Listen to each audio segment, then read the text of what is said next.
Tyson, and Tyler. And And then there was then like the second wave, which was like Dalton. I got on the same time as Franson.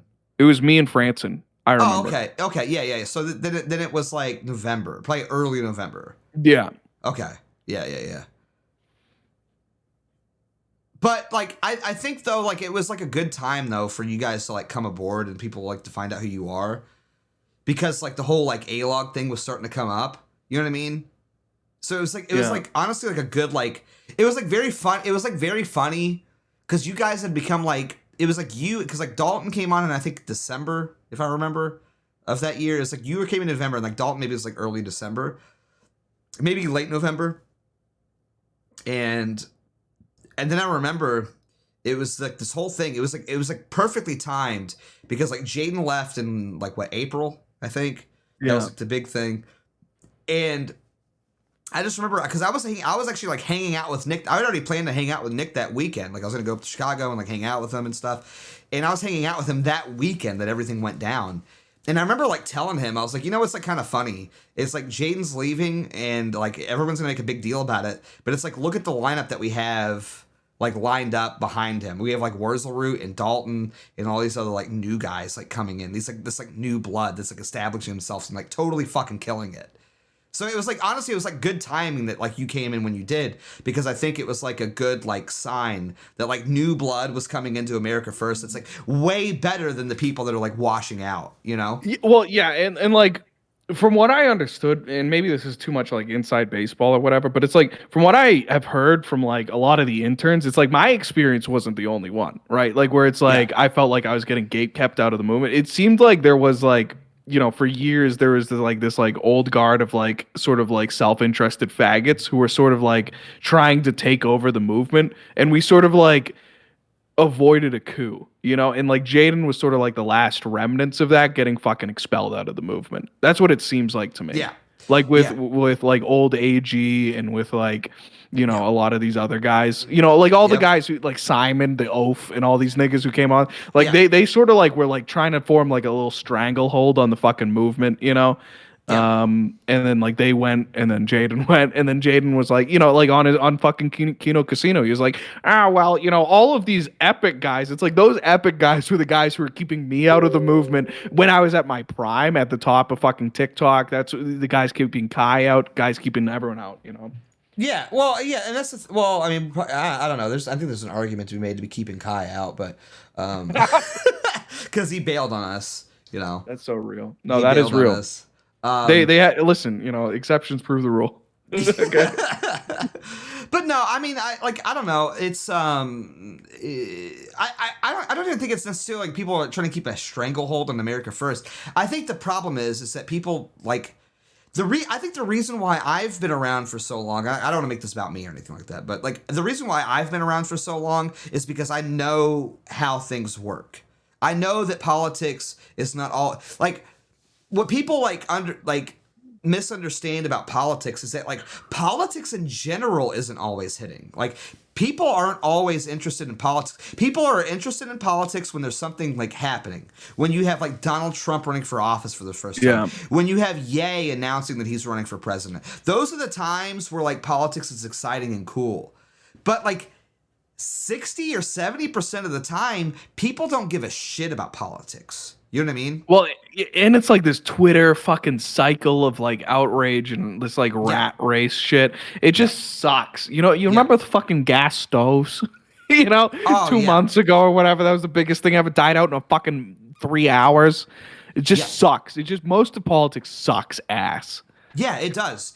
And this whole idea, like I think the reason why a lot of these guys washed out is because they had this expectation that America First was just going to be hot forever. You know what I mean? Like it was going to be hitting all the time forever. You know what I mean? And that's not always going to be the case. Don't get me wrong. I think America First is always like the premier thing in politics at all times. I think there's always something sort of happening in America First that's exciting and worth talking about. But the problem is that people aren't really generally concerned about politics as a whole, maybe 50 or 60% of the time. Now, when it hits, it's awesome. and people are excited and energetic. There's money to be made and there's content to be made and etc. But these guys just never really understood the dynamic of like what is hot and what's trending. You know what I mean? And so they would get disillusioned. Can I say something weird? Yeah, go ahead. Can I have a weird moment that Yeah, people go ahead. might not like? All right, so you made your own thing before Nick, right? Yeah, I made my own thing without Nick, right? yeah. I think that's a lot of it. No, I think true, that's a lot. though. That some people earned where they are, and Yeah. some people just got where they are. No, that's Right? totally true and real too. Like, don't get me wrong. Like, Like, what did Patrick Casey do? He had nothing. No, that's the whole point. And that was like a big beef. Like, and that's the part of the reason why we had this sort of friction with Patrick, right? Is because I was like, dude, you rode on Nick's coattails for a year and a half, and then the time where he really needs you, you're bailing out. Like, get the fuck out of here. You'd be fucking nobody without him. Like, don't get me wrong. Like, if me and Nick were to have some like epic blowout and fallout, like that would fucking hurt. Right? Like my career would hurt. But I still think there would probably be like a small fraction But of that's people. because you chose Nick.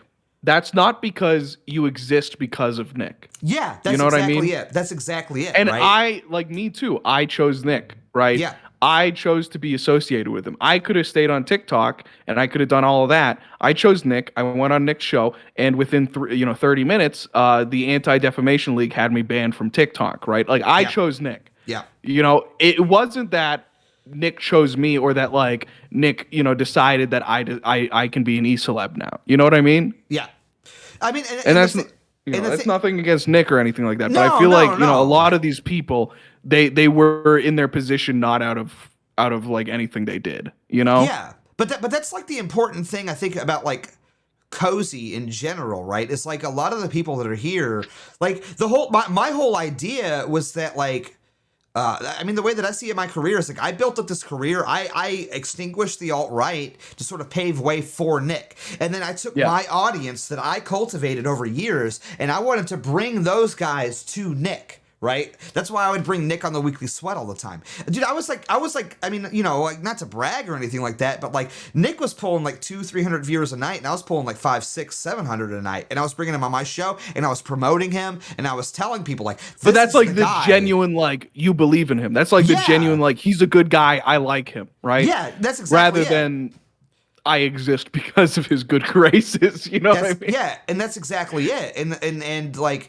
that's what I always hate. Like the A-logs always say like, oh, Beardson's just riding off of like Nick's coattails or whatever. It's like, bro, I've earned my right to do that because I helped Nick come up. You know what I mean? Like, I mean, don't get me wrong. Like, I don't disagree with that sentiment. Like, for sure. I want Nick to be successful because I believe in him, but also because I do think that there is like some sort of like trickle down. Like, I'll benefit from that as well. And I think Cozy will benefit overall from that as well, too. Right. But it's also like, I think I've earned my place to do that because I was promoting Nick when Nick was less famous than me. You know what I mean? Like, to me, like, and at the same time, too, like, Nick's my friend. It's like, you know what I mean? Like, what, I'm supposed to stop being this guy's friend because he's famous? Like, that makes zero sense to me.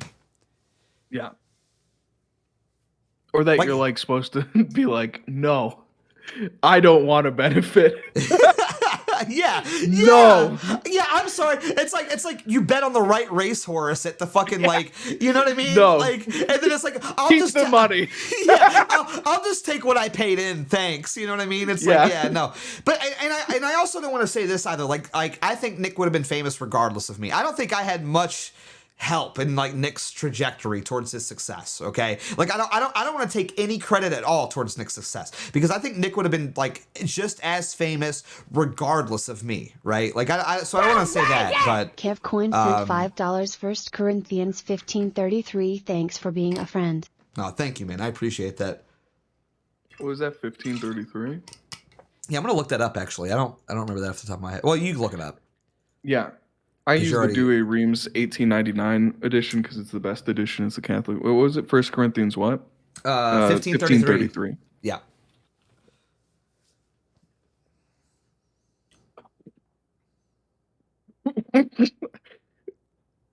I spelled it Corinthians. You drunk motherfucker. I mean, I don't know why I'm talking shit, but 1533. Okay, there we go. Be not seduced. Evil communications corrupt good manners. So true. That is true.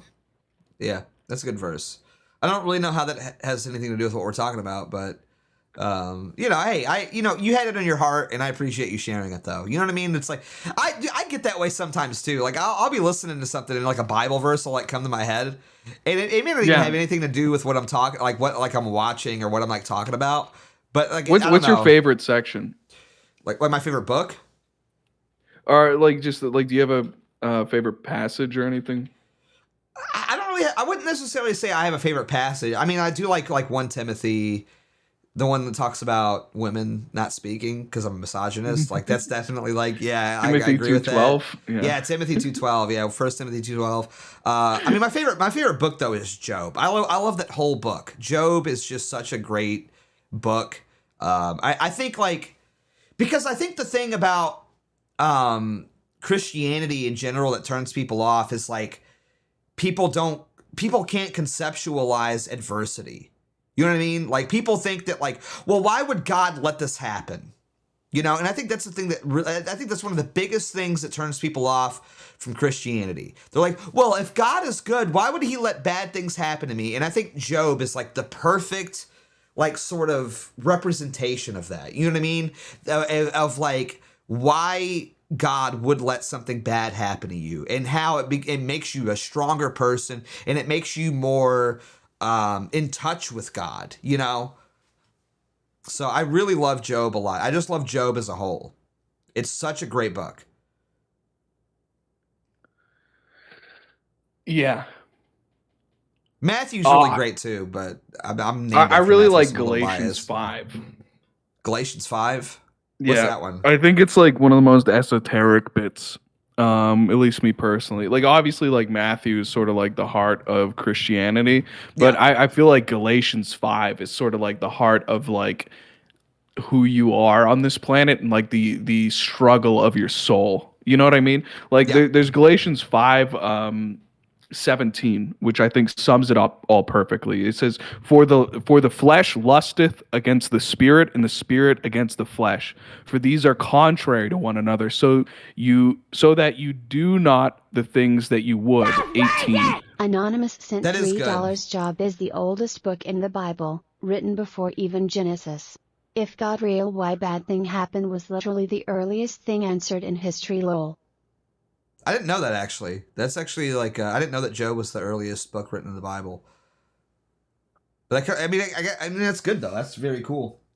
But that Galatians verse is true, because like that's, I mean, because like ultimately, like even like to bring it back to sort of like Kev Coin sent $10. I just feel guilty about last Sunday. Oh, shut up, faggot. Okay, like, yeah, you talk some shit.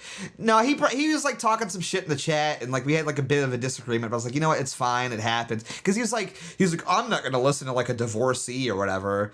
And I'm like, okay, really? Ooh. Yeah, right. Okay, thank you. You had the same reaction. I was like, whoa, what the I fuck, hate that man? shit, by the way, might I hate that. You know, like when niggas are like your friends and then they got like a torpedo launch, you know, ready for launch whenever you go out of their fucking purview, you know what I mean? Yeah. But Like he's had that torpedo launch. He's had that fucking thought in the back of his head like, yeah, fucking Beards and this divorcee, you know, fucking man. You know what I mean?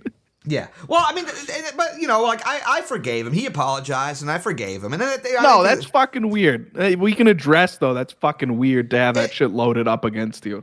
It was weird, but you know what? Like, no, but he apologized, and he feels sincerely bad about it. Yeah, and but fuck like him a little bit too, because that's anti-Christian. You shouldn't hold that shit in your heart, right? Yeah, Really, I mean, you shouldn't hold that shit in your heart. Yeah, I mean, I don't know. If you're so worried about Beardson's divorce, fucking pray for him, 9 months ago. Don't hold that shit in your heart. I don't know. And like, what does Beardson need to do to make it fucking right to you, right? Like, it's clear that he's not.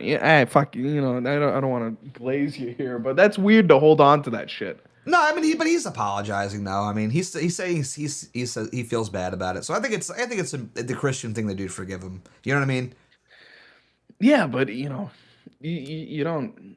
it's still about the keeping that shit in your soul, and clearly he's got that. All right, whatever. I'll let him go. I mean, I see what I no. I'll let I him mean, go. I'll let him go. yeah. I mean, let him go. It's I see. weird. No, I see what you're saying, and I agree. But it's like, I don't know. I don't feel like beefing with the guy either. I mean, he Yeah. apologized, and I forgive him. So I think it's like let bygones be bygones.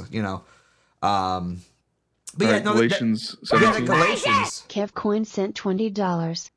See, you make not there only, we go. Yeah, he's trying to make up for it. He's a good All guy. right. He's a good guy. I mean, he just had a moment. Yeah. But yeah, no, the Galatians thing. It is true. Like the whole idea of like the spirit and the flesh like conflicting with one another, right? Like I think that's like the base form of like that really does like come down to like simpery too, right? Like that's like kind of what we're talking about, right?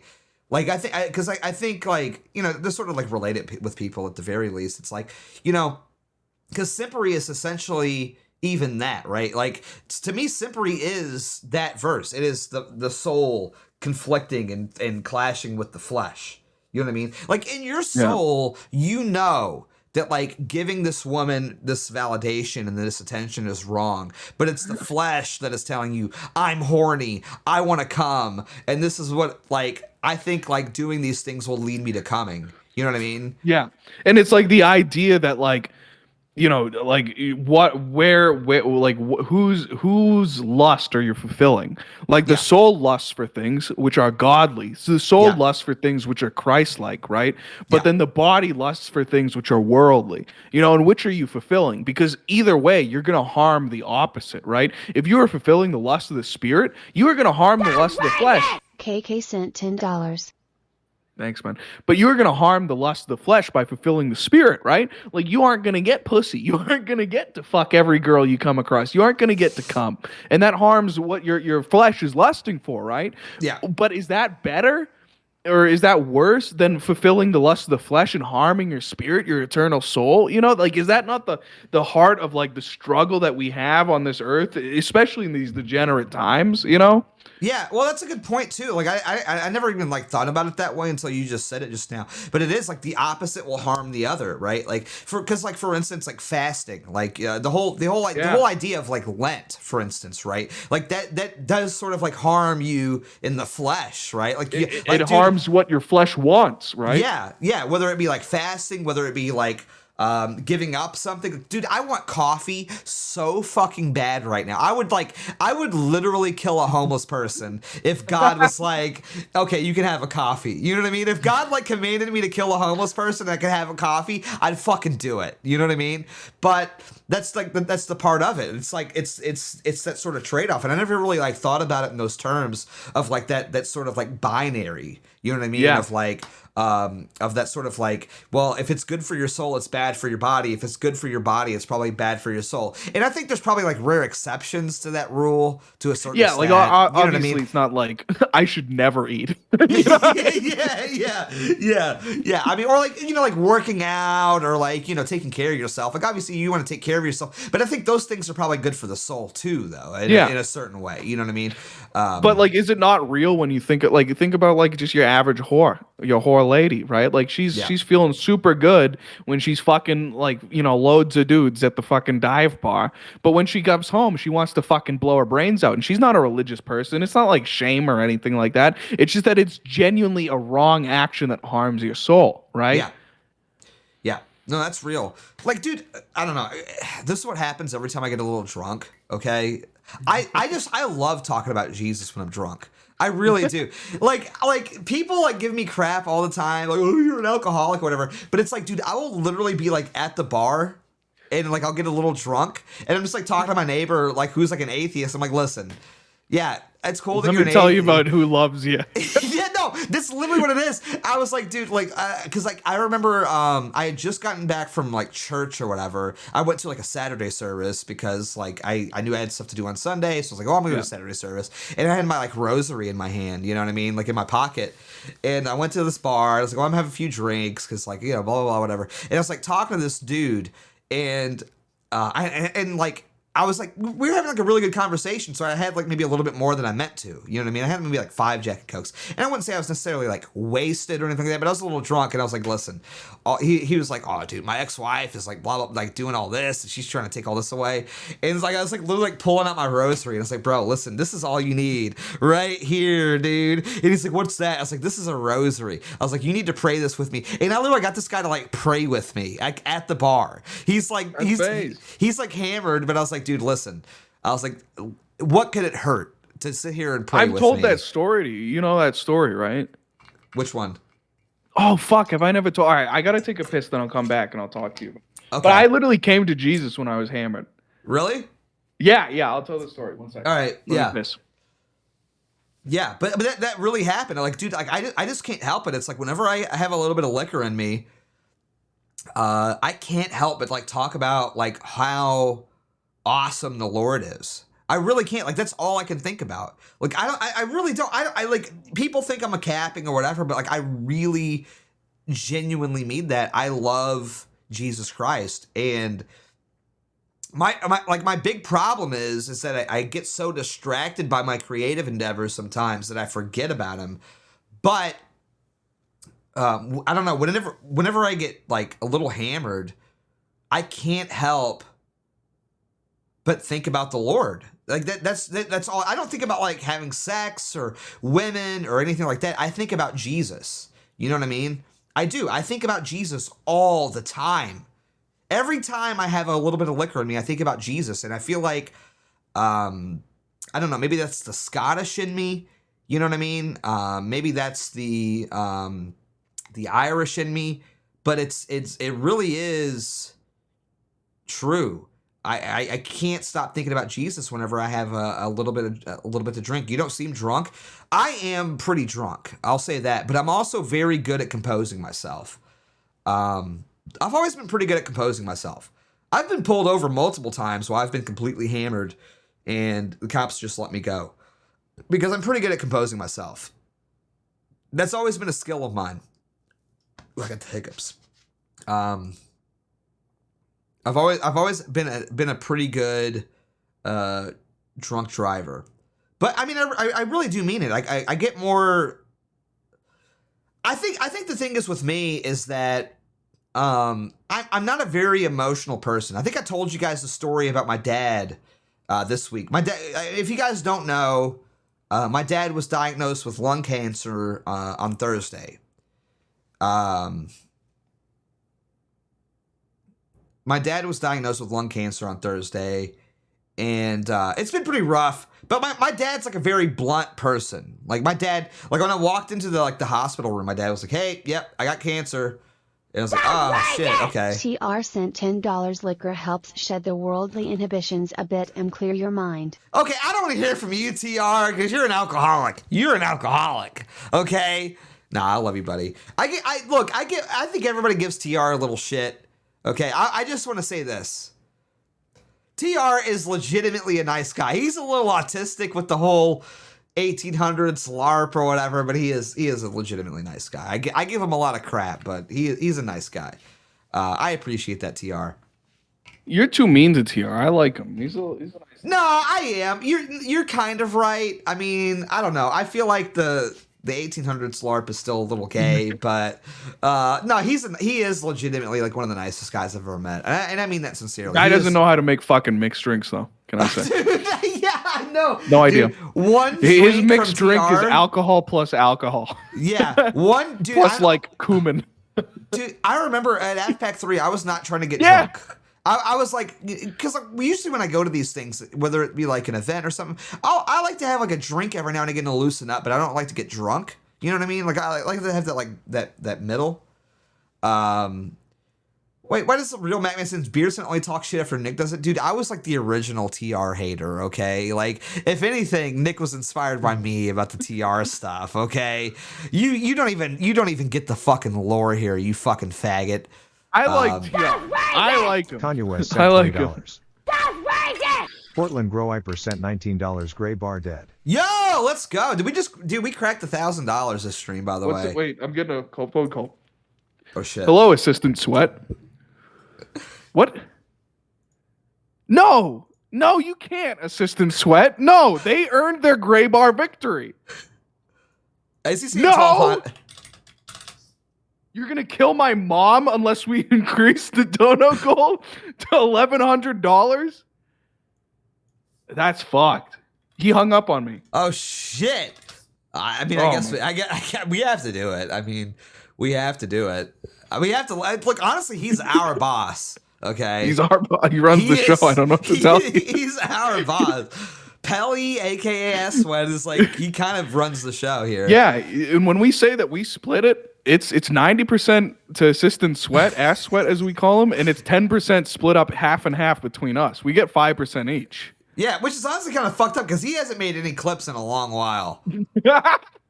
You know, it's kind of fucked up. I haven't seen any clips. I haven't seen any clips from Ass Sweat in a hot minute. Like the last clip I saw was from the fucking John Miller stream. Okay, he's slacking. What were you talking? Oh, we were talking about TR, right? I like TR. He's an autistic little guy. I stand for our autistic little guy. Any autistic little guy out there, I like you. You're like a little bird in your nest, backing up at me.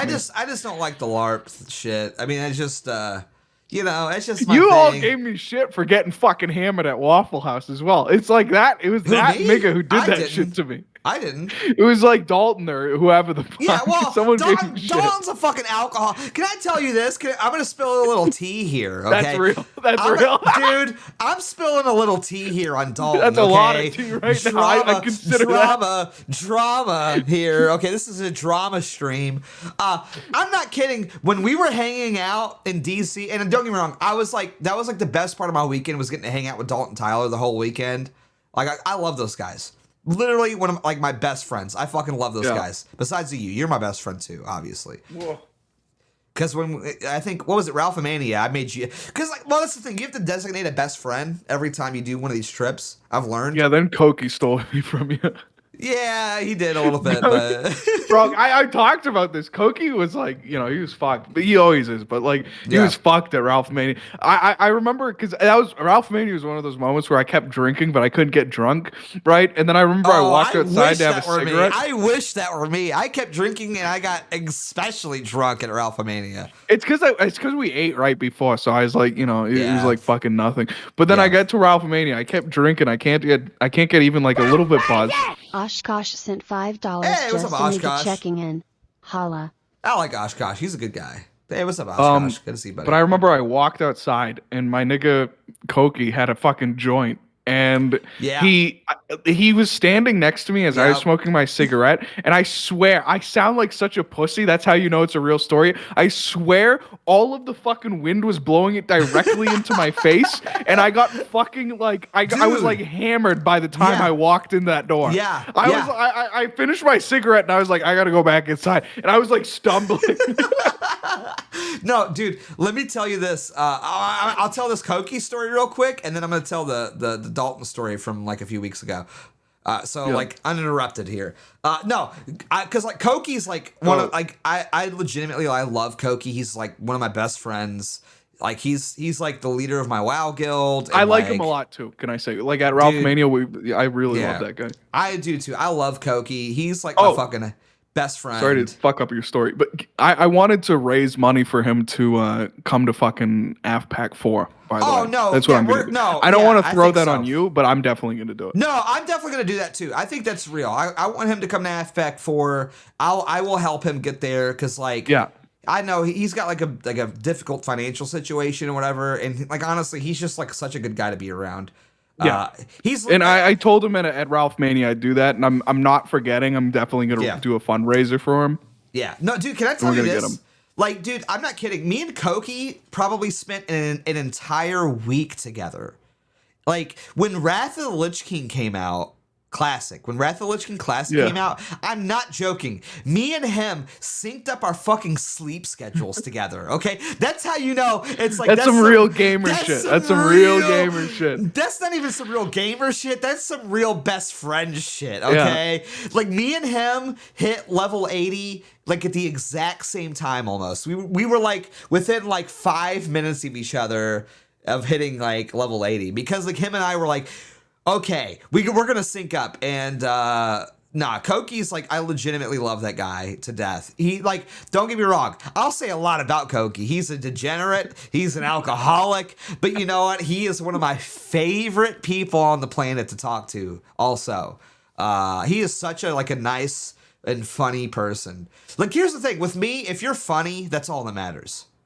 I don't care. I don't care about anything else. If you're funny, that's all that really matters to me. And Koki is legitimately one of the funniest niggas on the planet. Yeah, and you're definitely not some puritanical fucking Christian. I mean, I try to be. I strive for that, but I'm never going to hit that, you know? But I think it's worth striving. But anyways, back to my Dalton story. Dalton's an alcoholic, okay? Can I just say this? No, and honestly, I will say this. Respect to Dalton because he did upkeep his Lent. But Dalton gave up alcohol for Lent. That was like one of his big things, right? He gave up, that was his like main thing is he gave up alcohol for Lent. And then so we go to DC and I'm not kidding. This nigga was Googling every 10 minutes. How can I like get around giving up something for Lent? And to be fair, I was a good friend. And I was like, I was a good friend, but I was also a very bad friend because I was literally I was drinking Jack and Cokes, like we're sitting across from a table at a restaurant. I'm sitting there like sipping a Jack and Coke, looking him in the eyes. I'm like, damn, this is so tasty right now, dude. This is so tasty. And he's like Googling, like, well, technically on Sunday, I guess I could drink or whatever. And I'm like, yeah, no, He's like, well, you're allowed to drink the blood of Christ. You're not allowed to drink alcohol, nigga. Yeah. You're allowed to feast. There's a difference in feasting and drinking alcohol. Because, so you... Remember at Vegas? Remember Vegas? Oh, dude, don't even get me started. It was your birthday weekend. This nigga was... I know! It was like his birthday weekend. Hey, dude, he was drunker than I was on my birthday. I'm sitting there just like knocking a few back, having a good time. Like, it would be like 11 a.m. He'd come over, fucking hammered already. Yeah, and I'm trying to catch up. You know what I mean? Because it's my birthday, and I'm like, shit. Well, I mean, to be fair though, like I would say on the drunk level, like I'm probably like an 8 out of 10 right now. But really? I've always had a pretty good composure though. I get sloppy. I got to keep it a buzz. I get fucking sloppy. I've not been like hammered. Well, I guess I have, but it's been in like situations when it's like weaponized because I know I get fucking sloppy, like video games and stuff like that. But it's like, bro, when I was in Italy, I got fucking hammered. And I just absolutely like fucking like ruined my chances with this broad. And like since then I have not gotten fucking sloppy. And it wasn't even my fault. I think I told this story. It wasn't even my fucking fault. I had a crush on this broad, and it was like so primo shit, right? Because she was in Italy and she went to an all-girls fucking school. So I was like fucking keyed into that shit, an all-girls Catholic school. You know, she didn't even know what a man was like. All right. And then, you know, I was like, you know, working on it for like weeks and shit like that. And then one time me and my roommate were fucking plastered drunk. Right. Yeah. And he's like, he brings his girlfriend over and she's there and it ruins the whole vibe. Okay. And it is how it is. And we're like, we're going to go to a bar and it's right next to his girlfriend's place. So she's just going to go home. And we go to this bar. It's fucking closed for whatever reason. And then I get strung into coming to her fucking house with him. And she's roommates with the girl that I have a fucking crush on. And I show up there. When I tell you, I'm plastered. And this broad is fucking stone cold sober. She was reading a book. Okay? Oh, and we all come in. And we're fucking 3 hammered. And it is just like the worst fucking display. I like leave the place after fucking 10 minutes. And in that 10 minutes, I just like absolutely fucking spiked that relationship into the ground. It happens. And you know what? But you know what? You need those sorts of experiences though. You know what I mean? Yeah, you do. You do. Bro, okay, I'll tell you a story because I don't know. I feel like I have sort of a reputation for being maybe a little bit of a ladies' man. I feel like maybe a little bit. You have a Nico- reputation for being a little lecher, being a lecherous little dog. Okay, well, that's maybe fair. That's Not fair. a ladies' man. You're a Well- dive bar gutter whore type nigga. Is what your I'm not. reputation is. I'm really not. I'm really not. Okay. So I want to, but no, here's the thing. So there was this girl, and I'll never forget her name. Her name was Liz, and she was the hottest girl in our high school. She was a freshman, but Elizabeth is a hot girl name. Can I say? Oh, dude. Elizabeth is a hot girl name. Elizabeth. There's like 3 girl names that like if you have this name, like I'm just. I'm having like boomer moments. Sorry to interrupt. No, but go ahead. There's a broad named Elizabeth who I went to high school with, and she was like the hot girl at the school, right? And she got pregnant like 3 times. Like she has a whole fucking family now. And it's just like so like that's such a like insane like I'm aging moment. You know what I mean? Yeah. Like I have this other nigga who was like my good friend in high school. He became like an evangelical preacher, and he's got like 4 kids, and he's like my age at 24. And I'm like, I remember when I was like at your house when I was 8 years old. Nigga, this is insane. Dude, that's real though. That's relatable. The boomer moments, Yeah, I've had those. It happens. You'll have, trust me, you got plenty of them coming your way. Just when you hit like 30, dude, even like 28. Like I'll say this, like men peak at like 27, 28.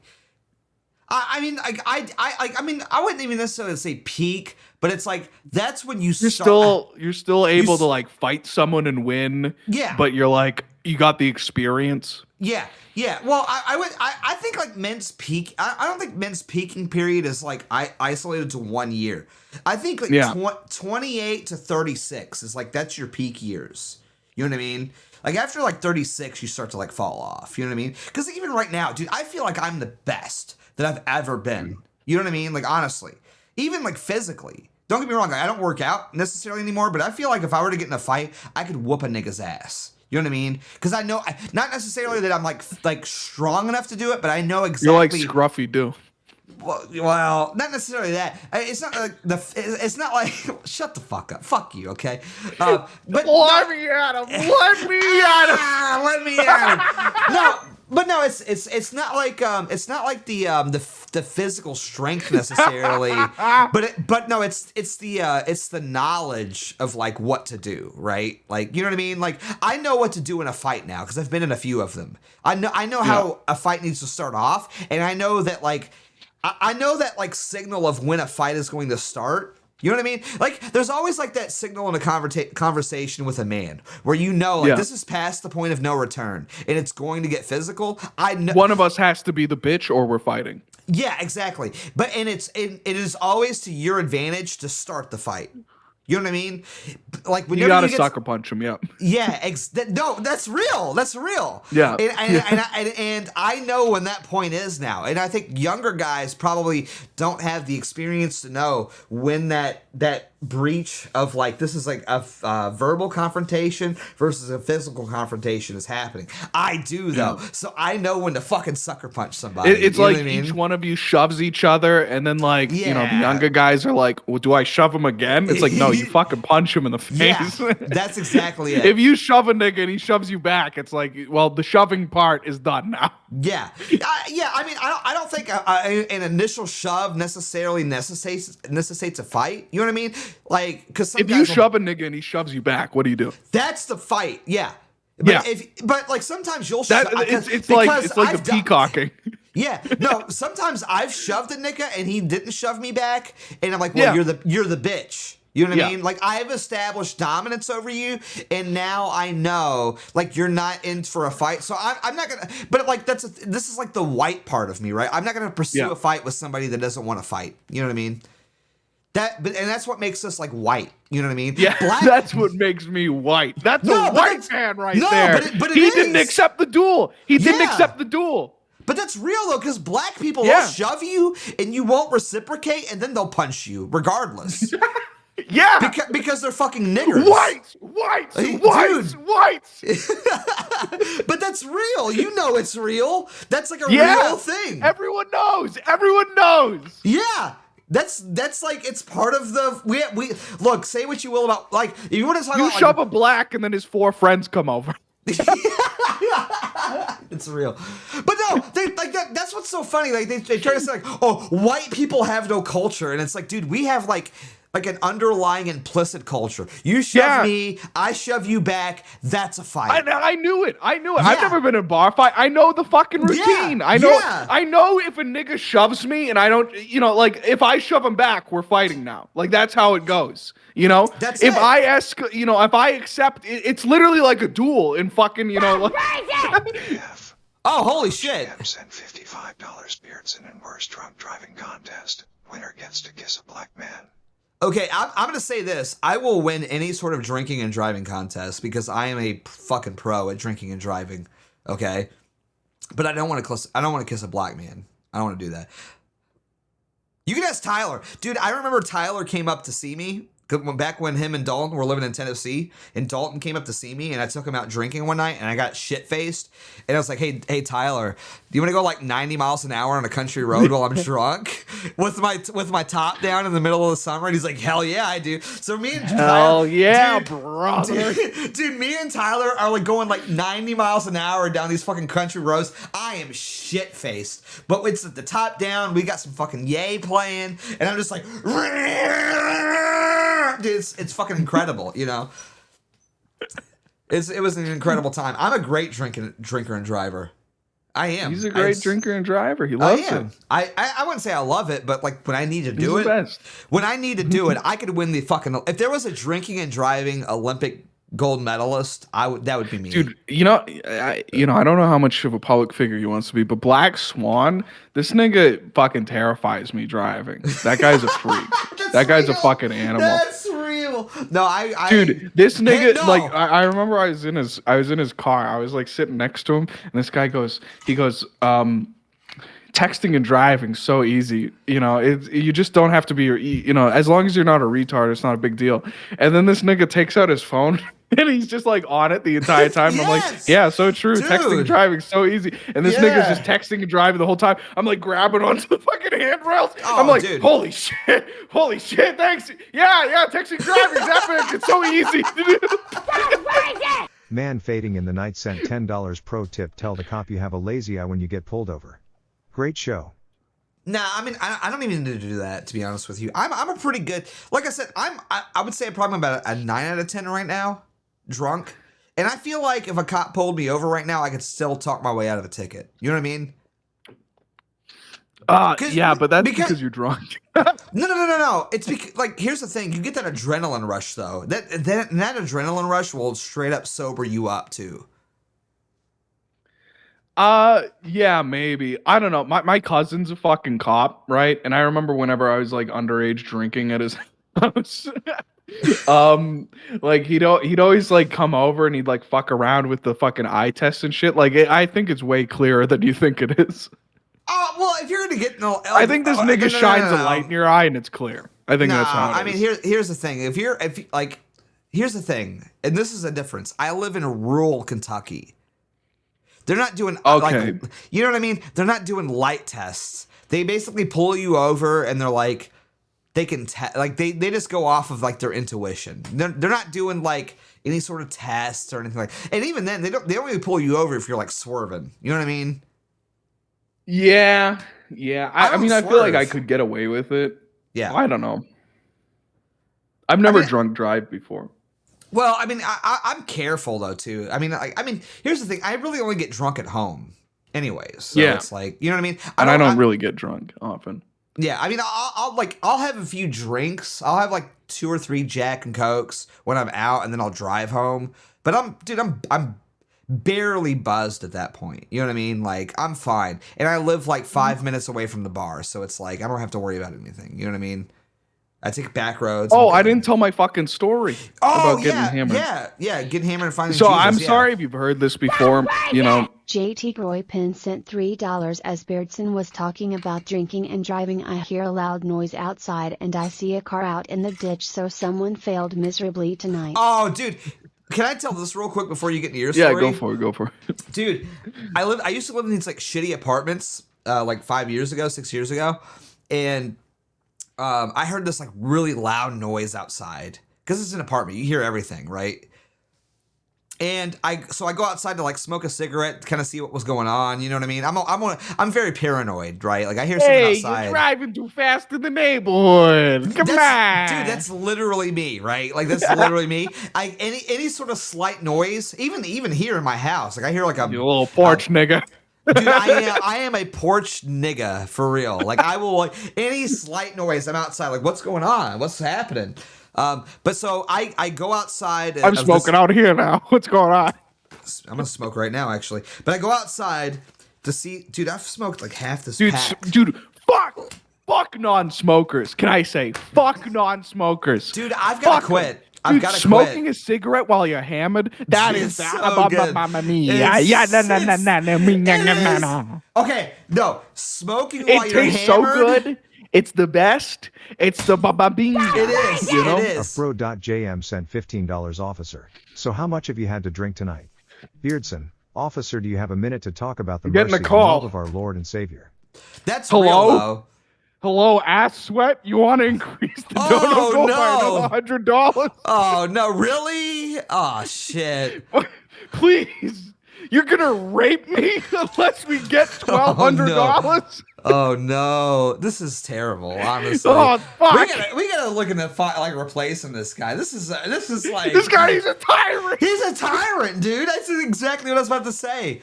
This is terrible. No, it sucks that I don't want to quit smoking. I love smoking, but also it's like, yeah, my dad got lung cancer. I should probably quit. You know what I mean? It's like, no, yeah, that's real enough. Yeah, I should probably quit.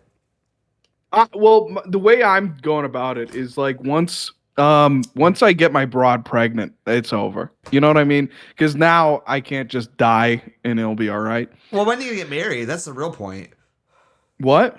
Yeah, that's what I thought. Yeah. Oh, what? Oh, what? When do you get married? That's the real. Soon enough. You know, I'm trying to put off having sex. I better get invited to the wedding. That's all I say. Can I say? You know, I always hold back on this, dude. Nigga, fuck you, man. Fuck you. All right, yeah. Everyone who calls me a fake cell, niggas, fuck you. Okay, having a girl beg for you to fuck her and you don't, and then you get shit on as if you did fuck her. Dude, oh, fuck you. Dude, I know. You. No, I'm a true cell. I'm a virgin. Fuck all you niggas. I have gone through shit. All right, and I know it's not cool to have a girlfriend or whatever. Yeah. But I'm drunk, and I'll say it. All right. Yeah. Fuck everyone calling me a fake cell, nigga. You haven't been through the shit I have been. All right, I've been in the position so many times, and I've turned it down every time. Why? Because I'm real and I love God. That's why. Yeah. Okay. Fuck you, nigga. Dude, that's so real. That's so real, dude. Like. Also, wait. Shut up. Also, because I only date virgins, because I'm not a fucking cuckold, and I don't want to ruin the field for you guys if I break up with her, right? I'm literally like the best guy ever. I'm the best guy ever, and you guys call me a fake cell. Fuck you. You guys don't know what it's like. No, that's relatable. Faced the ultimate temptation, and I've come through clean and godly. Fuck you. Yeah. No, you cook, nigga. You deserve it. Honestly, you deserve to cook.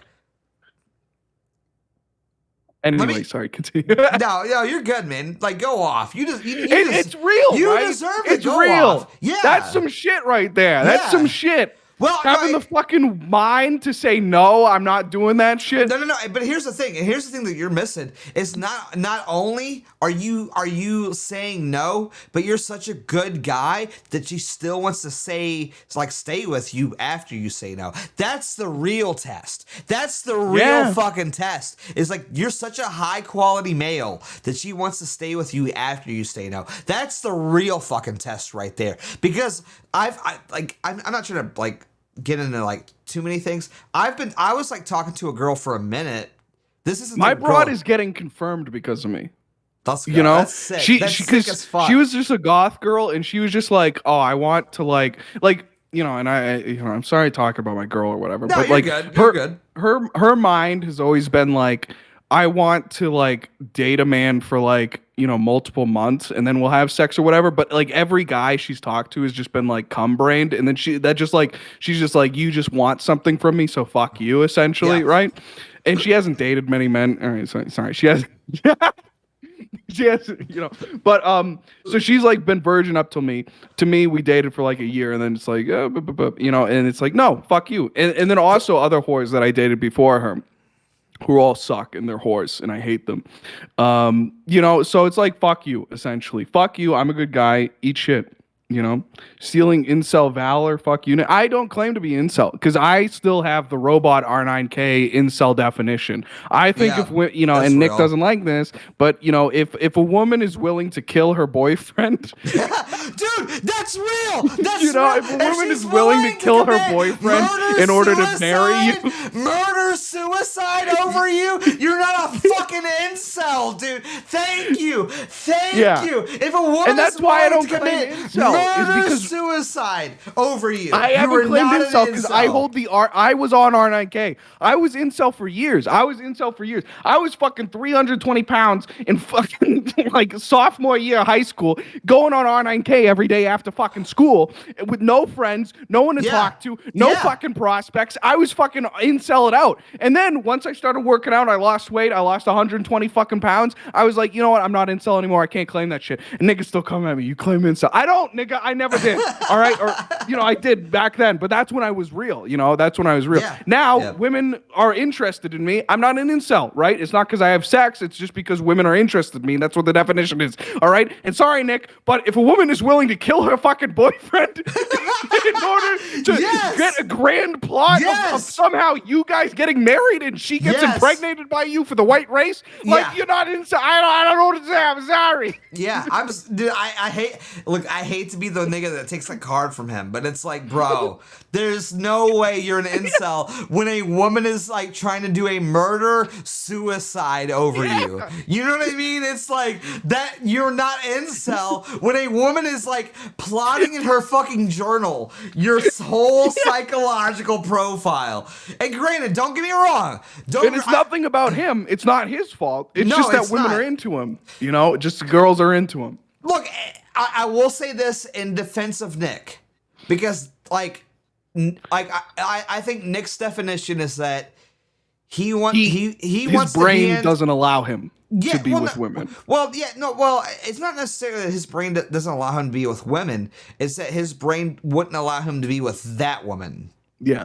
You know what I mean? Like a woman like that. I think I feel like people give Nick a lot That's mental cell, right? That's a mental cell. Yeah, I think Nick's a mental cell. I don't think Nick's an incel. He's a mental cell.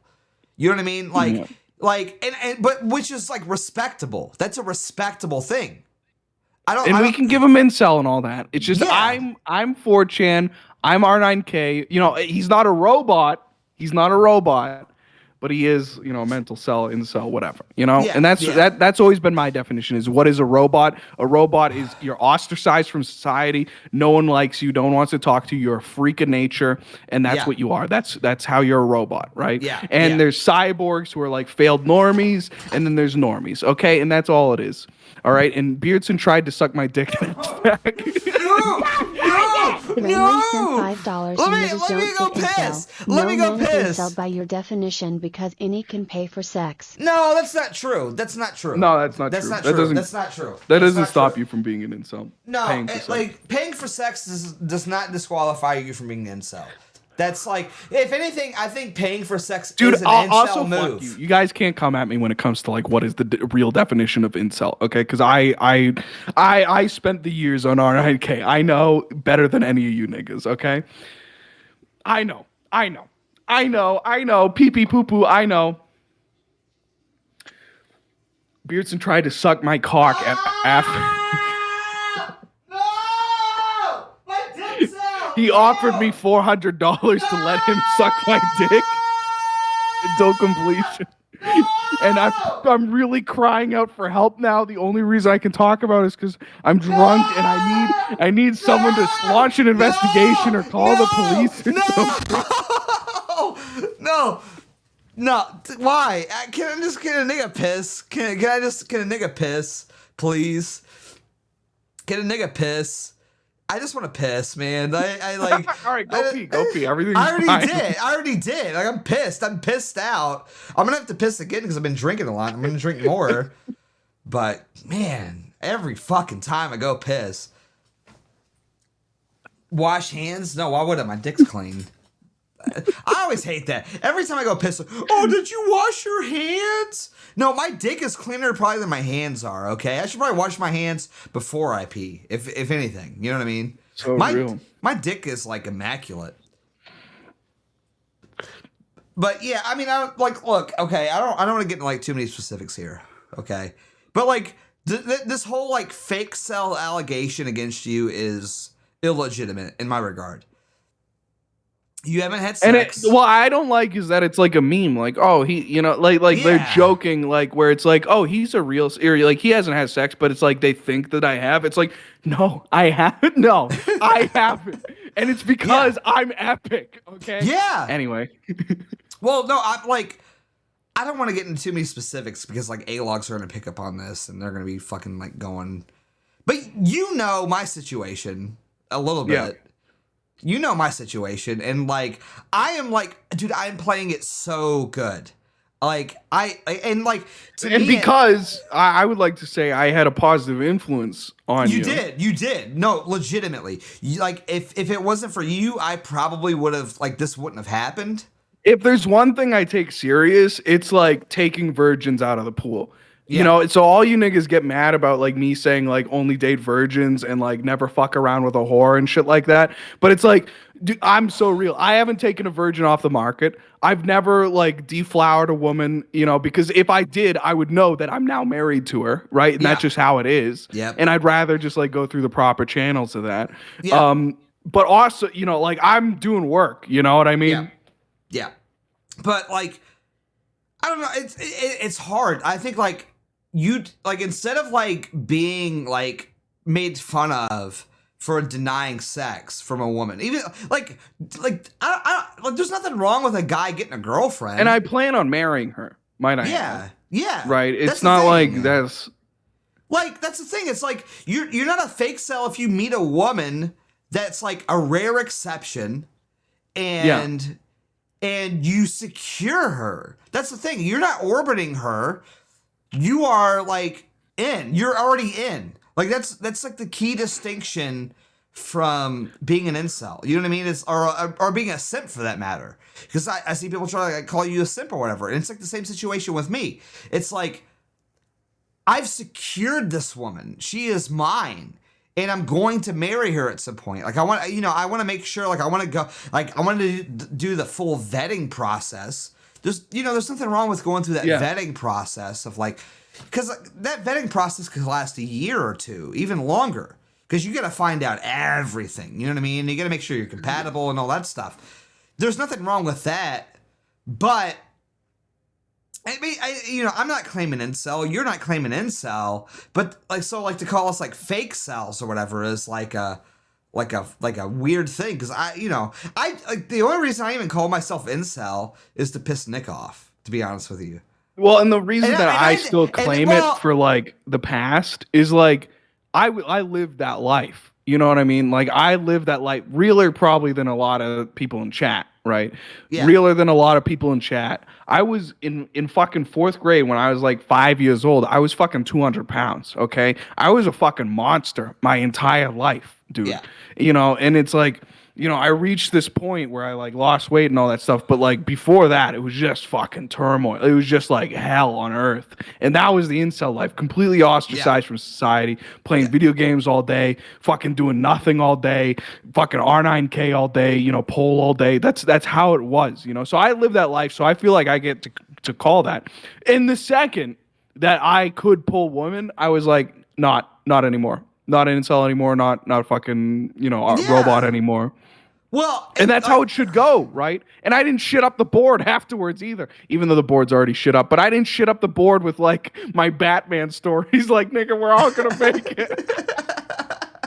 People forget about that. That Batman posting is a fucking real thing, and it sucks. Yeah, People that's forget real. about that. I've seen people Yep. doing that these days. Yep. Batman posting about how Yep. like everything's gonna be all right. That was one of the first fucking clips that I saw Nick, and I was like, dude, he's so fucking right about the Batman posting about how we're all gonna make it. Because I remember back in 2014 or 2015, I was on R9K. Some niggas said, we're all gonna make it, dude. I got a girlfriend. Niggas would fucking go in that thread and they would shit on him until he fucking left. Okay. Yep. But nowadays on R9K, because it's fucking 50% women and 50% faggots from Reddit, it's some nigga goes on going, we're all gonna make it, and niggas are like, how did you do it?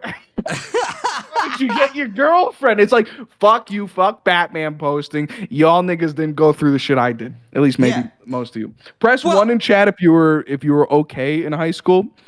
Press 1 in chat if you had a single friend in high school. Press 2 in chat if you didn't, and I'll tell you how many incels are in chat. Yeah.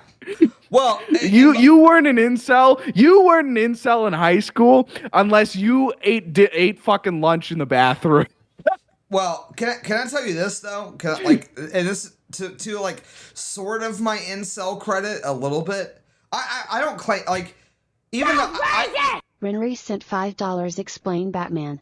I mean, like, well, okay, we'll get into that in a second. The Batman posting, it's like, I mean, like, it's. I mean, like, if you see like the Ryan Gosling posting today, it's basically the same thing, or the American Psycho posting, it's like almost the same thing. Like it's sort of like the Sigma male posting, basically of like, oh, I can't get girls, but I'm such an awesome Chad, and I don't care about it, like blah blah blah, whatever. You know what I mean? It's like, well, what in the you're talking about Batman posting? Well, yeah, and it's also the like we're all gonna be okay. Yeah, type thing. yeah. That's what I mean. You it's know? like, yeah. It's like, oh, we don't need women to be okay, blah blah blah. But like, also, I want women, and we're gonna be okay. yeah. That's exactly it. It's like a weird thing.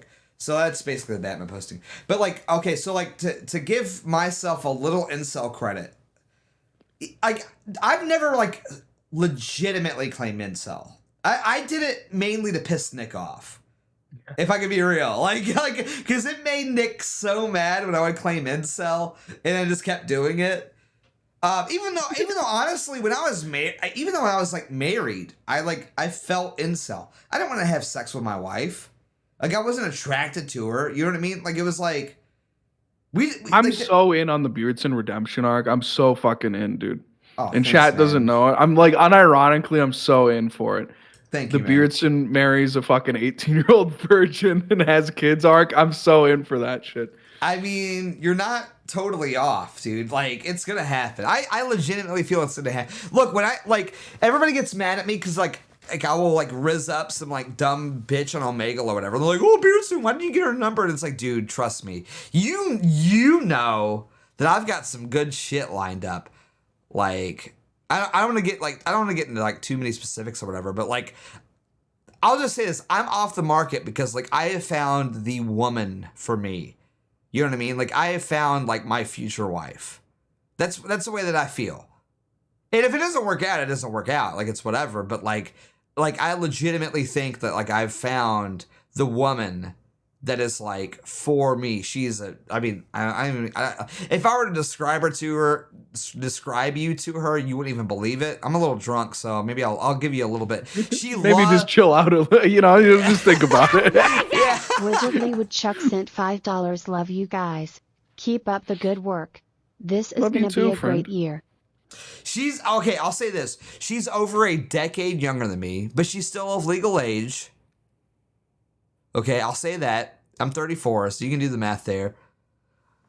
She loves Twin Peaks. She loves David Lynch. Okay, and that's like my fucking thing. Okay, and you're she's a such virgin. A fake, so it's so over. Chat, hey yo, chat. Press 1 to disavow Beardson. Press 1 to disavow Beardson for this fake cell behavior. This is fucked, man. Nah, dude, I don't care. I don't care. I'll take it. Like, it's fine. Nah, dude, this woman's like great, and I'm in love with her, honestly. But it's at the same time, I'm not simping though either. That's the thing, because like the feeling. I'll say this: the feeling is mutual. You know what I mean? Like, the feeling's mutual. But anyways, back to my story. to give my incel credit a little, there was this woman and her name was Elizabeth, and it's like one of the 3 hottest names ever. I think we talked about that earlier. Yeah. And she was the hottest woman in high school. I was a sophomore, she was a freshman, but like literally even like the seniors in high school like wanted to get with this girl. Every woman, every guy wanted to get with this woman. Every single guy. She was like the hottest. Beardson is sad. I'm not sad. Bro, what are you talking about? I've got the... You don't even know. You don't even know. I'm not even going to get into specifics here. Like, this woman's like the best. It's awesome. But anyways, back to my story. This woman was like the hottest. Elizabeth is a man's name? When? What the fuck are you talking about? Elizabeth is a man's name? R. Henry? Really? That's never been the case, ever. R. Henry, donate $100 or get unmodded.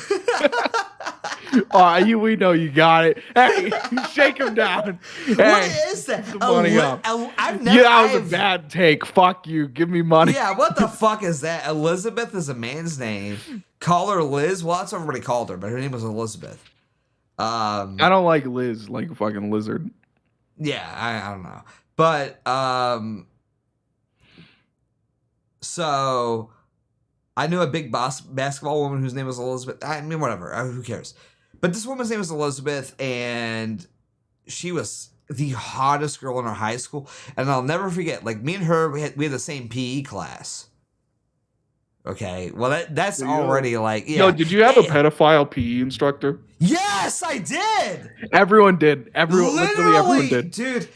It's just the pedophile profession. I don't know what really to say. is. Dude, I remember really in my high school, we had like this guy who was just like openly a pedophile. And he'd always walk around behind all the girls as they did fucking stretches and just stare at their asses. Yeah. Dude. I mean, okay, I'll get into that in a second. I wanna like prove my incel credit here though. At least throughout my like formative years. We're talking about middle school, not high school. I'm talking about high school. So. Oh, you had mixed PE in high school? Yeah. Oh, my middle school teaches who I'm talking about. I'm older. I'm a little bit older, so okay. You know what I mean. Like that, it was like still during the age where like you had mixed PE. Okay. But dude, my like shins like. Well, not my shin, my... What's this right here? Forearm. My forearm still hurts from falling earlier, by the way. Hammered. Dude, it hurts. I am hammered. Hey, cheers to that. I'm out of alcohol, man. You're out? Go get some more. Well, no, I got more downstairs. Yeah, go get some more. All right, you tell your fucking story. Yeah, I'll tell my story. For a while. I'm going to tell my story.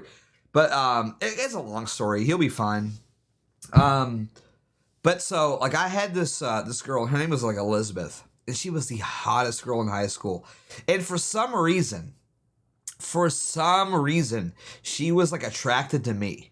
I don't know why. I wasn't like, I'm not trying to brag. Totenkopf 88 cent $3 Beardson. Good luck. Hope you get a happy marriage and family with her. Oh, thanks, Chat man. just seething that Beardson W.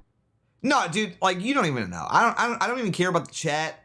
This woman, like, I'm not kidding. This woman is going to be my wife. Like, I love, like, we've been talking for a minute, multiple months, and I love this woman. We're gonna hang out soon in real life, and it's awesome. Dude, I lucked out. Like, God really blessed me. You know what I mean? So, this woman's gonna be my wife. We're gonna have a fucking bunch of babies together, and it's awesome. You know what I mean? This is simping. It's not simping. It's like, I mean, I don't even care. Like, honestly, like, here's the thing. I don't even care that it's considered. Rennie sent $100 Plaza. Don't let Wurzel unmod me. Oh shit! R. Henry coming through. Nah, look, R. Henry. That was a words threat. I would never, in my entire life, unmod you, because you like, even if like, honestly, even if you don't donate that much, I don't want you to feel like you have to donate that much, because honestly, you're just a chat and I like hearing what you have to say. But I am getting reports. That Assistant Groiper Ass Sweat just raised the donation goal again, which is fucked up. Honestly, I just got a DM from Ass Dude, right? Sweat. Same, he just same. told me I needed to. He just told me I needed to get back on stream and cam up and make content, or else he was gonna kill. You We're suck. back. We're back. You Dude, suck.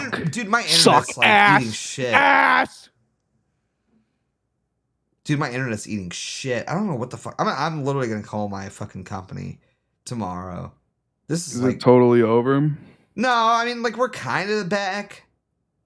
Oh fuck, dude! The whole timer reset. Yeah. What were we at? Like 4? Dude, we've been going for like Four and a half hours. Yeah. Dude, like honestly, this has been fun. Honestly, I've Yeah, had a good yeah. Saturday I think night. it's been a good show.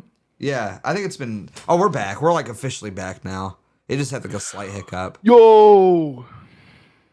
We're officially back, dude. We've been like honestly, it makes me kind of like very proud that whenever the sweat goes live, that like we just command everybody on Cozy. You know what I mean?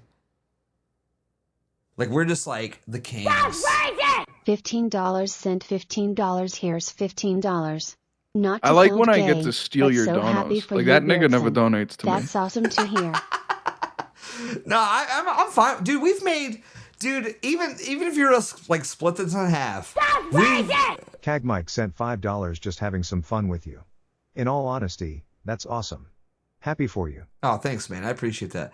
No, I mean, I don't know. I don't know if I'll lock it up. I don't know if I'll like secure the bag or whatever, but I've been having fun with it and it's been awesome. But like, Ship sent $10. The worst part of high school was getting random boners and praying the teacher doesn't call you to solve a math problem at the board.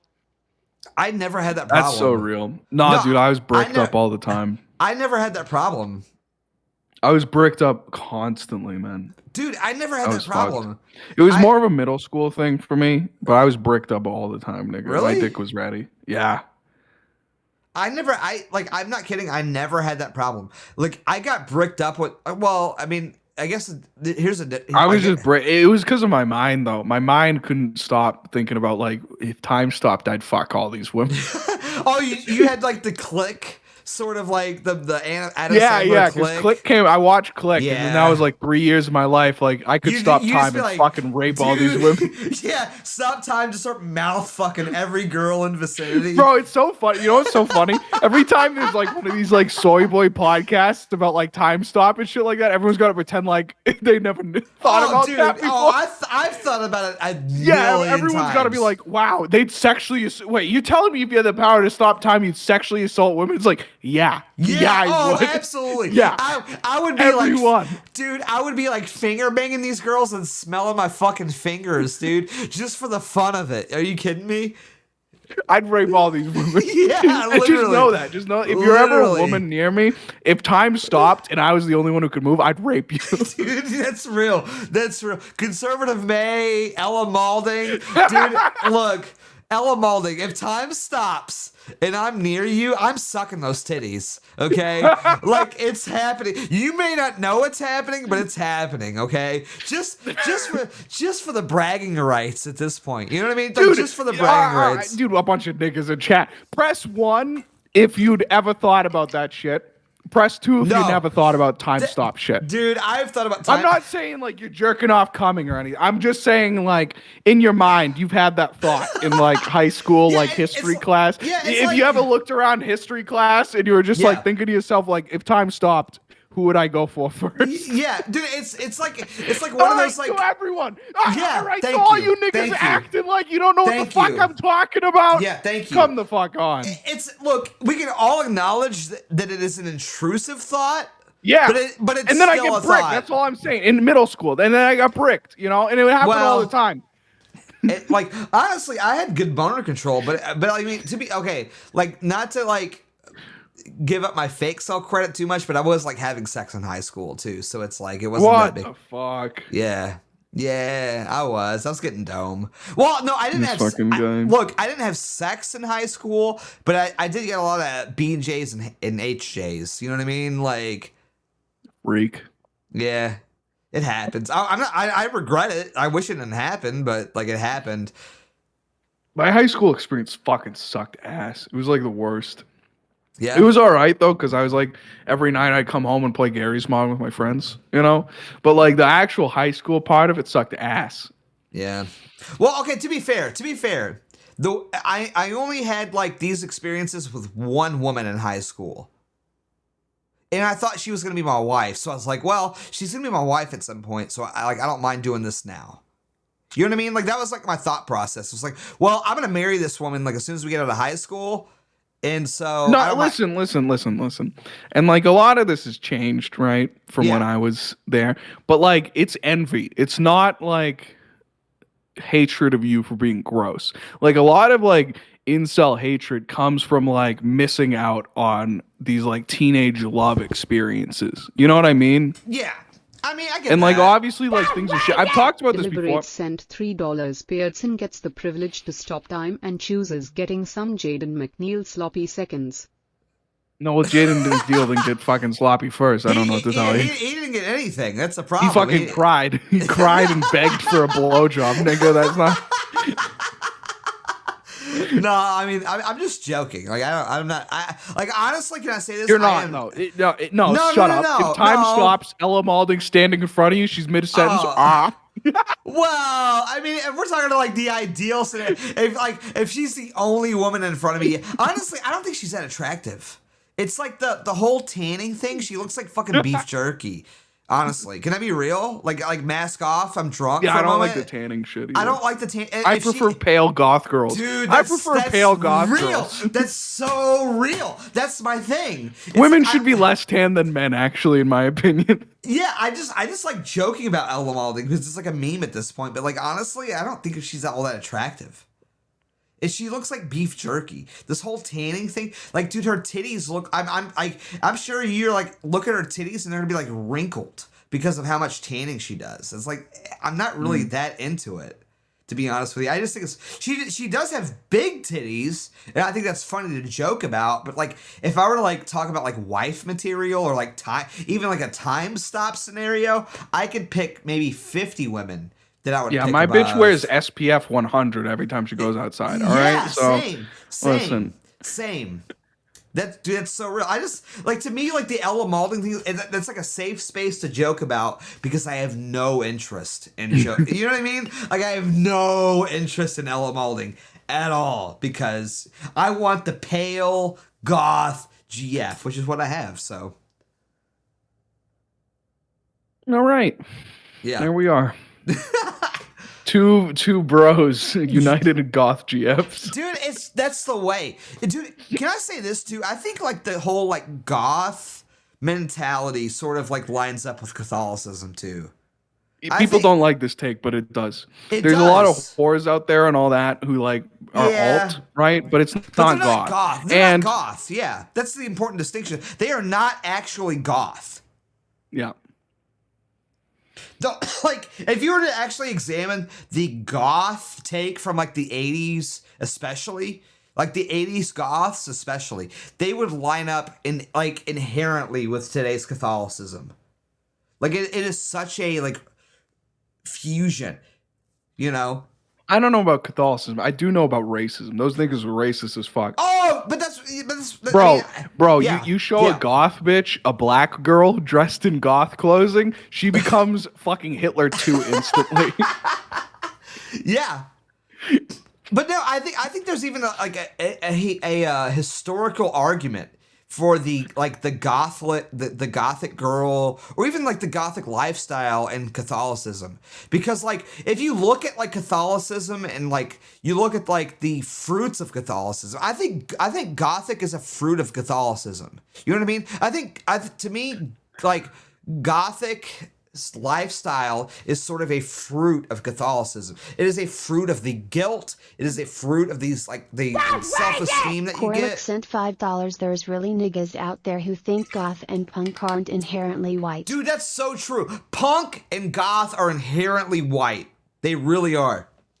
That's why I'm such a big like punk and goth like promoter. I'm not necessarily goth myself, but I am a punk guy. I love punk rock music. And punk, dude, you like, if you were to like name two big punk bands. Like, and I'm not talking like Dalton punk bands. I'm talking like actual punk bands.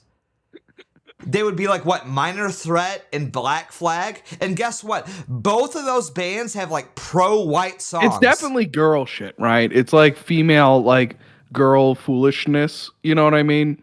Like, I'm not saying a goth man would be epic or based or anything like that. No. But it's just like, a female you know, it's thing. like Yeah. when women get into their, like, you know, when they start doing their women things, you know what I mean? Yeah. Like my girl's like, she's like, I we've been talking too much about girls, but like when my girl's like, It's she's like, Simpocalypse. I lace up my Doc Martens with white laces, and everyone in the scene knows that means I'm a white supremacist. I'm like, all right, that's yeah, all right. dude, that's so sick though. That's like those are the kind of women that I'm into. Like, honestly, like that it really is. Like, dude, I love the whole punk scene. I love the whole goth thing, and I am desperate to incorporate that into America First, because like there is an overlap. Dude, listen to mine. Like, I challenge everybody in the chat right now to listen to Minor Threat's song called "Guilty of Being White" and not relate to that. I challenge anyone in the chat to listen to Black Flag and listen to their song called "White Minority." They literally, dude, this is in the 80s. They wrote a song about like whites being a minority. Can I play it? Are you Yeah, are you play cool? it. Play that shit, man. Yeah, okay. I'm gonna play it right now. Dude, I use these as like intro Bro, music all the I time. fucking stood up and I realized how drunk I was. What can I say? Yeah, Literally. that happens. I stood up and I was like walking around. I was like, I'm fucking hammered. All right, all right, I'm gonna play this song. Yeah. It's like a minute long, so.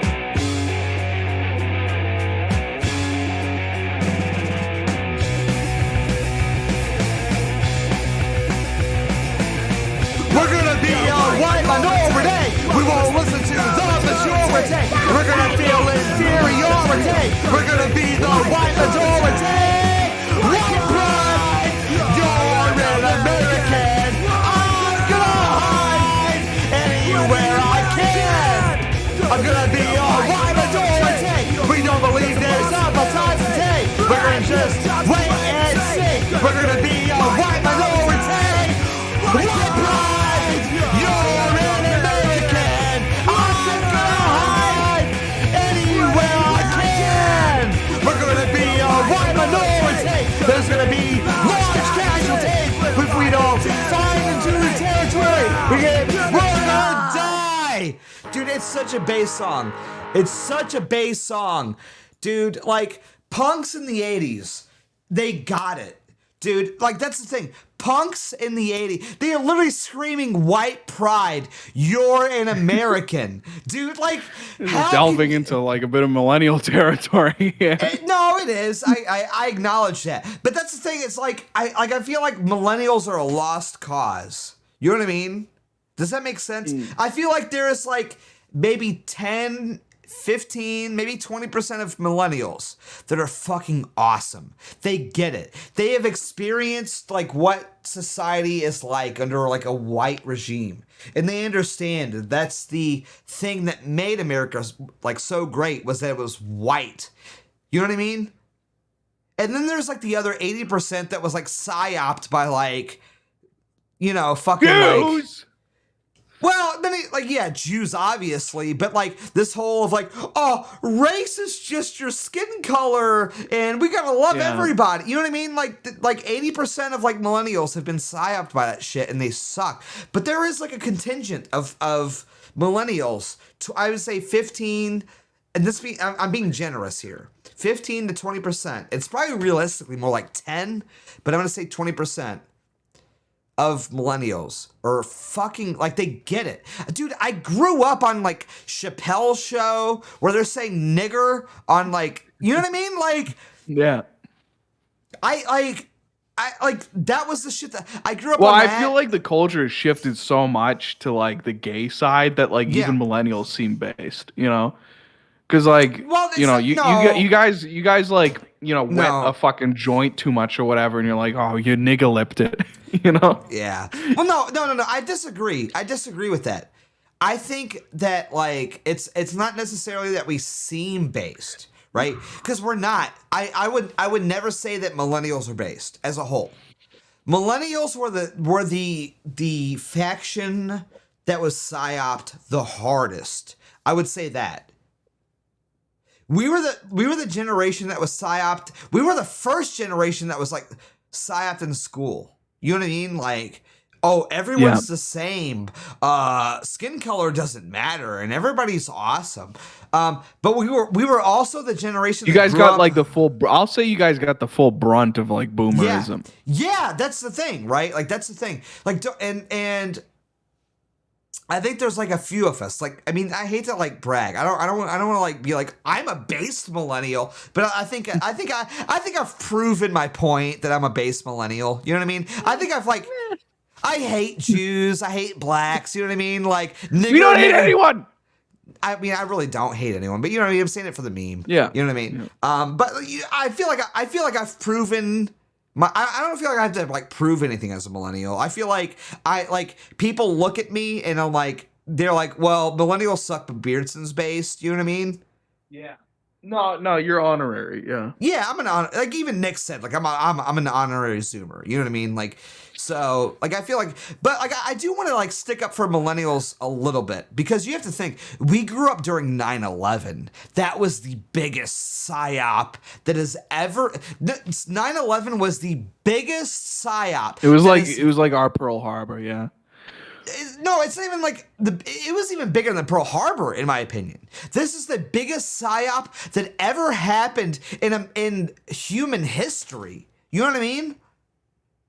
Like nothing compares to 9/11. Nothing. Not even the Holocaust, in my opinion, compares to 9/11.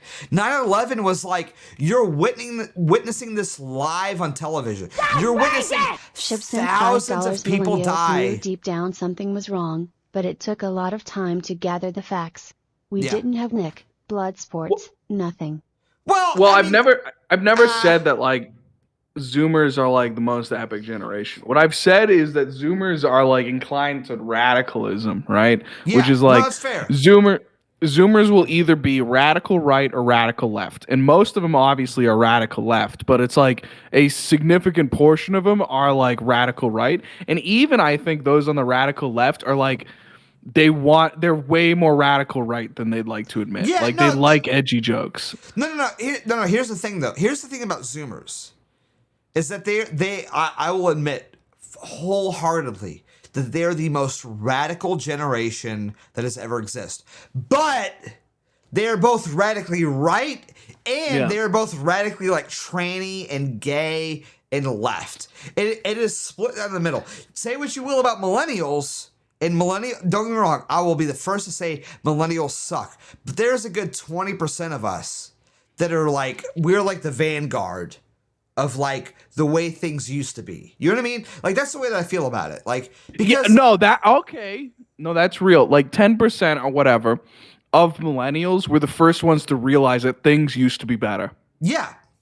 That's maybe they don't know how to put that into like words or like put that into action. But they were the noticers. They were the first noticers that things used to be better and now they were ass. Yeah, and like don't get me wrong, I mean, even if you look at me, right? Like, don't get me wrong. Like, I noticed even before I came before Nick Fuentes, right? And I noticed like things are fucking bad. And it took a Nick Fuentes to put it into words and to put it into like a political ideology and a movement to sort of like build a movement around it. I couldn't do that. You know what I mean? I couldn't do that. There's no way I could do that. I'm not that likable. I hate everybody, and I'm a contrarian.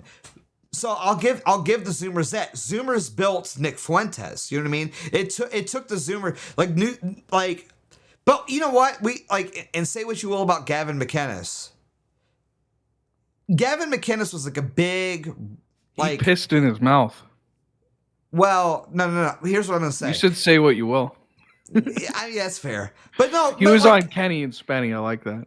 Dude, Kennedy and Spenny was great. Red Eye was the best. Did you hear show. Spenny fucking disavowed He went Tyler?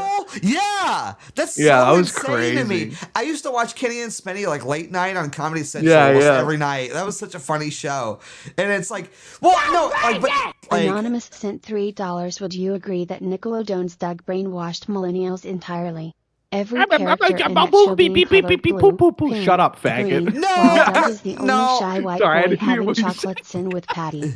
No, because here's the thing. I disagree with that take entirely because Doug sucked. And most millennials agree that Doug sucked. It's really only Zoomers that like Doug. Can I be real with you? What the fuck Doug is, nigga? Yeah, I like SpongeBob. Well, no. I like SpongeBob. I like SpongeBob. I liked Jimmy Neutron. I like Fairly Odd Parents. Hey, you were a Nickelodeon kid. What about Dexter's Lab?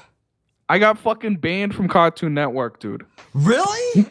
Yeah, man. I know exactly the times I got banned from Cartoon Network too, because it was like I remember watching on Cartoon Network. I remember watching the promos for the new show that was coming out, which was Foster's Home for Imaginary Friends. Dude, that's so I remember good. watching. No, listen. I remember watching the promos for that show, and then my parents banned me. And then when they unbanned me from Cartoon Network, they were like, "I hope you enjoyed the last episode of Foster's Home for Imaginary." I was banned from Cartoon Network the entire span that Foster's was on TV, and I've never seen it since. Foster's, dude, I'm sorry. Like, they literally like cucked me from the entire lifespan of that show. And that was before fucking Netflix. That was before I could go on to Google and type in watch online free Foster's Home. So I was just cucked from the show. Dude, I'm sorry. Like this is the thing. I was never a Nickelodeon kid. I was a Cartoon Network kid. Dude, Johnny Bravo, Dexter's Lab, Foster's. I missed all of it. I just watched SpongeBob. Even Powerpuff Girls. I didn't like Courage the Cowardly Dog. That show was too fucking scary for me. I don't like that. It was awesome. It was too scary. I don't want to watch it. The same thing with Billy and Mandy. I didn't want to watch that shit. Beardson sucked my cock. He sucked my cock at half pack. Hey! No! Can a nigga take a piss, please? Yeah, I'm sorry. That was nothing. That was nothing. Beardson sucked my dick at half pack. No, I didn't. I did not do that. Motherfucker. Thanks for the super chat, by the way. Greg Vetter sent $3. Benton is the best Zoomer show ever created. I didn't really like Benton. What the fuck is that? Go fuck yourself. My fucking goals. You know how fucking SpongeBob is, you nigger. I don't like Ben 10, honestly. Can I say Ben 10? Kind of sucks. Consumer sent $3. Zoomers grow up on you, which is why we are riddled. Ben 10 niggas are horny furries. I'm going to say that. Ben 10 niggas grew up to be horny furries. All right? Every single one of them. Okay? If you watch Ben 10 as a kid, you jerk off to fucking drawings of motherfucking like wolf people. All right? And I'm just right. And everyone knows I'm right. And every nigga knows I'm right. Drake and Josh was real. Ben 10 was a bunch of fucking furries and shit. Watch that show. All these Ben 10 niggas turned into gay homos. Okay? And you know I'm right. SpongeBob, Fairly Odd Parents, Danny Phantom, motherfucking Jimmy Neutron. Can I elaborate too? Dude, wait. Can I drop another funny story? My fucking cousin, who's 2 years older than me, he was watching. His dad banned him from listening to the intro song of Danny Phantom because it was rap. So my cousin would literally turn down the volume every time the fucking intro song to Danny Phantom came on. Dude, he would mute it. Dude, so I was huge into music when I was a kid, and like obviously I still am, obviously, or whatever. So I got the original Xbox for Christmas, and they used to have this feature on the original Xbox where you could like rip. You basically like put a real like music CD into your Xbox. Why are you making fun of me, by the way? Like, what is this? Why are you being so rude? I'm telling, like, look, this is a funny story. Sorry. Continue. Why? Can I just not tell a story without you being an asshole? Me. Yeah, okay, I get it. But you could rip CDs on the original Xbox. And so my grandpa didn't give a fuck like what I listened to. So I go to his house stay on the weekends, and he'd buy me like System of a Down CDs, Linkin Park, whatever. He didn't give a fuck. So I'd rip all these CDs to my like Xbox, and I'd bring it with me. You know what I mean? And I'd leave them. I'd leave the CDs over there at my grandpa's, and then I'd come back home, and then I'd play like Tony Hawk's Pro Skater. And my dad would hear like fucking like Linkin Park, and he'd be like, "Hey, what's that you're listening to?" I'm like, I don't know. It's like a video game soundtrack or whatever. And that's how I got away with like listening to music when I was a kid. Yeah. My fucking my cousin's dad was big on that shit. He hated rap. He's like, "You're not listening to black music, are you?" Oh, dude. So like when I was like maybe like 10 or 12, I used to go hang out with my grandpa, and he made me this like mixtape of like 3 6 Mafia music, which granted, like looking back, probably shouldn't have, but it was like it was The End by 3 6 Mafia, and so I brought this like cassette tape home, and I was like listening to it whenever my parents weren't home, and I'm like, oh, dude, fucking late night tip. This shit's fucking like awesome. You know what I mean? Like I loved it. The first time I had headphones on. Oh, dude, or fucking earpods or whatever. Dude, I feel like this is something that like newer kids aren't gonna know about. But I remember in fucking elementary school, we were about to go on a field trip. Danny Phantom sent $3. Hey, Wurs, I see you name dropping me Nibba. Not cool. I the fucked other day Sam. you said I you fucked raped my Sam from girlfriend Danny during Phantom. Jimbo's stream and trolled the fuck out of I him. went fake sell for Sam. I fucking came inside Sam from Danny Phantom, and she's got my baby inside. Is that the she's goth right girl? She's sitting right there. Is that the goth girl? Yep, she's goth. Yep, dude, she's that's hot right. as fuck. Yeah. She was a fucking baddie. Dude, that's right. They used to make so many baddies on like cartoon shows back They in the did, day. dude. I literally was psyoped into liking goth girls since I was a kid. Motherfucking Sam, motherfucking dude. All of the hot girls from fucking my cartoon shows, they were all fucking goth. All right, Sam, dude. fucking Raven from Teen Titans. Motherfucking dude, Raven with dude, fucking boom, bam, bam, bang, bang, boom, boom, come. Yeah. Raven right, from baby. Teen Titans.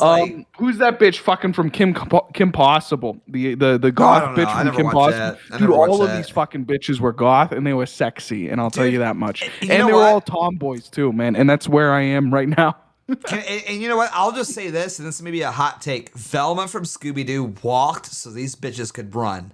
Okay? That's real. Velma from Scooby-Doo was a bad fucking bitch. The Hex Girls from Scooby-Doo, bad as fuck!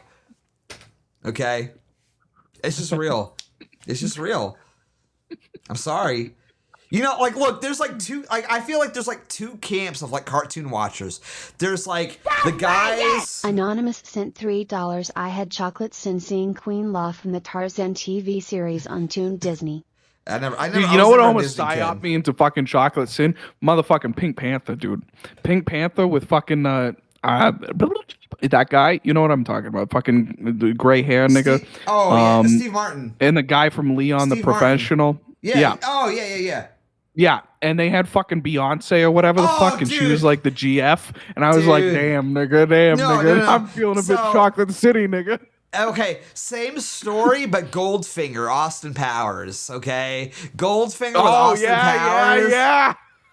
Even though that's the worst See, this Austin is the Powers millennial movie. Zoomer connection right here, man. Dude, Beyonce like 20 years ago, I swear I would cut my dick off just to smell her fart. Like, woo! She was bad as fuck back in the day. Now I would not. Now it's like if I were to like name a chocolate sin, if you were to like hold a gun to my head, and like chocolate sin now, dude, chocolate sin. It would be like Nicki Minaj. Yeah, I'd be a Nicki Minaj guy. If you like, even though I'm not even really like into Nicki Minaj, but like. I've been talking like chocolate sin, you're holding a gun to my head. Like, name another chocolate sin today that's hot. That's what I'm saying. You'd already be dead. That's what I'm saying. Nicki Minaj. Well, that's just because that's the only chocolate sin you fucking know, dude. It used to be Stacey Dash. Do you remember Stacey Dash? Who's a baddie black bitch? Dude, who's a baddie black No, bitch? Stacey Dash. Doja Cat's got limp fucking titties, yeah, all right? Doja Cat. No, and she's got busted ass fucking feet. Her feet are fucking disgusting. Google Doja Cat feet and you will fucking throw up. Dude, Stacey Dash though, back in the day from like Clueless. Nicki Minaj is like 48 years old, nigga. Well, yeah, I mean, like, maybe not now, she's not that hot, but, like, back in the day, like, Nicki Minaj, like, when she was in her prime, that ass, it went places. No, listen, I'm never gonna sign up for this, like, nigger brainwash, okay? Where it's like, you get fucking a BBL or whatever the fuck, and now your ass is the size of fucking Rhode Island, and now I'm into you, whatever, I'm not falling for that shit. Here's the thing about Nicki Minaj. She has, like, the authentic ass. You know what I mean? Because she showed I've never been a bit of a chocolate. I've never been a chocolate sin enjoyer. I mean, I really haven't either. I mean, to be fair, they look like fucking ogres. They look like orcs. That's real. I mean, like, honestly, it's hard to tell men from women with that race. Yeah, that's same with Asians, but in a better way. No, Asians are a little different. Asians are very feminine, at least. You know what I mean? Yeah, like, no, that's what I'm saying. But so are the men. Yeah. They're like elves. Yeah, that's fair. That's fair. Yeah. No, I mean, I'm not a chocolate. I can name 100 women over I would take over Nicki Minaj. But if I was like gun to my head, like if I had to name a chocolate. What about that bitch from Spider-Man? Oh, Donna or whatever the fuck her name is. Nah, yeah, dude. Yeah, that bitch from Spider-Man. I would take Nicki Minaj over Donna any day. Any day, dude. Was she in Hannah Montana, by the way?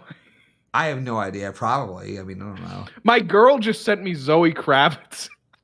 Why is my girl hooking me up with chocolate? No, okay. You know what? Who the fuck is Zoe Kravitz? No, she's Catwoman from the newest Batman. And you know what? Honestly, I would like to revise my choice. Bro, she looks like fucking. I would like to revise my choice. She looks Zoe like Johnny Depp. Nah, dude, in Batman, she's bad as fuck. Honestly, I don't know. Listen, you tell me my girl is an epic. She sent me a chocolate sin. All right. Honestly, though, if I were to pick like all-time chocolate sin, it's gonna be Stacey Dash. Who the fuck is Stacey Dash? Bro, I'm gonna pull her up on stream right now. Stacey Dash. I mean, she's old now. I'm pulling up. I'm gonna pull her up too for the chat. I'll type young. Yeah, she's old now, but like, dude, back in the day, Stacey Dash. Oh my goodness. Oh, from fucking Clueless. Yeah, that's what I said, nigga. I wasn't. I'm drunk, man. Me too. Bro, Stacey Dash from back in the day, absolutely.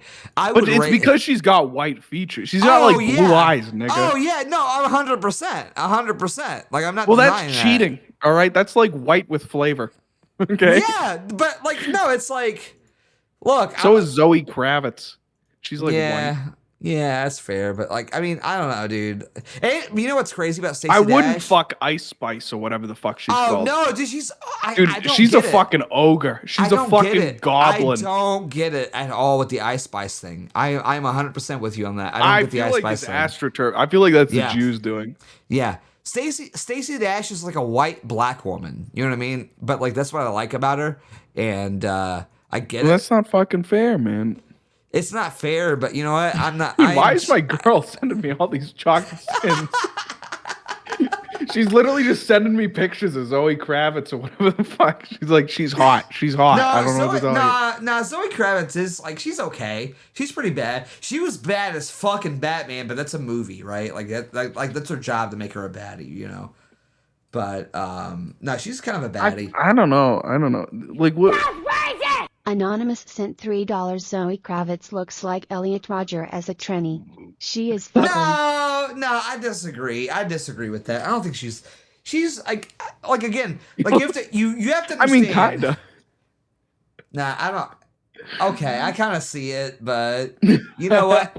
Elliot deserves somebody to thirst after him. You know what I mean? Like he deserves his place in the sun. So Elliot Rodgers. Old Elliot Rodgers. Can we talk about something? Pour one out for my nigga. Yeah, I'll take a shot for that. He was ahead of the time. He was ahead of his time. No, honestly, I feel like if Elliot had found America first, he wouldn't have done what he did. You know what I mean? That was Happer Rage. What happened to him? That's fair. That was Happer Rage. That's what niggas, these Asian niggas need to think about. These niggas who are like, I would fuck Japanese pussy Dude. so hard. I would pound and cum Japanese pussy. It's like your son is gonna be so fun. Like your daughter's gonna be hot. That's for certain. Oh yeah, But 100%, your son but- is going to be like the worst of both races. You know what I mean? Yeah, like, And he's gonna be fucked because of that. Yeah, like that's the thing. It's like people don't understand. Like You're not gonna get a male heir out of a Japanese woman. You know, No, you're you're gonna not. get like a fucking femboy. All right, dude. Like, look, I will say this. I think like Asian women are incredibly attractive. Like that, like and it's not for everybody, right? Like it's definitely like you have your preference. I think Asian my girl women, looks Asian. It's the best of both worlds. Scandinavian, and she looks Asian. It's no. literally the best of both worlds. No, honestly, same. Once again, just big ups to my girl for being hot. Yo, big shout out to my girlfriend for being hot. Thanks a lot. No, honestly, same.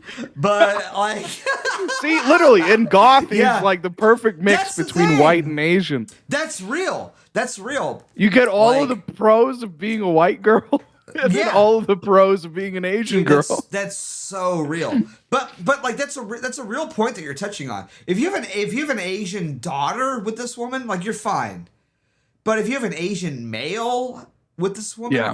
you like, dude, your lineage is fucked forever. And that's the thing that I think people don't think about enough is their lineage. You know what I mean? Like you have to No, like real. you like, dude. You have think about. I just want people to think about this for an instance.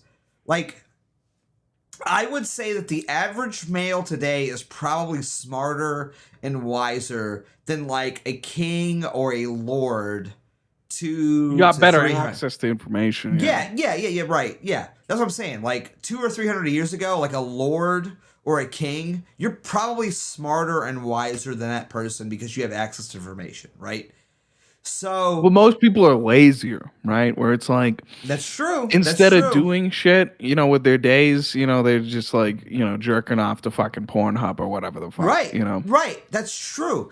That's true. But also, think about this for an instant.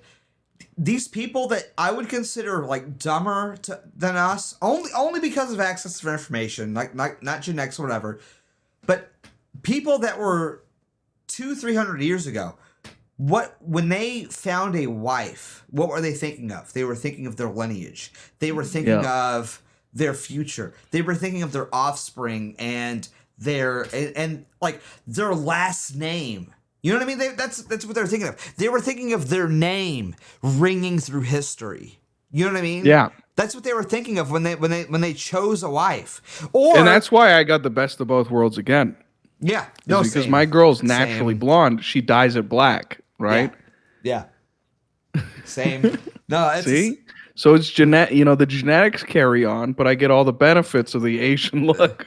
well, mine's Irish, but like, yeah, she's like real Irish too. She's like, Yeah. she like was birthed in Ireland. You ever get worried that you're Jewish? I used to, and then until I got the I got the test. Yeah. I don't But, want to like- get a test. I'm still one of those psychos who's worried about Jews stealing their DNA or whatever.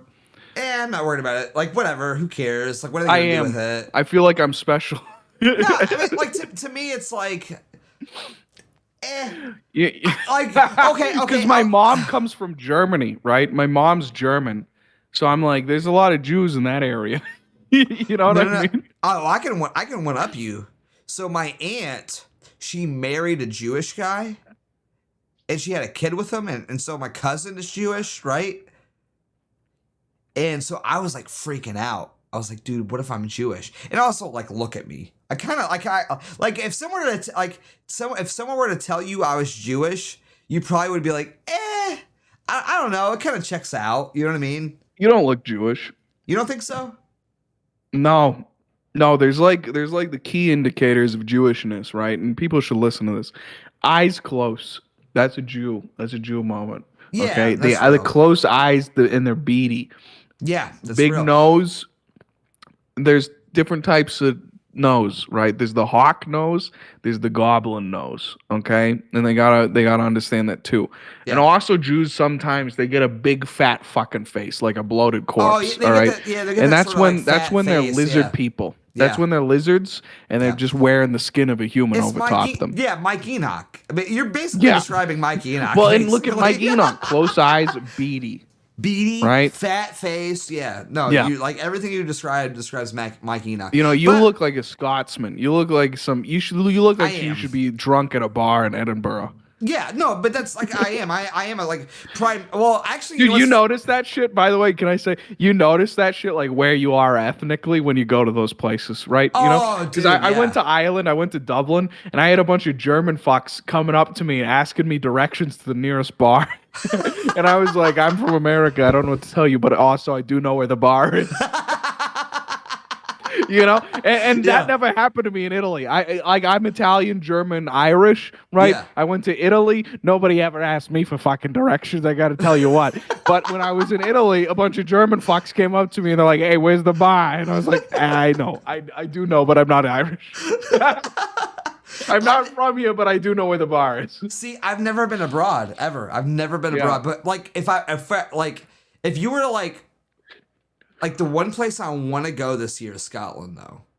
Like, I feel Yeah, like if you go there and then you see tourists asking you directions and shit like that, you'll know Yeah. that that's what you look like.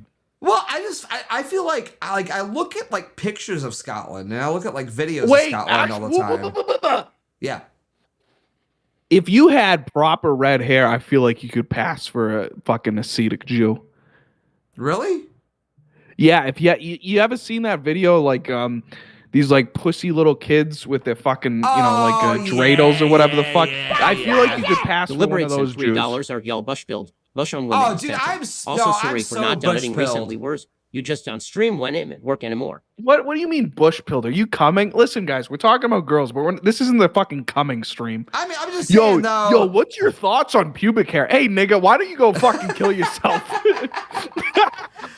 All right, we're I'll just talking say about this. girls. That isn't an excuse to come out here coming, okay? Nigga with his I'm dick in his bush-pilled. hand, like, what do you think about Bush? What? Hey, No, nigga, you- if it turns look. you on, it turns you on. You don't need my fucking opinion on whether or not you're allowed to come, you horny little nigga. No. Who the Look, fuck was that? No, who the fuck was that? deliberates? Deliberates. Yo, and that nigga was talking about how horny he was for a tranny a year and a half ago, and I remember that shit. Deliberates, you coming guy. Look, I'll just say this as a person who has came before. With a Matt woman. Monday says, Worsley, you're coming all night, nigga. Hey, I'm not coming at all. I'm not bricked. I'm not bricked. You shut up. I'm not bricked at all. Hey, come here. Look at my dick. No. I just want to look. I agree with what you're saying. I don't disagree, but at the same time, I feel like it's important to let women know. It's not important to talk about pubic hair on women, all right? It's not. It's not. It really isn't. It is. Because this is an issue of modernity versus like this whole trad thing. I am actually on the side of trad here. I'm a big pubic hair gang. Bro, what the fuck? Nigga, we don't need to know that. Nobody needs to know. No one needs to know. Bush gang in the chat. Let's go. Don't. This Full is coming. Bush. This is No. simping. Stop. Not, This is no. coming Hey, and how is it simping. Who am I simping for, faggot? Who am I simping for? I don't know. It's just coming, Yeah. and I'm not No. comfortable with No, this shit. it's no. It's no. Here's the thing: we should let women know what our preferences are. There's nothing wrong. We do Yes, not. yes, No, we do not. Yes. We do not. Bush gang. Bush No, gang. no, we do not. No one needs to know about this shit. Yeah, no, they do. Nobody needs to know. No, it's important. It's important. Press 1 in chat if you think we need to know. Press 2 in chat if you're Bush anti-cum gang. No, press 2 in the chat if you're a fucking Bush gang. How about that? Press 2 in the chat if you're Bush gang. Okay? Bush gang is awesome. It's trad and it rules. Brother. Yes. Brother. Yes. Bunch of horny niggas outing themselves in chat right now. Two. Let's go. No, the two was if we didn't need to know. No, two was if we didn't need to know. No, 2 is Bush Gang. 2 is Bush After Gang. you said it, nigga. Yeah, that's the point, nigga. But I said it first. Fuck, $4. Shut up. Goal. $4. We'll stop with the coming. $4 and we're done with coming. No, I mean, look, it's not about coming. It's not about coming. Let me explain. What is it about? What is it about? Grooming standards, nigga? You just out here with a fucking straight razor in your hand? No. Hear me out. Hear me out. Am I not allowed? Danny Phantom sent $3 in with Beardson here. No bush, no ring. That's all there is to it. Yeah, that's fair. Thank you, Danny Phantom. I haven't weighed in either side of the debate, but that's because fair. I'm anti-cum gang, okay? No, but it's not about and I feel coming. like this is just straight up unadulterated horny posting. No, it's not. But here's what it's about. When I say I'm Bush Gang, I mean that like on my George wedding. W. Bush. Shut the fuck up. Fuck you. That's a sore topic for us millennials, okay? Like you can't bring up George W. Bush. No, but like I don't think there's anything wrong with telling a woman what my like preferences are. Well, why do I need to know? You don't. Well, shut up. Like who cares? No, I mean like, but here's the thing, right? It's like we can't be like afraid of sex. You know what I mean? Like that's the thing.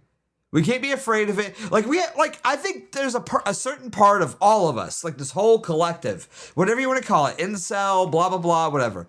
We have to at least acknowledge and indulge in the fact that, like, look, we are interested in sex, but we are denying it because our moral character is stronger than our flesh and our urges. You know what I mean? I think this is coming. How? This is coming. How? How? Because like whenever like I find a wife, I want her to have a full bush. Yeah, that's coming. I don't know what to tell you. That's coming. But that's the whole point, right? It's like I'm coming when I'm married. I'm not coming beforehand. But you're coming in essence right now. You're mental coming. No, I'm Who not. cares? Says Wurzel L. How? I mean, like, how is it coming though? Because I'm not like coming to anybody. I'm not like horny right now. I'm not bricked up. It's coming brain. Would you and like intention? He misspelled that. Intentioned. Intent, is that a word? Well, I mean, intentioned. but here's like the great dichotomy. Here's the great dichotomy, and let me explain this, dude. I am always horny. Like every second of my life, I am fucking horny.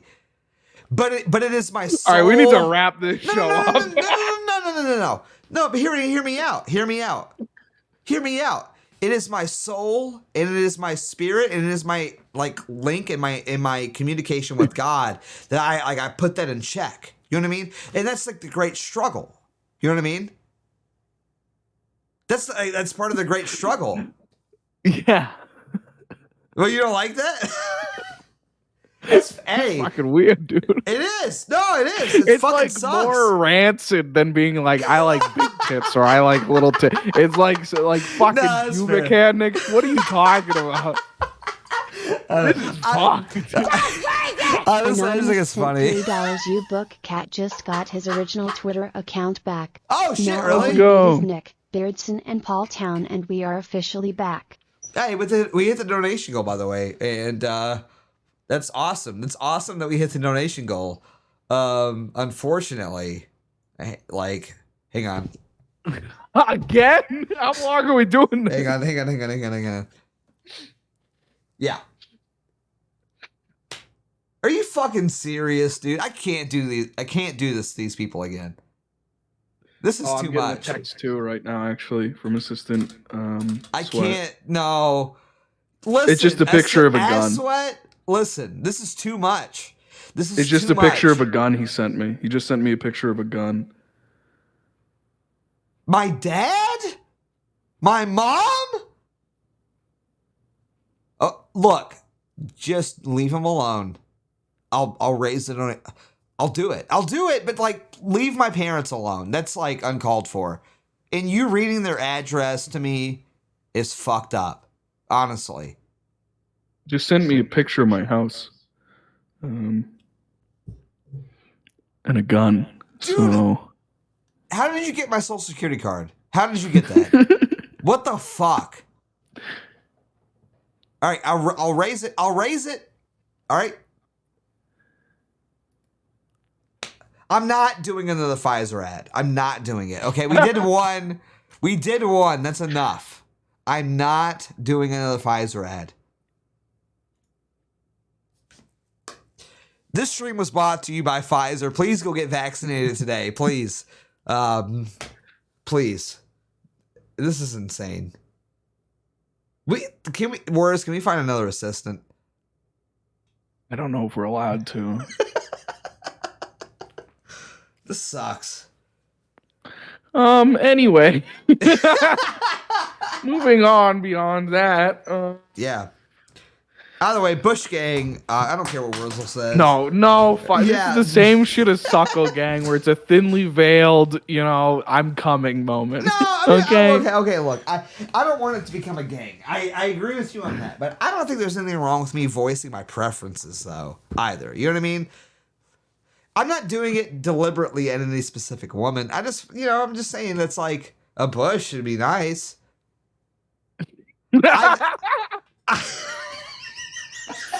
All right, let's move the fuck on beyond Bush Gang, nigga. I still think it's just coming. All right, I don't know what to tell you. I think it's bricked up right now. I don't know what to tell you. So I had a story about an hour and a half ago I wanted to tell about coming to Jesus. Danny Phantom sent $3. Where's tell her story about coming to Christ? There My we GF go. is a Okay, Bush so he's BTW. donating about it. Bush Gang, let's go.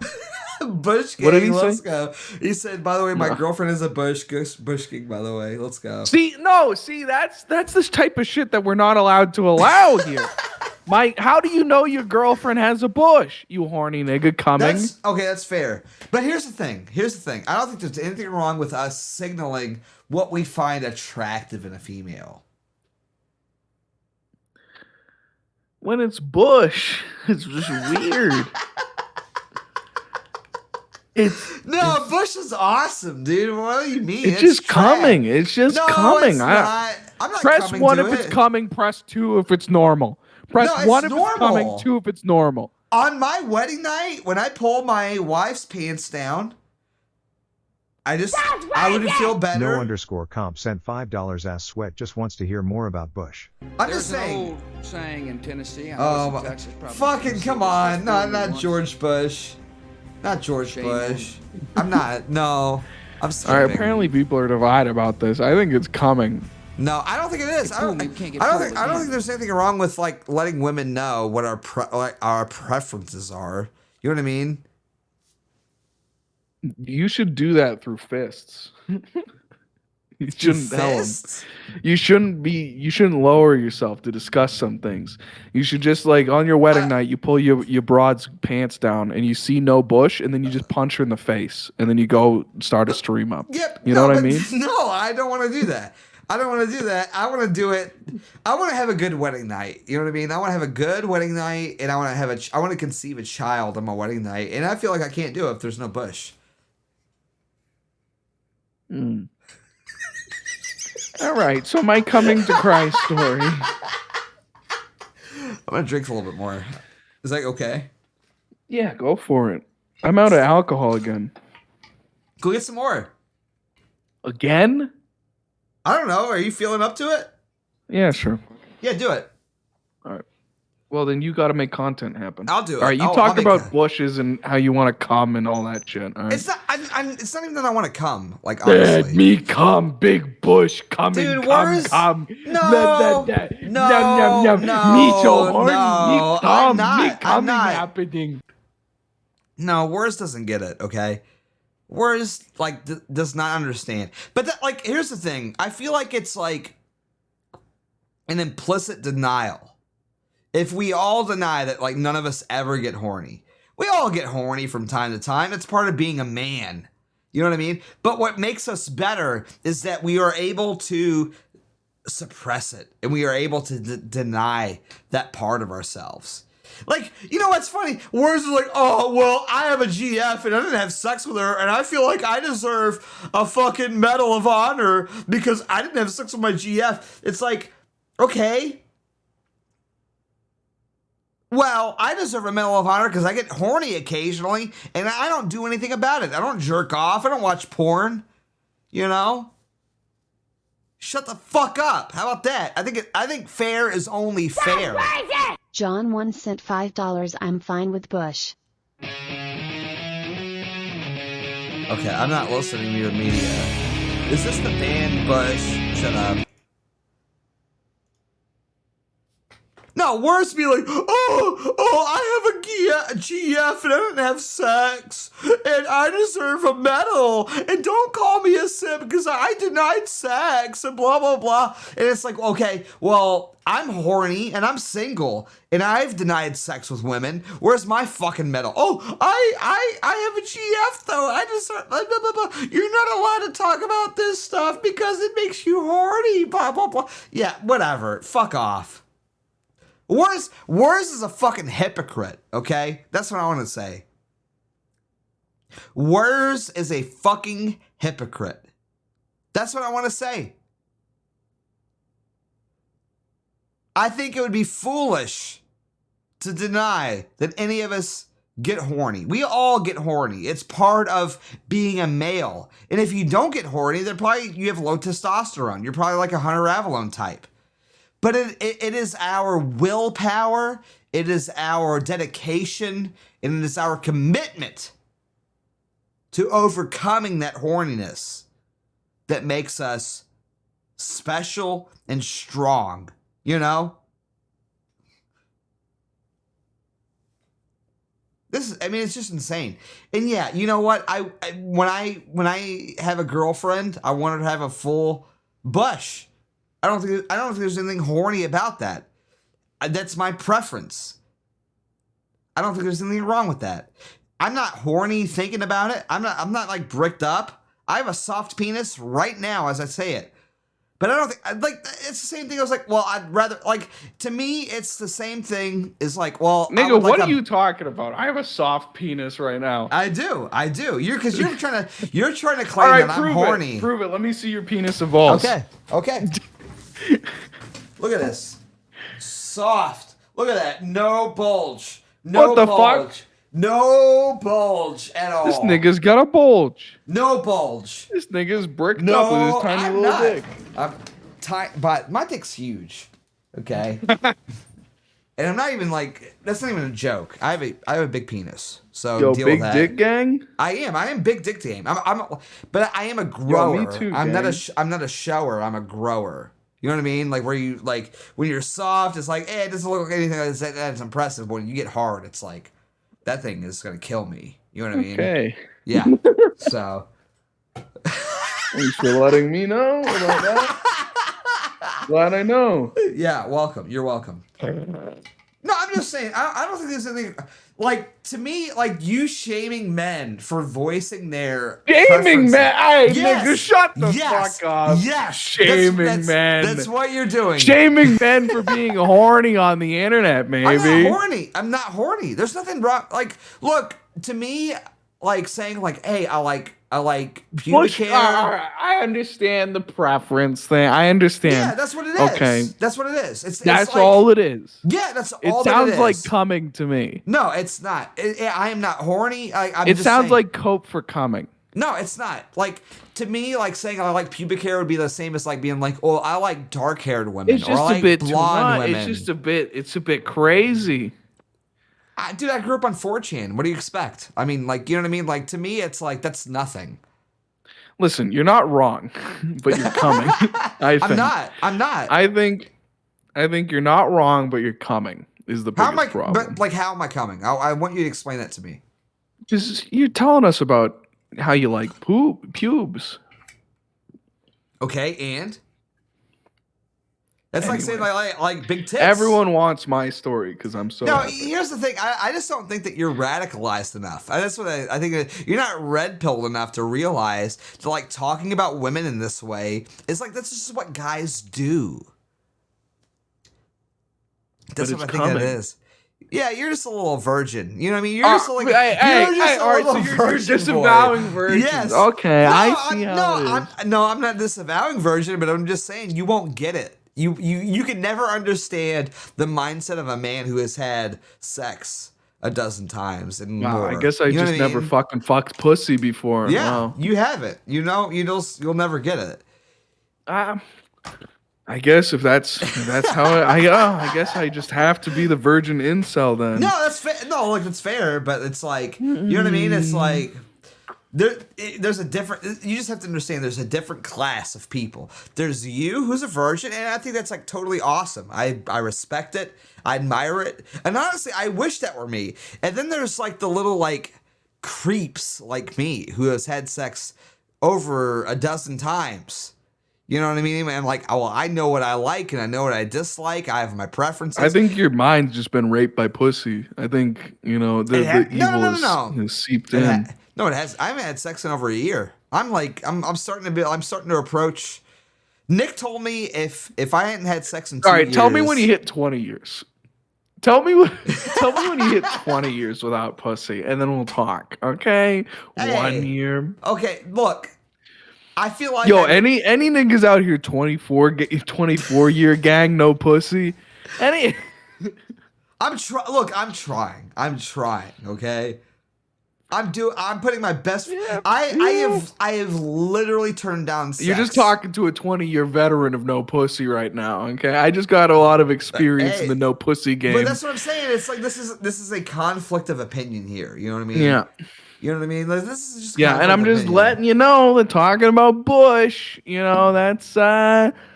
that's some sex having behavior right there. That's some of that old that cum left up in your noggin is dripping down into your mouth and coming out as words. I just don't think that there's anything wrong with discussing your preferences. I don't think there's anything wrong with that. I think your mind is still on pussy, even though you can't get it. You're not going to become a wizard like that. Hey. I can get it. I don't like this word can't. I could go out right now and get pussy, but I choose not to. And that's the distinction, okay?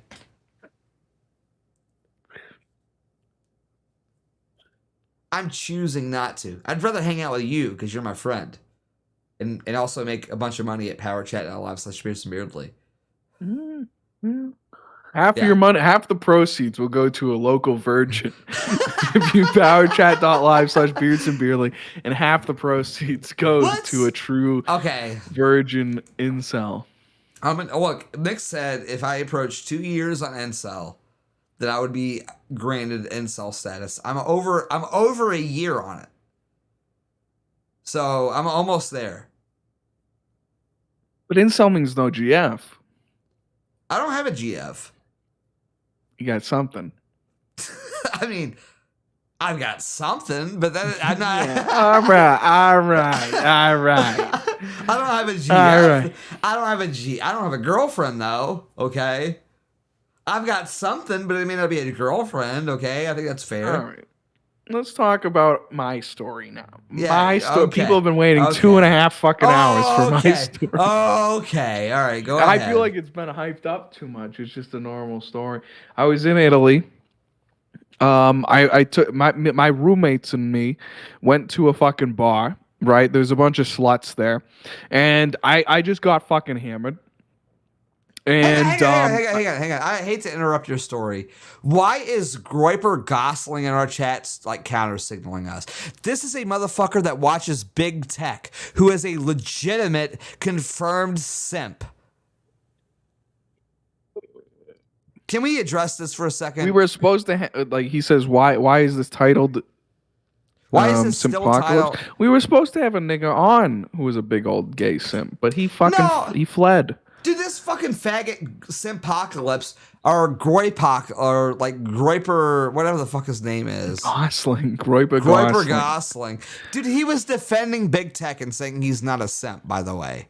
For DMing that was absolute simpery. That was absolute simpery. Not to bring it back up, but it was absolute fucking simpery, was it not? Yeah, it was. It absolutely DMing a Jewish e-girl for like 6 months who has an OnlyFans. That's simpery, okay? You know, I don't know what to tell you. He says, "Here we go again." Listen, Groyper Gosling. I'm Ryan Gosling. Okay, so we have a connection in that regard. But you got to chill out with this. Yeah, he's a simp. He got caught of simping in the DMs. ... Hecking doggo. I mean, all right, Nick Martin Groyper was just making fun of you and middling intellect. Both of these guys making fun of you for being drunk. And Groyper Burgers. This is messed up.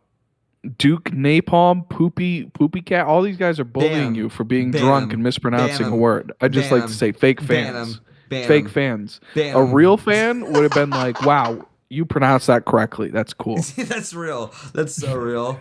Yeah, I'm a little drunk. What did St. Patrick's Day after? It's the day after St. Wurzel, you have been talking about your GF's pussy all night, you nigger. No, I haven't. Matt Monday, whatever Matt Monday says is the incorrect opinion.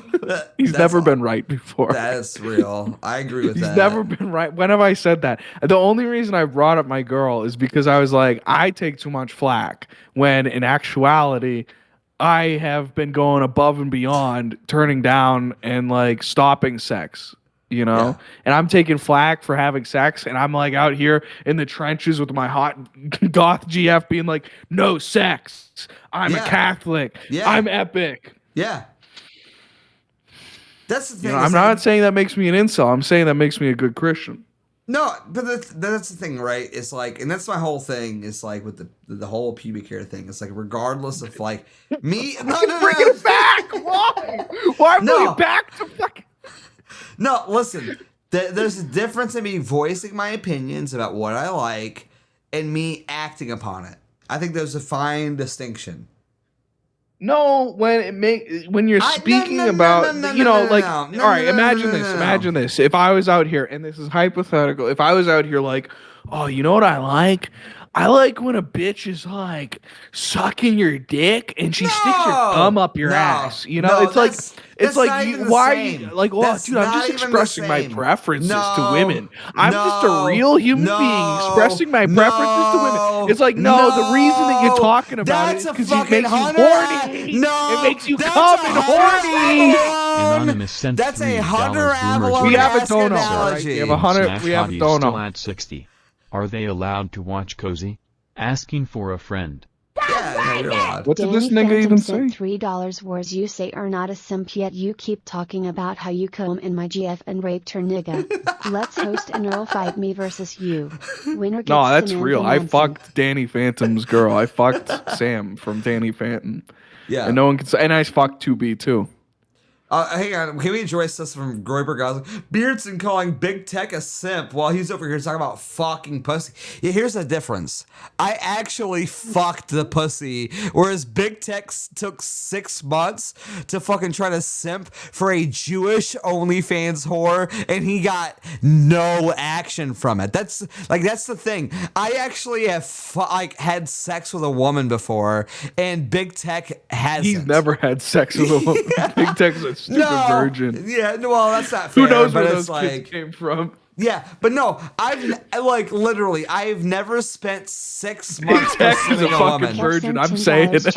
No, he's not. No, don't say that because that would make him based. He has kids. Okay, he literally has kids. We don't know where they came from. But no, we don't that's know. the You thing. can't prove that. You got a DNA test, nigga? Fuck you. That crushed the goal for the 3rd time. No, nigga, it's like the 8th time we crushed the goal. But like we haven't even. We're 95% of the way there. We're not even there. We're almost there. We're almost there. Here's the thing. Here's the thing. If Big Tech had sex with Lavaloon, I still wouldn't like it, but I would at least have a modicum of respect more for him. You know what I mean? Does that make sense? No, that's so real. Because simping is like the inherent part of simping is like the orbiting, you know, that you do. Yeah. Yeah.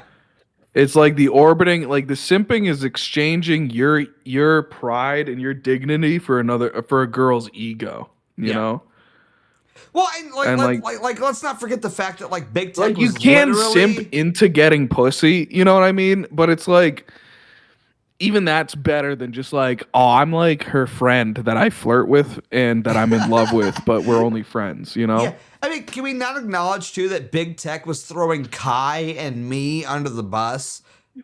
You know what I mean? Like, he was literally like, oh, Kai's not that smart, actually, and you're way smarter than Kai is. Like that, like you're literally throwing a man under the bus to try to impress an e-girl. That's simping 101. All right, people want my story. We got to tell it. All right, you got to stop talking about Bush. You got to stop commenting. No, I all won't. Right? If you want to go into that bathroom right now and jerk off, that's what you have to do, okay? But we got to get through this without you coming everywhere. All right, go ahead. Go ahead and go with your story. I can't. Well, You go into the bathroom and come. Listen. You think about your Bush girls and you go into the bathroom and come, all right? No, listen. You go come already. Hey, go come already. No, listen. Can we acknowledge that you're simping for the chat like a fucking beta male? Can we acknowledge that Wurzel is simping for the chat wants to hear? Who gives a fuck, They're nice nigga? little guys. No, I don't know what they're to say. not. They're nice little guys. Press 1 in chat if you're a nice little guy. They would send more money.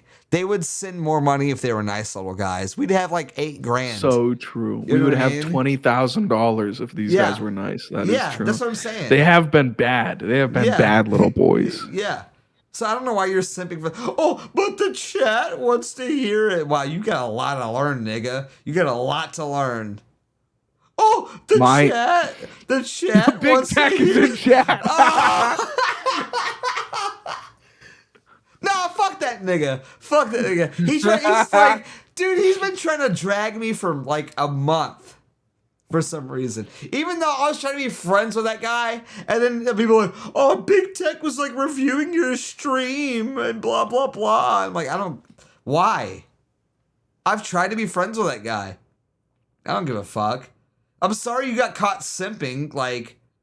Just acknowledge it and move on. Like, just be like, hey, okay, this was bad behavior. I acknowledge it and I want to move on from it. I think he's a cool guy who has periods of insanity. Unironically, that's my real take. I agree with that. Tech. I totally agree with that. I totally because when I met him in real life, he was super cool. Yeah, he was like such a cool guy. He was such a bro. Yeah, but I feel like he suffers from like BPD. I feel like he has like male BPD or something. Yeah, I totally agree with that. When I got to hang out with Big Tech, cool fucking guy.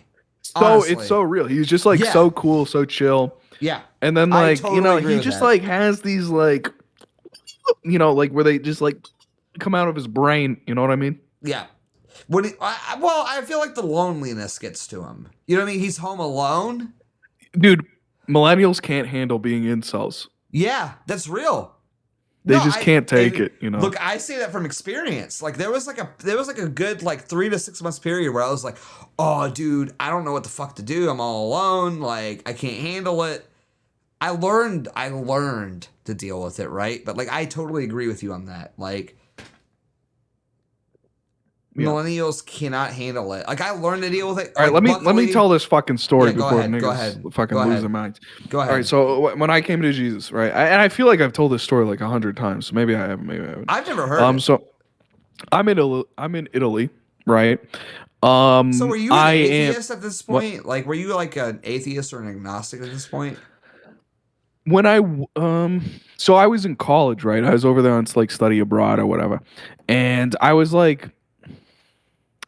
definitely agnostic. I think I didn't really believe in God, but I had read a lot of that stuff, and I feel like I was trying to find my way back into the church, if that makes sense, right? Where I was trying to believe. You know? Yeah, I mean, I feel like most people in their 20s have kind of gone through that. You know what I mean? Because your 20s are a very formative year, and you get exposed to a lot of new information. I don't think it's anything like boo-hoo or whatever. I feel like that's an important part of being an adult. And especially for niggas my age, because it's you went through the fucking amazing atheist period. You went through internet atheism when you're 12. I didn't really necessarily go through that, but I was like a Darwin. I mean you as in the royal you. Yeah, you know? yeah. The millennials, yeah. No, like me, nigga. Like I was I watched Amazing Atheist and I became an atheist, right? And like even though that sort of died off and I stopped being like a militant atheist or whatever the fuck, I was still like in the mindset of like, whoa, God's not real and it's science or whatever the fuck. But I just like kept it down low and I didn't like, fuck around with people about it. But when I was like in college, I started this like philosophic journey where I was like reading different philosophers. I started reading with like Socrates, and then I worked my way up to, like more modern day, like Enlightenment period philosophers.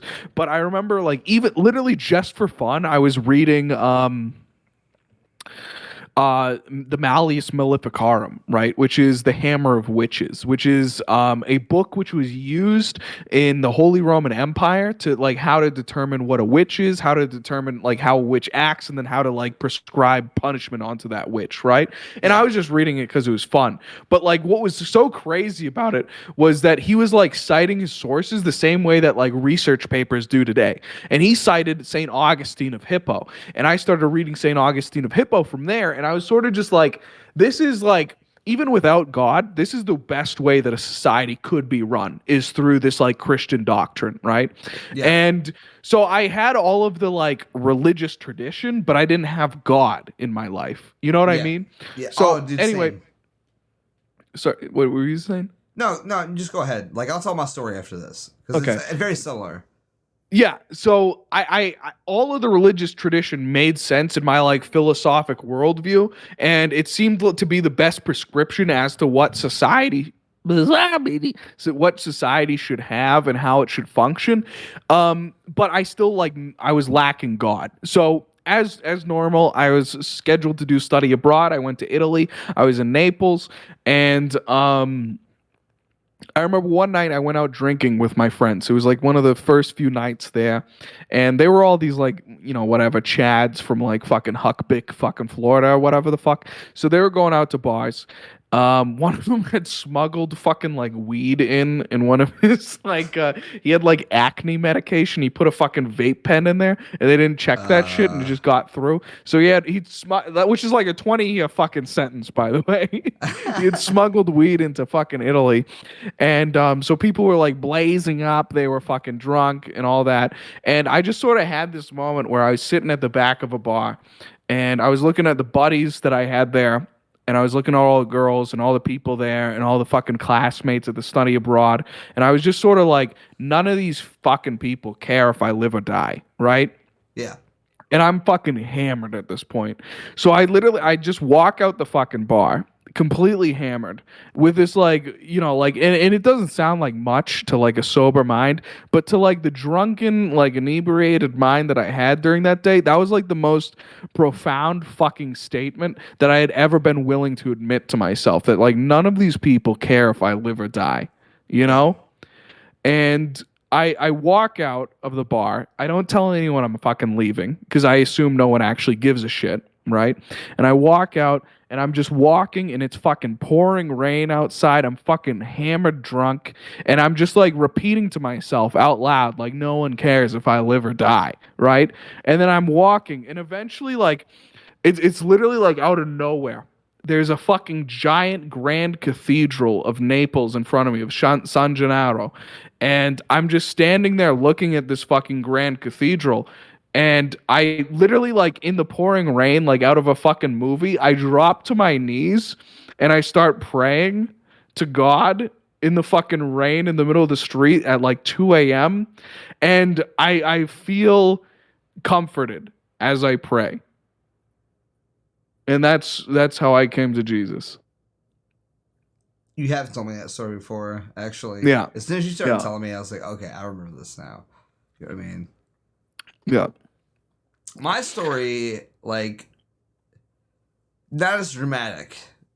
Yeah, and it sounds whatever, it's pretty, but no, like that's I mean, literally how it good, happened. Though. That's good though. I mean, like that's the thing. It's like, I feel like when you're in your 20s, like you're like 19, 20, you get exposed to a lot of different information. You know what I mean? Like I feel like it's like almost natural in that that's what I love about America First, right? It's like I feel like America First is sort of saving people from that sort of like period. Like, hey, no, God's cool. Like, it's a cool thing to get into. You know what I mean?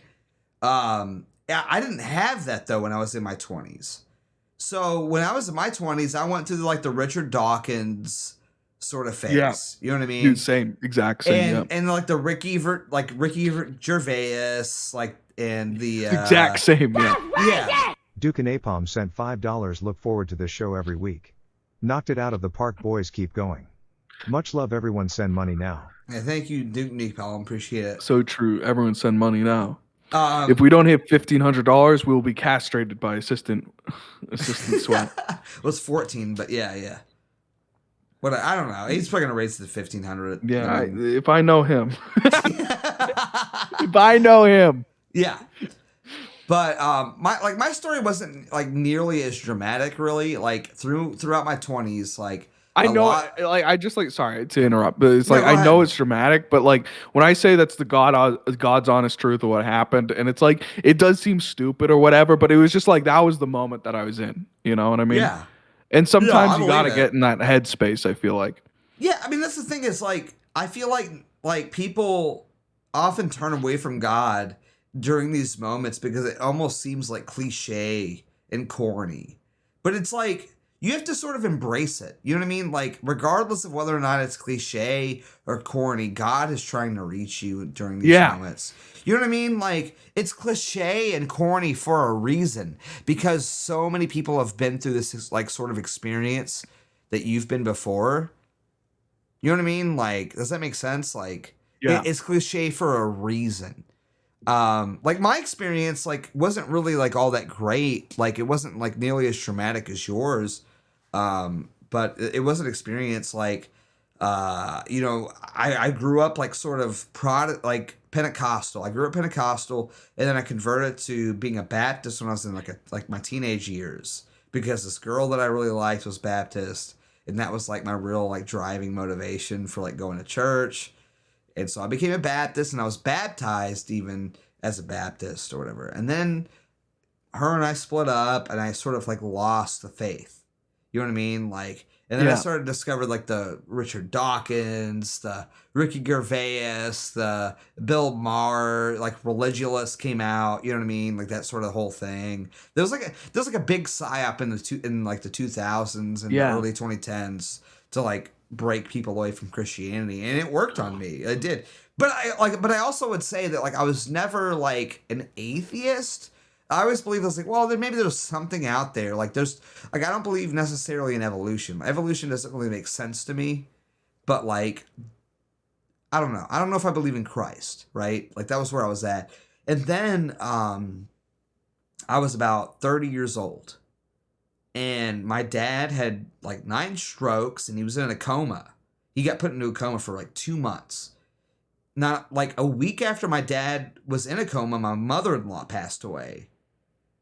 And it was like, so my wife at the time was, like, away with her family, and I was, like, all alone with my family, right? And on top of that, I had just started a brand new job. Like, I literally just started 2 days before my dad went into a coma.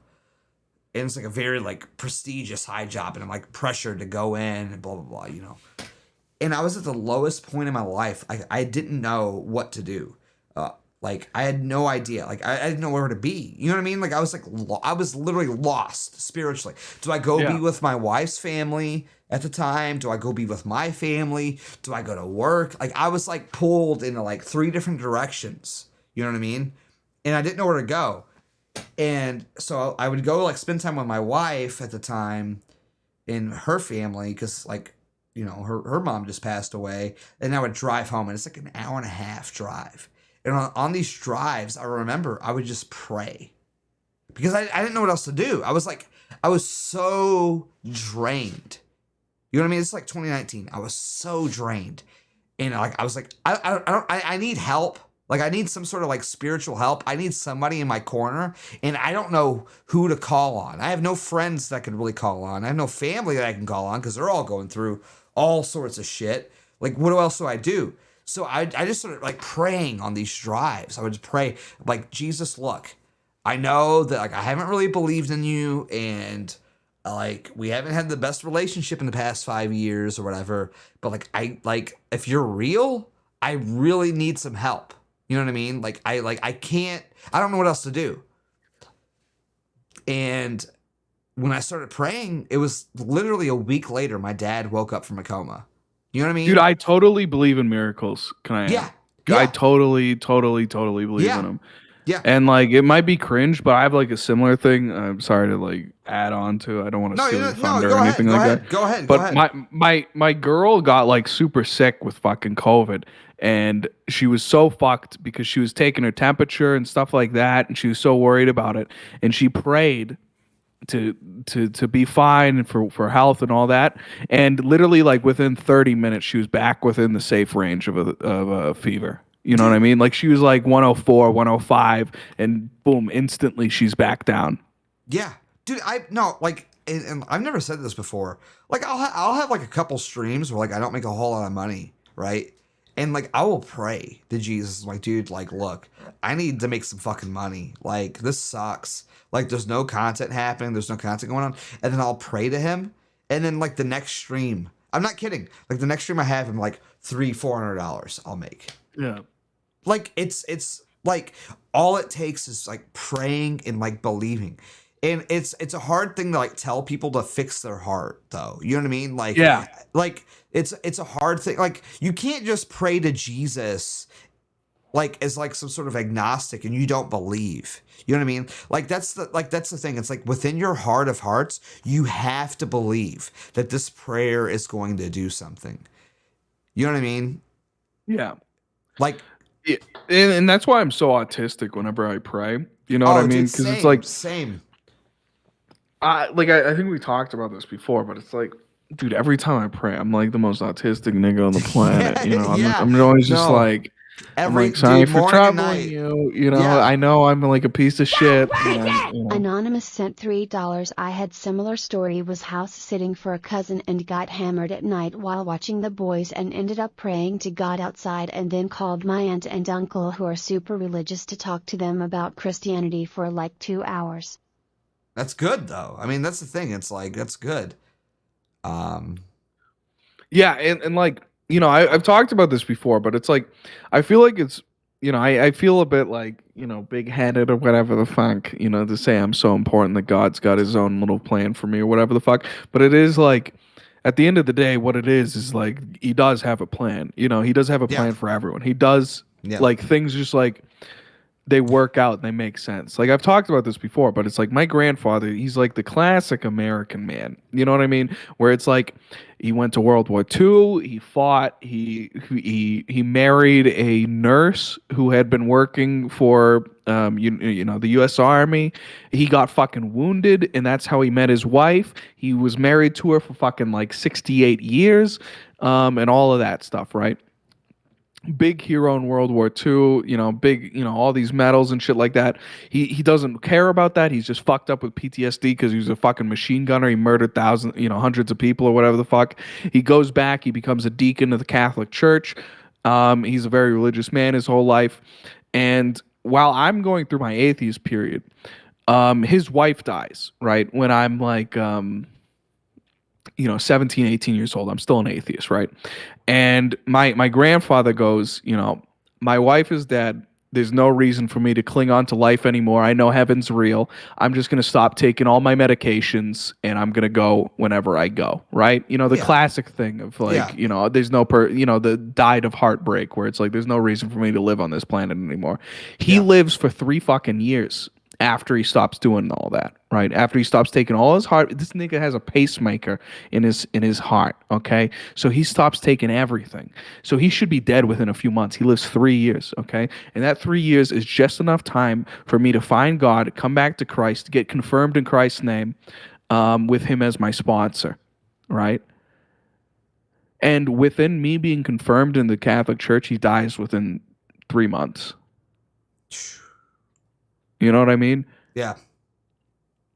It's really is crazy when you look at these sort of things. And like, I know it might not mean too much to anyone, but when you're telling me that this guy who's like the biggest Catholic influence in my life, he's living way beyond his life expectancy when he, you know, he's a 97-year-old man not taking heart medication and he lives just long enough to get me back into the church. you know? And I feel a bit big-headed talking about this, like I'm just so important that he lived for me, you know? But it's like, you know, it does seem like a fucking plan, you know?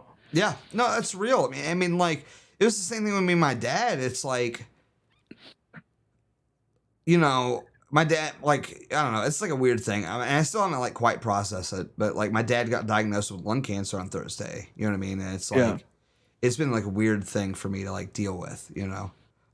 But it's like, my dad, like, 2-3 years ago, he went through 9 strokes. He was in a coma for 2 months. And it's like, at that time, I was like, I was not religious at all. And it was like, through that process, I became religious. I found Christ. And I'll never forget this because my dad is like the most like unemotional person on the planet. I can maybe count on 2 hands the times that he's told me he's loved me. And I can count on like literally 2 fingers the amount of times that I've seen him like cry. You know what I mean? Like it was at his mom's own funeral. Yeah. You know what I mean? Like, that's it. That's the only time I've ever seen this man cry in my life.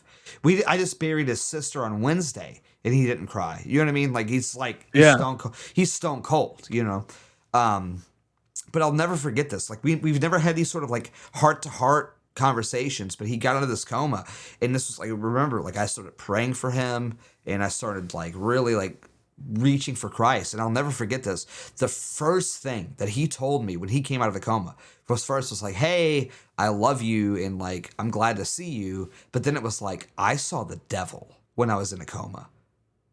He's like, I remember, he's like, I want you, I don't know why, like I want to tell you this. I've never been compelled to tell you anything spiritually before.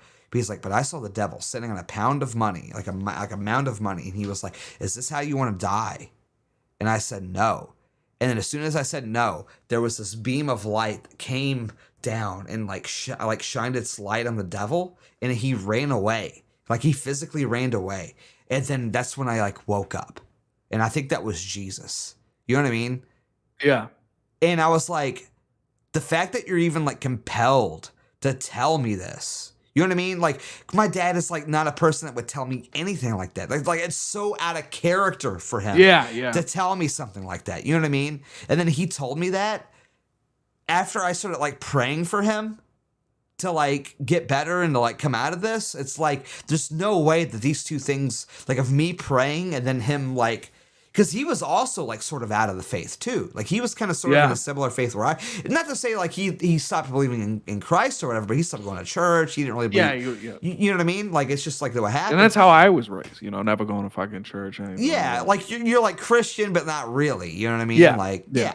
But that's how like I was always Catholic, but I never went to church, you know? Yeah. But like, I fell out of the faith entirely. Like I was like, I don't know if Jesus was real. Like, you know what I mean? Like that's where I was at. And then I started praying. And then a week later he wakes up and he tells me this incredible story that he witnessed while he was in a coma. And I'm like, there's no way that this isn't like a coincidence. You know what I mean? Like that I started praying and then instantly he sees like Satan and he sees Jesus like shining a light on him and scattering him away. After he like had this, it was like a Mass Effect, you know what I mean? He had this like dialogue choice. He's like, "Do you want to die this way?" Like if my dad answered yes, he probably would have died.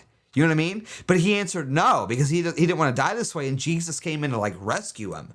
You know what I mean? Yeah, it's a second chance. Yeah, and ever since then, it's like, dude, how can I not believe in Jesus Christ at that point? Jesus Christ literally saved my father's life. You know what I mean? Well, it's like you could. You know what I mean? You could just like mental gymnastics and be like, man, you know, it was just a delusion or whatever the fuck. But what it is it's an opportunity to come back to him. You know what I mean? That's exactly what it is. Yeah. Well, I mean, like, I don't know. I just and like, these niggas, like, because I remember when I was an atheist, I always think of stuff like that. Like, you know, if God's real, then say you're real right now in my head. You know what I mean? Yeah. But it's like it's never like that. It's always like, here I am, believe it or not. You know what I mean? Yeah, I mean, but that's and that's like if you read the Bible, like that's how it is. You know what I mean? Like even like if you were to read like Job, for instance, he's like, look, you can believe whether or not I'm God or not. Like that's your prerogative. I give you free will, but I'm here and I'm presenting myself to you, and you can either accept that or you can't. You know? Yeah.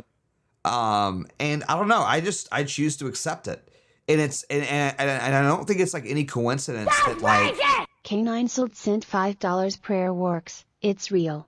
I woke up real. one morning and literally dropped to my knees and prayed. Yeah. I mean, it is real. Prayer is the most, it literally is, it is the most powerful tool that you have to change your life. Like, that's the thing that, like, always annoys me about these Andrew Tate types. You know what I mean? It's like, oh, you gotta, like, do this and do this. No, you have to pray.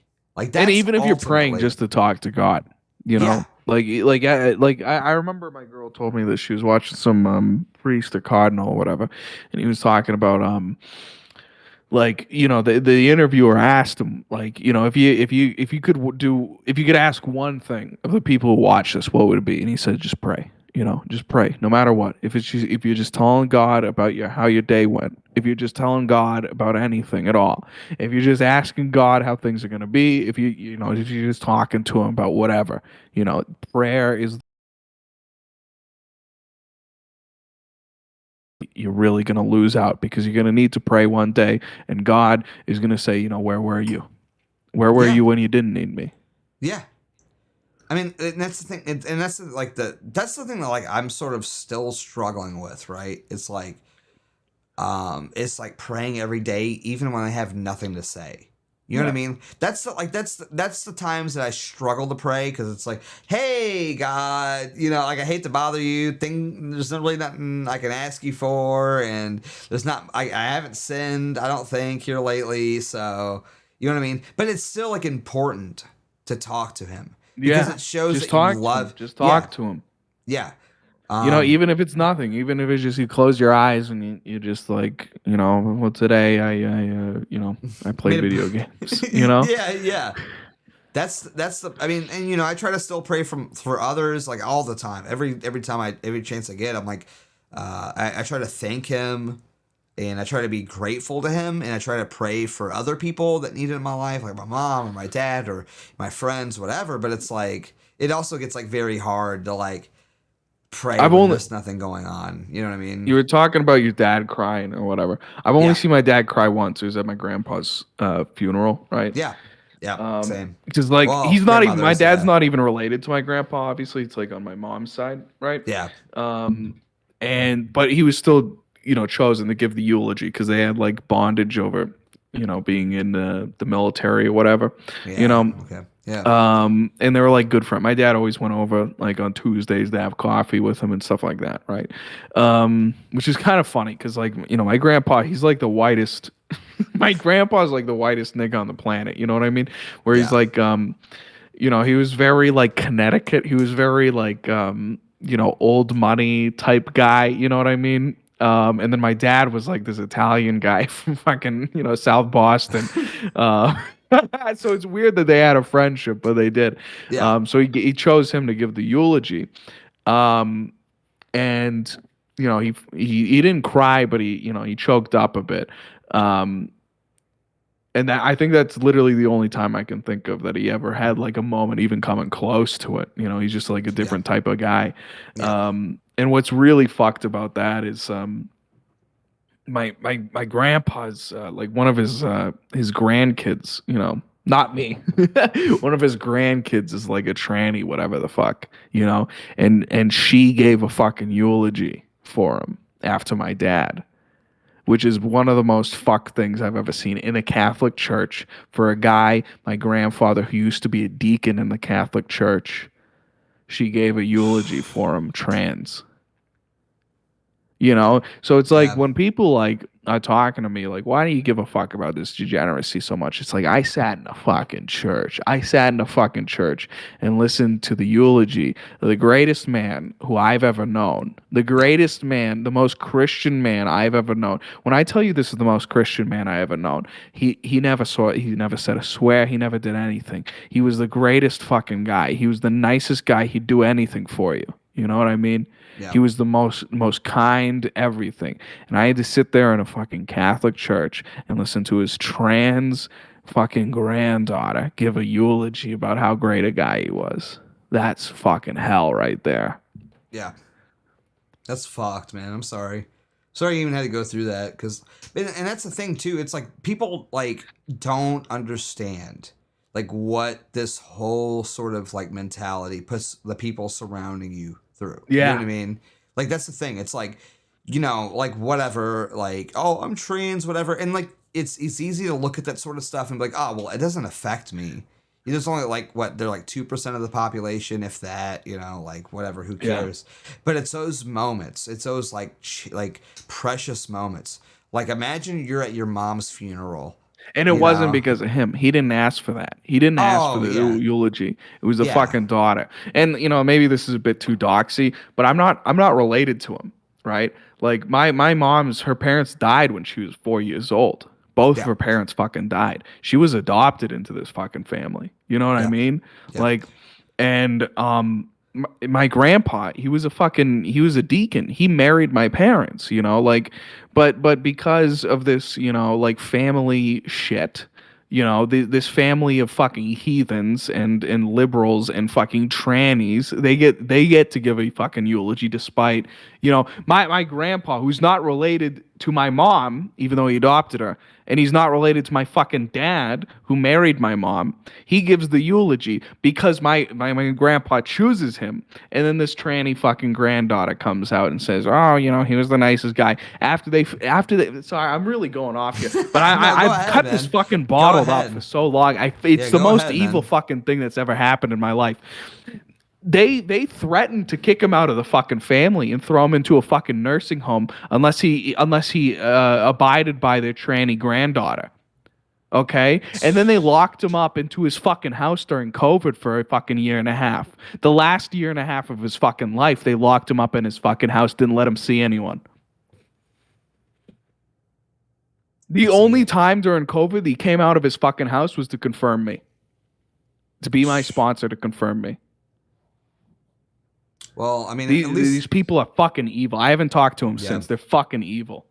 Yeah, I don't blame you at all for being like that's the thing. And like with the whole like COVID nonsense, right? It's like we're gonna see a lot more of that like starting to creep up. People are gonna realize how many moments they were like robbed of. Yeah, you know what I mean? Of like their family, dude. It was. I don't have like. Kanan Sold sent $10. Two of the best on Cozy. Thanks for the content and God bless. No, thanks, man. Dude, can you imagine that? You're 97, 98 years old and your daughter, right? Your daughter tells you you're not allowed to leave your fucking house, right? This is a guy who is fucking 17 years old and he was in fucking France in a bunker getting shelled during World War II. You know what I mean? Like this is like literally like when we think of Greatest Generation, this is this guy. You know what I mean? Yeah. He took fucking shrapnel. He got shot. You know, and now at 97, last year of his fucking life, you can't leave your house. You can't see your family. Yeah, it's disgusting. And like the crazy thing, like I know like Ralph went through a similar experience too. Like his mom was like dying, and he couldn't even go see her because like he wasn't like vaccinated or whatever, and like he didn't want to get the vax and all that. And like it was like I luckily didn't have anything super similar like that, but I had like my best friend. I knew this guy since like he was 13 years old, and he blew his head off with a shotgun because of like, Same. I mean, yeah, he just it was like the COVID thing. He didn't really have anybody to like reach out to, whatever. And he blew his head off with a shotgun, and the funeral was supposed to be in May of 2020, and there was no funeral. He didn't even get to. This motherfucker served in the U.S. Army. And like he didn't even get to get like a funeral of any kind. This is a 22-year-old male. You know what I mean? That served his fucking country, and we can't even bury him because of COVID. You know what I mean? It's fucking evil. This guy fucking fought and died, and like literally died for this country. Like say what you will, he may have taken his own life, but it was really the United States fucking government that fucking you know what I mean? Because he got a little fucked up from everything. You know what I mean? And we wouldn't have done it if he didn't go over. Yeah, exactly. That's exactly right. And there's so many cases of this where people got locked up for no fucking reason over a fucking flu. Yeah. And so many moments that we've been like deprived of. In my case, it's like you're 97 years old, and the guy isn't taking his fucking heart meds. You know what I mean? Yeah. This guy's got a pacemaker. You know, like literally keeping his fucking heart going, and he's not taking his fucking heart meds. It's clear that this guy doesn't really give a shit if he lives or dies. Why don't we let him fucking go around? You know, why don't we let him, you know, have a nice fucking time in his last year of life? Yeah. You know what I mean? Yeah. It's insane. It's just evil, you know. It's like what? So like he doesn't get COVID and he can stay around for another 3 months, you know? Yeah. It's like I don't know. It's evil. I'm sorry to hear that, man. I'm sorry you had to like deal with that. Honestly. No, I'm not. Like, I'm sorry that my grandfather had to go through this, but it's like, you know, like this is what made me a fucking killer, you know? Yeah.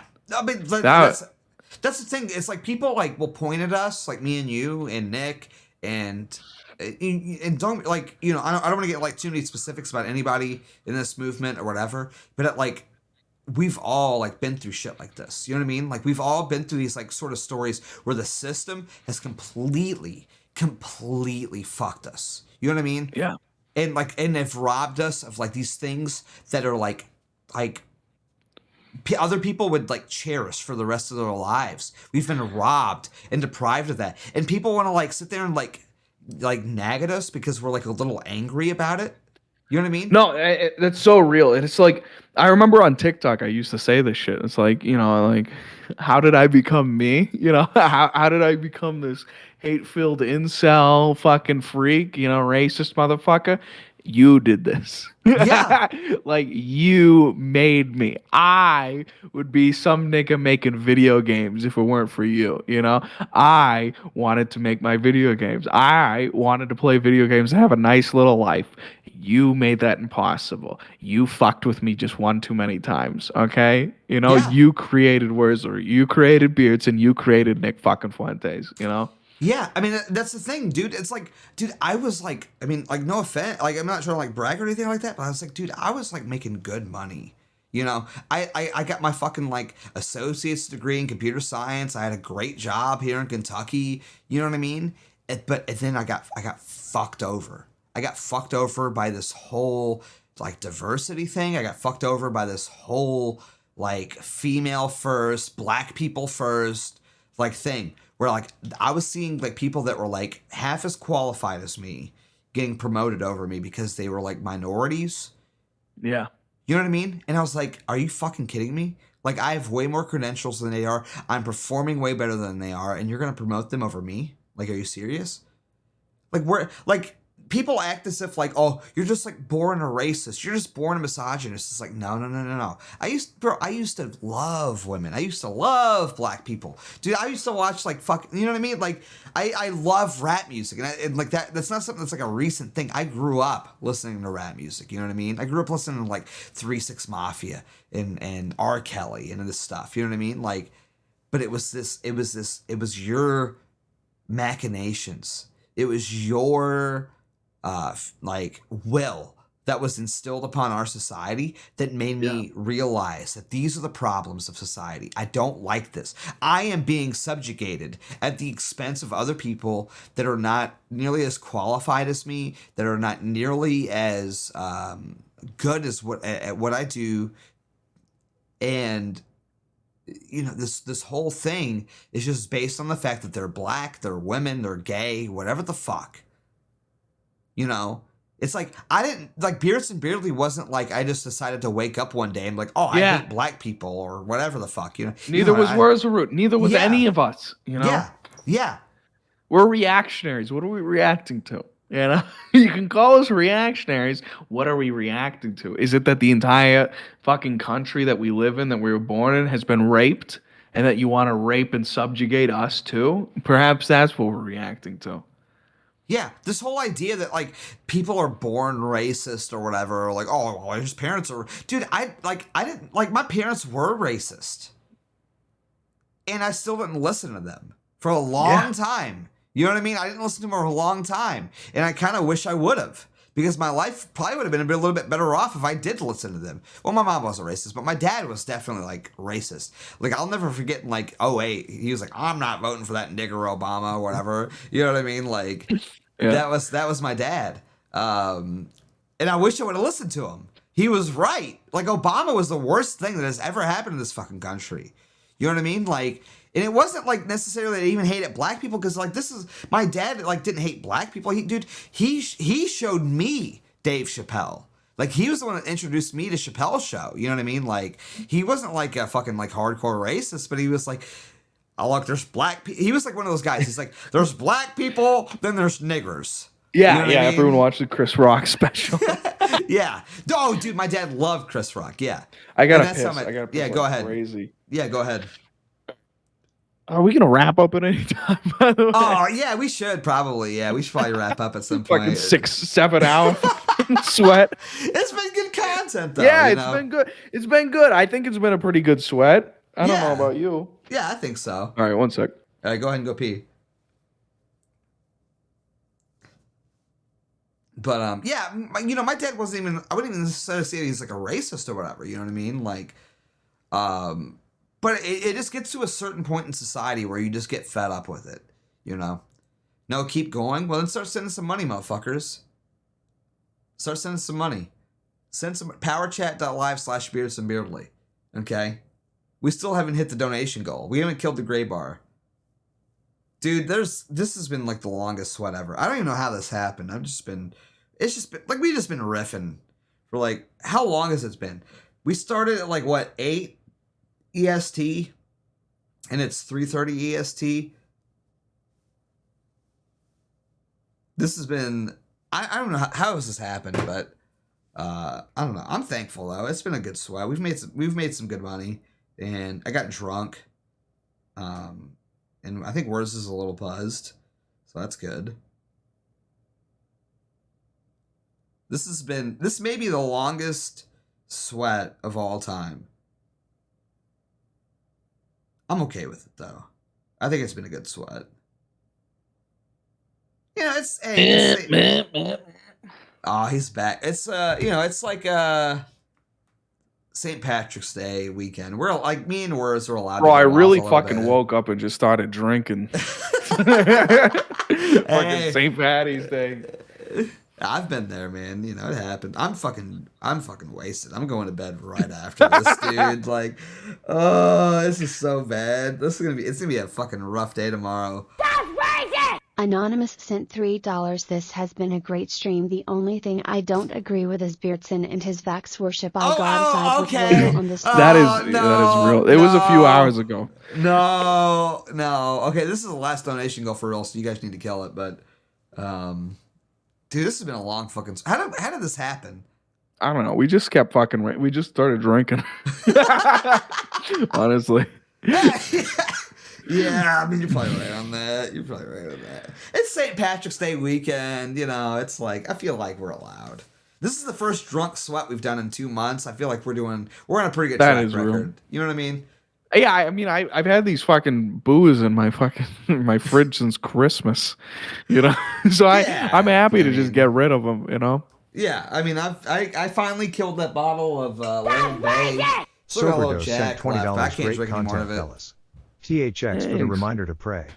Yeah, you should pray. Dude, praying is like, it's just so easy. And it is like, it's such a real thing. It's such a real thing that, like, if there's one thing you can do, you know, no matter what, it's just pray. You know, just talk to God. Just talk to God.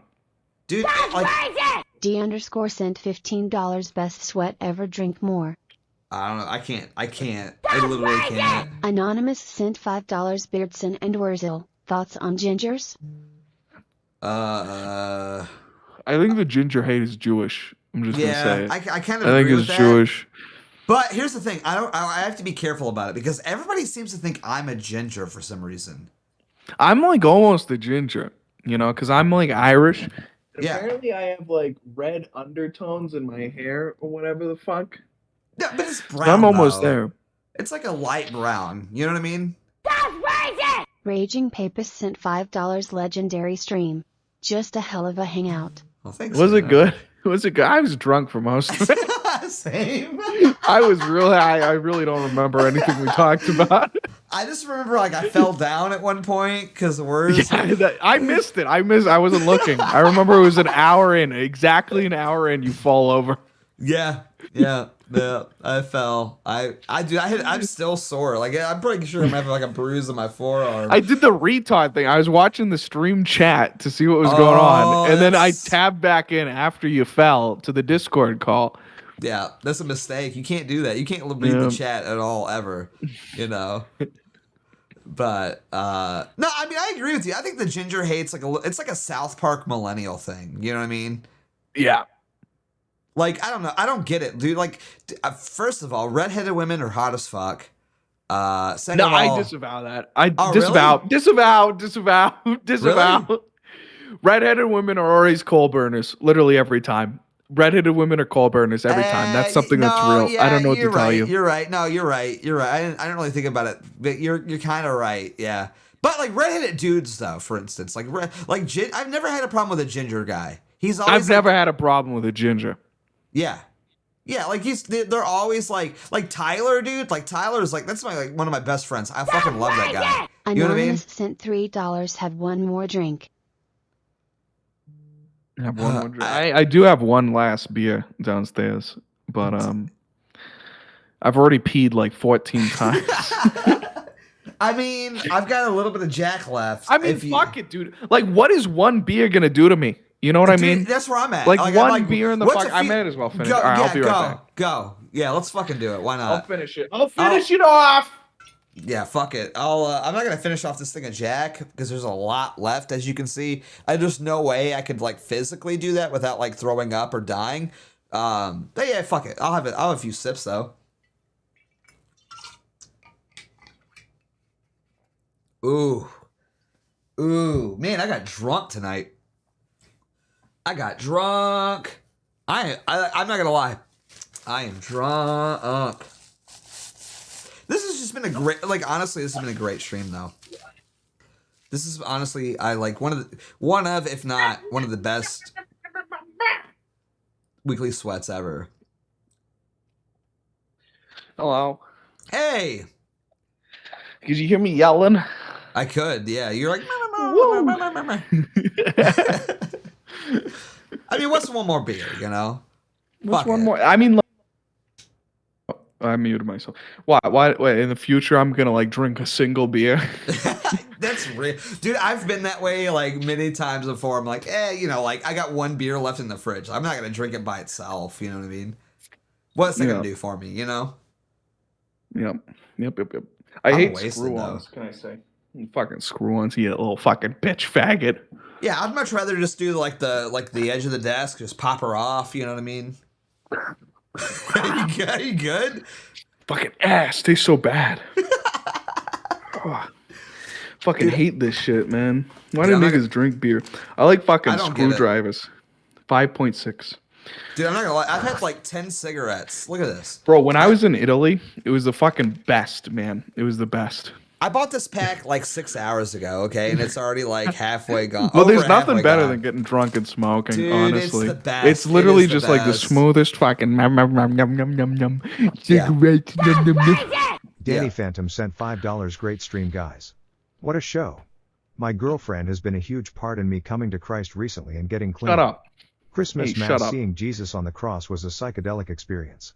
Didn't this guy just talk about how he fucked his girlfriend or whatever? He was doing big puns in his girlfriend. Fading in the night sent $10. Thank you guys for doing a long stream. Purple heart, 2 hearts. You know what I just realized though? We're kind of cucking Harris and Mio. No, they do it every other week. They only do it once every other week? Yeah, for some reason, these lazy faggots. These lazy fucking retards. What do they have going on exactly? I don't fucking know, dude. I don't know what the fuck they think they're doing, right? What the fuck is that? It's you can't do one show a week? Yeah, it's fucking crazy. These fucking nigs. I was working 60 hours a week during the original Weekly Sweat, and I still managed to find time to do one show a week. Granted, it may not have been every single night consistently, Friday nights at this time every night, but I was all right, I can do it Thursday. Sherman Handen sent $50. God bless, brothers. Oh, thanks, man. Appreciate it. Thank you so much, man. Dude, we've made a lot of money this stream, too. Yeah, I'm not gonna lie, almost $1,500. That's pretty good. Let's go. We didn't even have to rape the fucking super chat goal again. I know. But keep donating though, obviously. Like we want you to. Let's hit 1,500. What did he say? I feel like he sent $50. We might as well fucking read it, right? Well, no, he just said like God bless you, boys. Like that was it. You know, it's read just it like, out. Come on, give him his credit. He what he sent said. $50. No, it's literally what he said. He literally said, "God bless, brothers."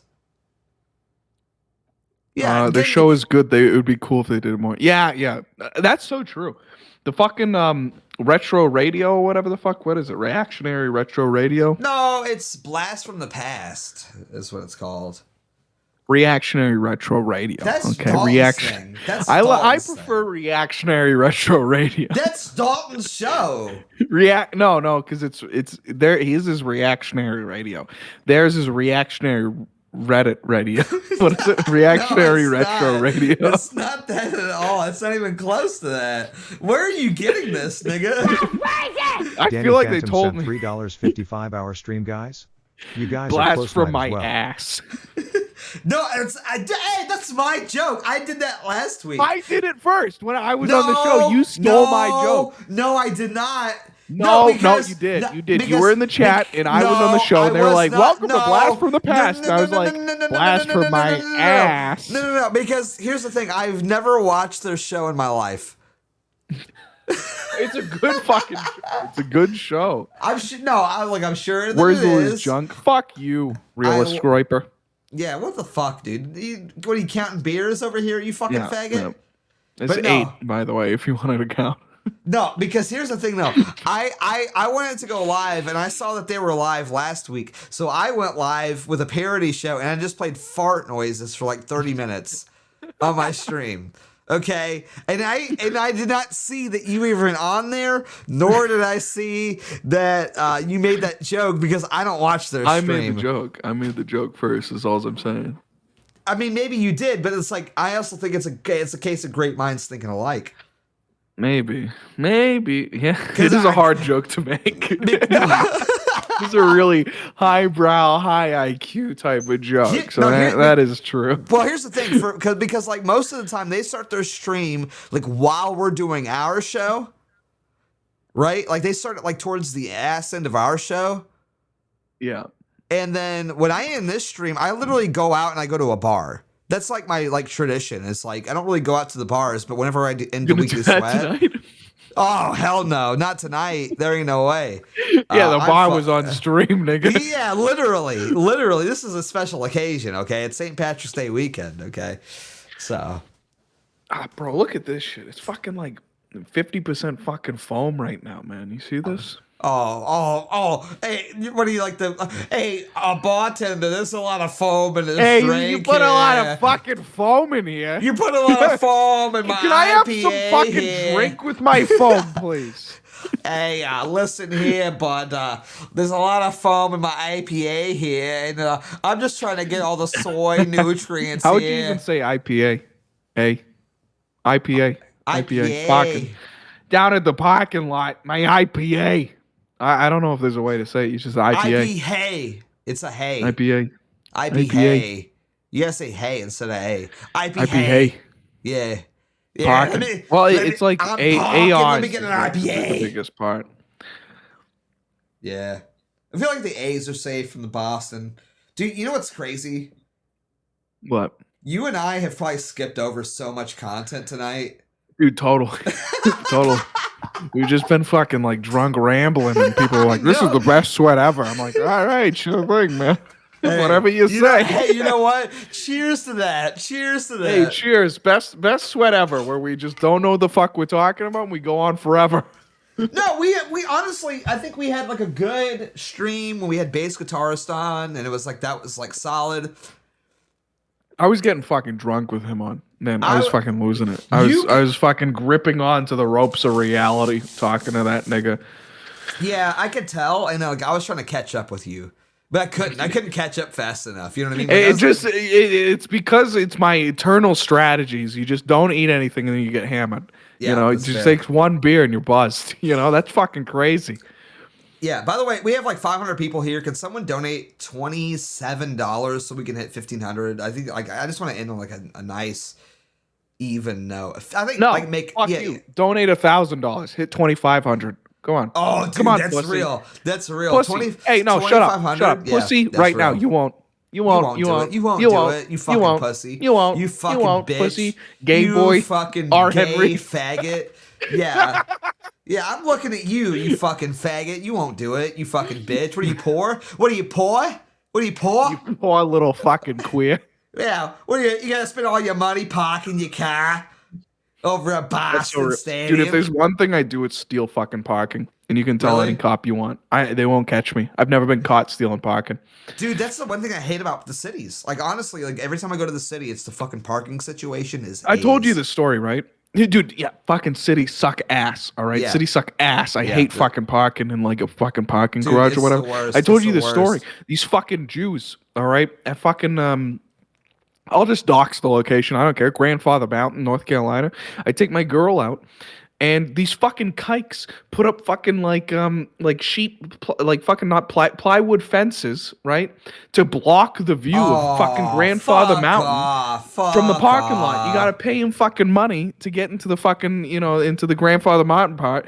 And so I steal gay. parking there, right? Yeah. And then what do I do? And this is why I know my girl's for me. This is why we're getting married. Is because I just hop the fucking fence. I don't pay for Yeah, no, yeah. hop the fucking fence. Yeah. Fuck you, little black bastard. You telling me I'm not allowed to view the fucking beauty of nature from the fucking parking lot? I hop the fence. She hops it with me. And then we just walk around. And it's after hours. They already closed. We just, we have the whole fucking thing to ourselves.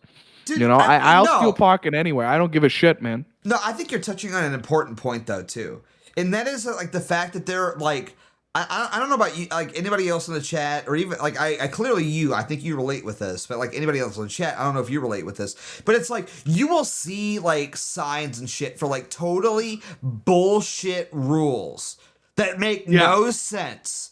And like the fact is like 90% of people obey them, and then there's like 10% of us who are real human beings that acknowledge that that's a bullshit rule, and I'm not going to obey that. It's like, dude, why is like I pay taxes for public parks? Why can I not? Fart Balloon sent $26.77. Fart Gang. Oh, hey, thanks, man. Appreciate that. You're still like a little Fart off. gang, Bush gang.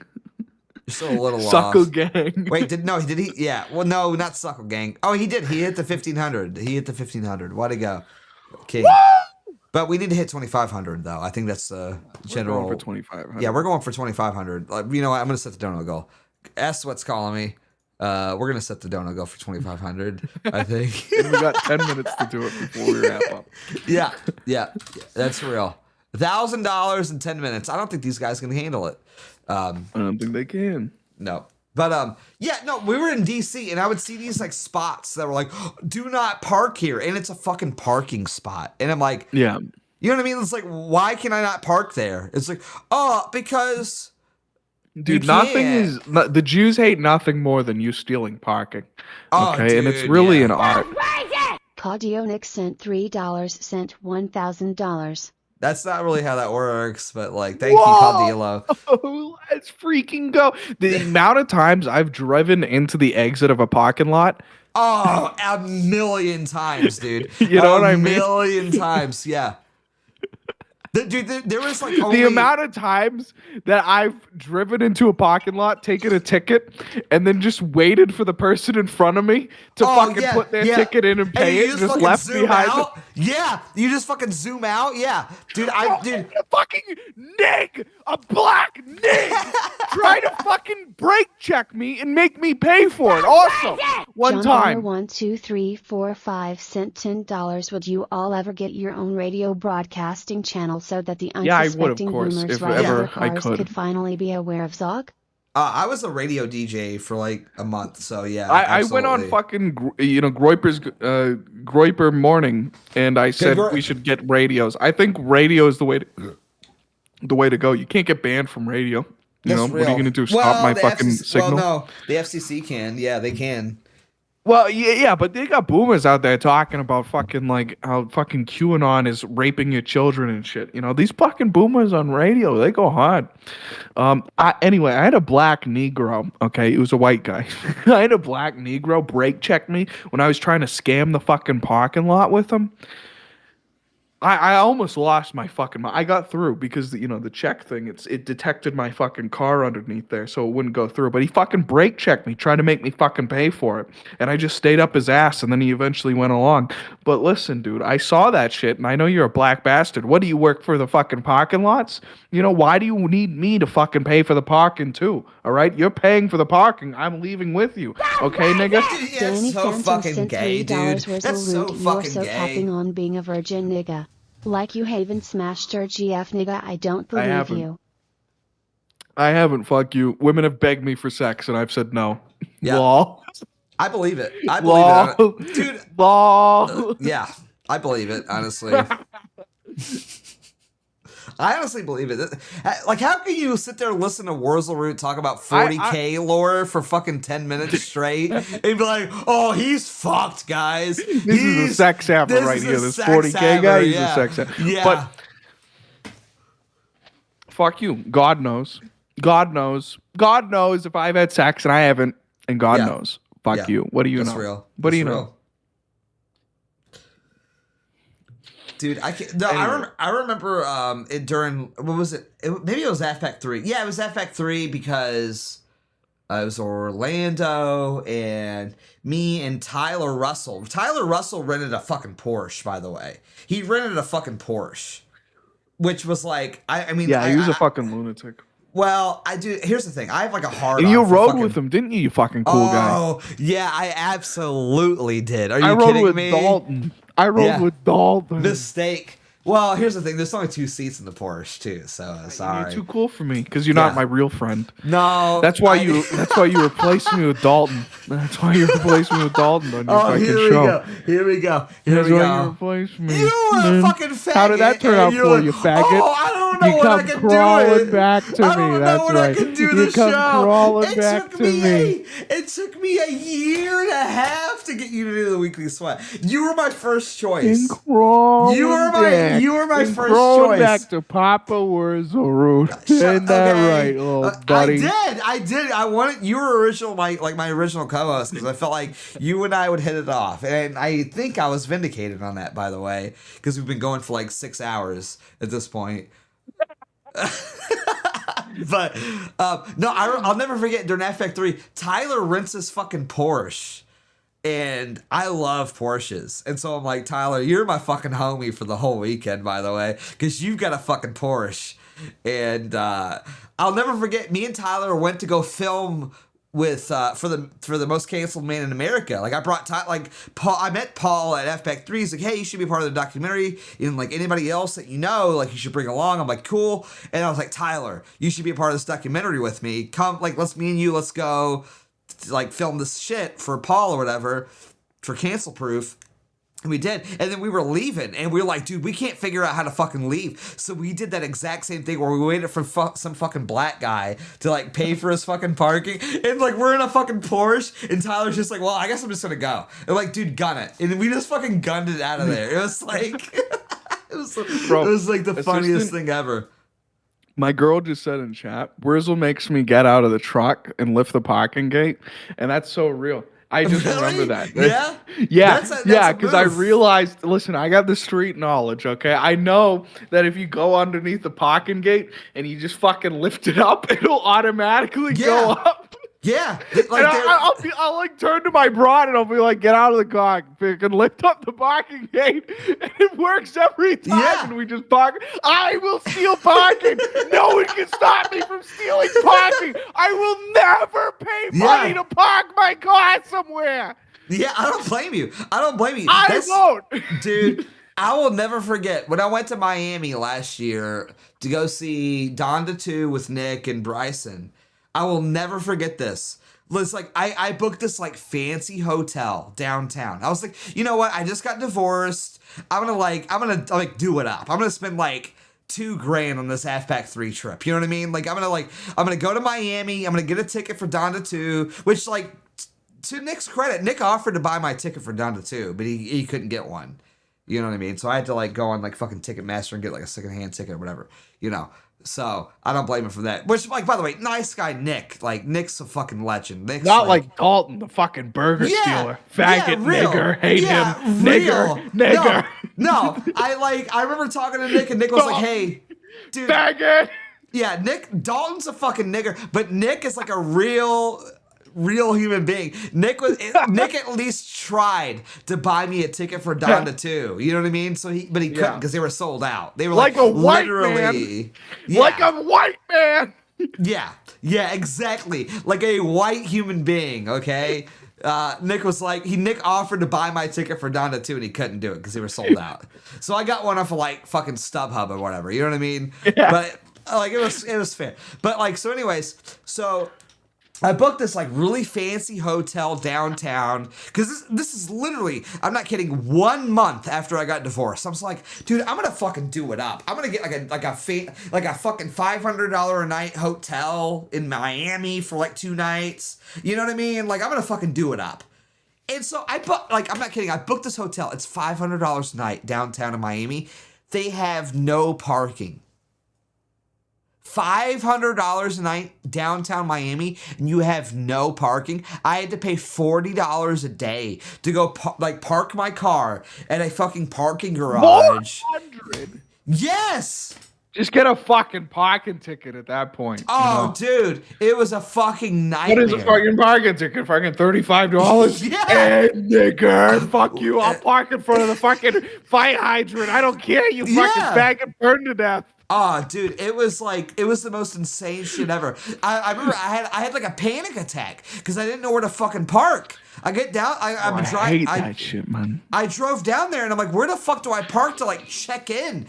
Like Nick's calling me. He's like, hey, we're at this burger spot. Come through. And I'm like, well, I want to check into my hotel first. I at least want to get like my room key or whatever. Because it's like literally like, we're gonna go eat and then we're gonna go to Donda 2. It was like that whole night. I was like, can I at least like check my fucking bags and like get into my hotel? You know what I mean? And I'm like having a panic attack because I can't figure it out. I literally had to park 2 blocks away from my fucking hotel, $40 a night. That was the closest parking. Because city parking is fucking AIDS. It sucks. It sucks ass, dude. Even worst. right now, my Mexican neighbors park right in front of my fucking driveway. Man. They park in front of my fucking. They street park right in front of my fucking driveway. These fucking Mexicans, man. Dude, They do, and I fucking back out, and I gotta, make sure these fucking Mexican bastards aren't fucking parked in front of me, man. Fucking sucks. Sucks ass. Have you ever had to like go knock on the door and be like, hey, can you move your car?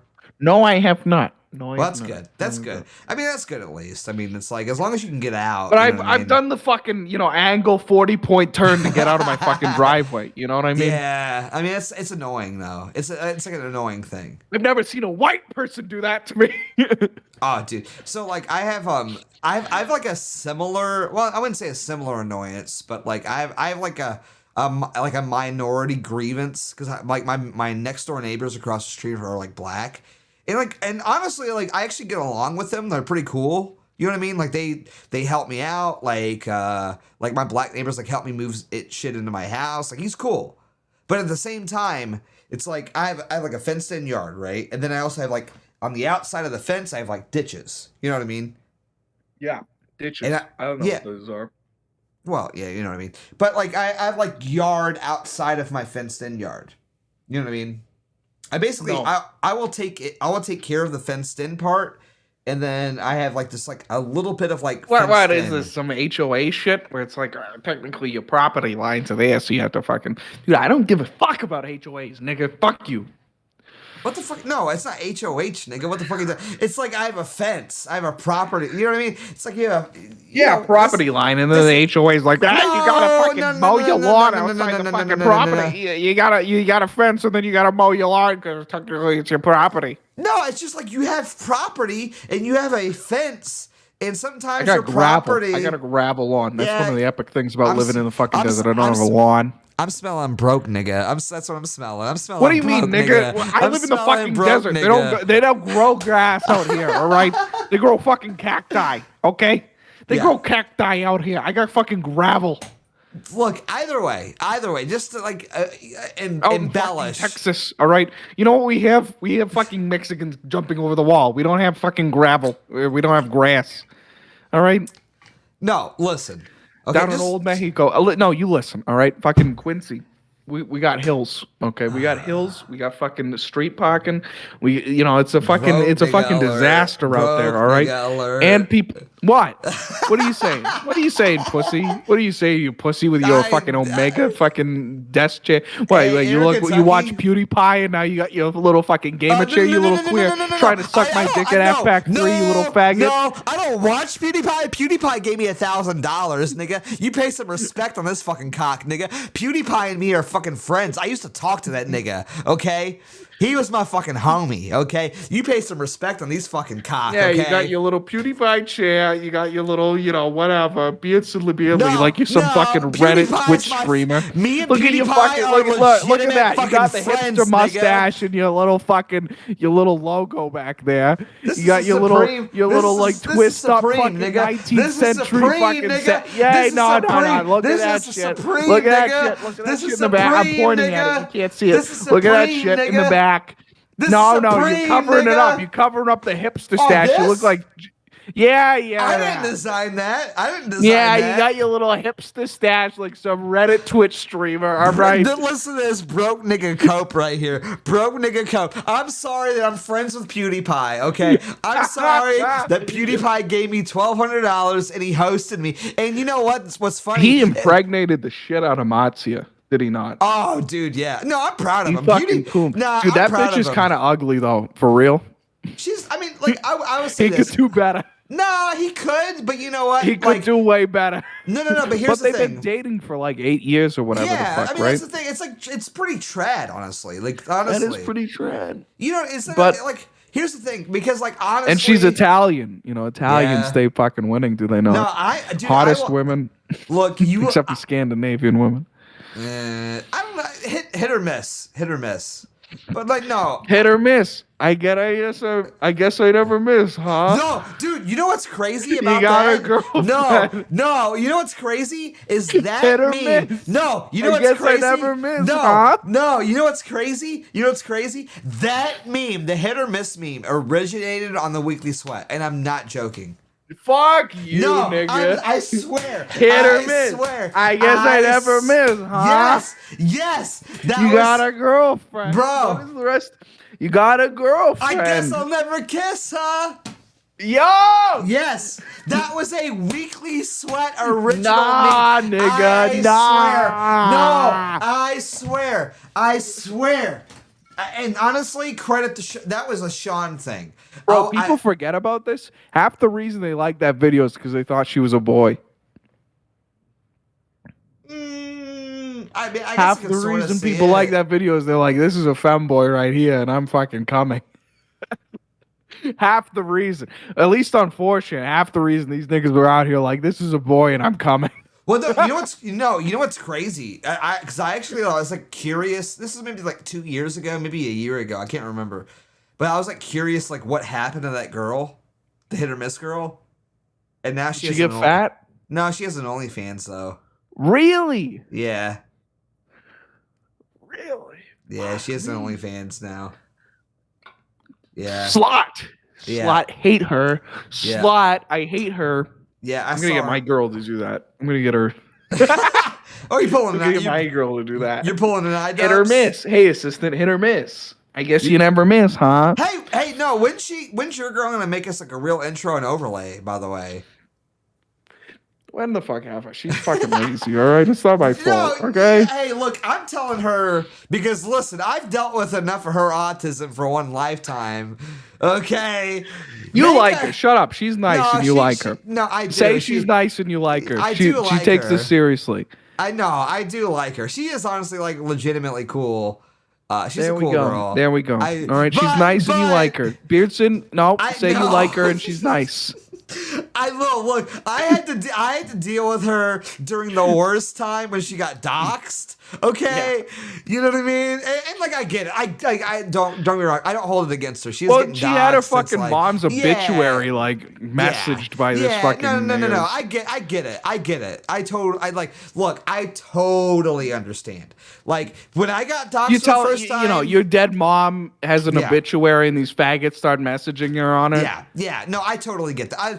I am totally like, I totally get where she's coming from. Okay, because like when I got doxxed, I was like freaking out too. You know what I mean? It's like when you get like actually doxxed for the first time, I think you're allowed a little bit of like a freak out moment. It's just unfortunate, like her freak out moment was on me of all people, and I had nothing to do with it. I was like, listen, I wish I could help. You know, I think you're cool and awesome, but like I get it. She settled out. But either way, I still want that intro. I still want that overlay. I want the intro too. This bitch is like she's like one of those fucking. She's like a goth girl, but she's also like I'm into like sustainable living, and I want to like build. She's like doing. She's like building fucking chairs and shit like that. Okay. No, it's she makes really good chairs, dude. You would be surprised how much this bitch makes sitting at home, okay? Because she's like she's out here, she's like going to fucking estate sales, buying some fucking 1970s Denmark fucking teak desk, and then she sands that shit, and now it's worth $4,000, and she bought it for $35. All right, you'd be fucking surprised what these goth bitches can make with renovation, dude. That's honestly, we were talking about that like a week or two ago. Bro, my girl rubs teak oil on some shit, and she makes $4,000 profit. Okay, bro. No, that's what I'm saying. Like me and you were talking about that like a week or two ago about the estate sale grind, dude. Like you can make so much money going to my girl opened my eyes up to so much. The fucking Goodwill, motherfucking estate sales. No. That's her whole hustle. Is she just goes to fucking estate sales and buys shit. Hang on. Where the fuck did that go? Where did that go?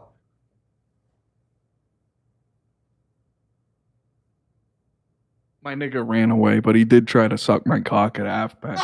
It's fucking. No. He offered me $400 to suck my cock at halfback. He tried to buy me, but I said no.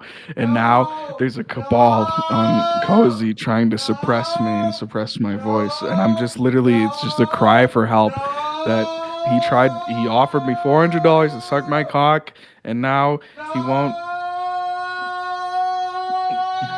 He won't do anything. Everyone hates me now because I declined his $400 offer to suck my cock. He really wanted to suck it because it's big and he knows. No, I did not. Either way, I was trying to find this because I just got it in the mail today. You guys remember that like red hoodie that I got, the Armani Express hoodie? Armani. Wearing? That's nice. Dude, I'm an Armani. They call me Armani Alex. Dude, I am an Armani respecter. No, because here's the thing. Can I say Gucci's a fucking fag girl brand? I just want to say Gucci is totally a fag girl brand, and I've never seen a man. That's real. Gucci and it doesn't look like pussy shit. Dude, I know. Well, because here's the thing. It's like I got that Armani Express hoodie, and it was like the best. It was like $150. Totenkopf 88 cent $3 Beardson, are you really friends with PewDiePie? Like for real, has he watched you in the past? Yes! If so, that's keck. No, he did. Like that's literally in the intro of this show. Like I have the clip of it. Like I mean I don't know. I don't want to like get too much into it, but like he used to be sponsored by DLive, right? And that's why a lot of us went to DLive, and then he ended up giving me like $1,200. But like the thing that like a lot of people don't know is like he reached out to me after that, and me and him used to like kind of talk, and I would recommend books and stuff to him. Really? Yeah. He's based as fuck, dude. He's I knew awesome. that. You already told me about this. Yeah, I think I told you maybe like behind the scenes, but yeah.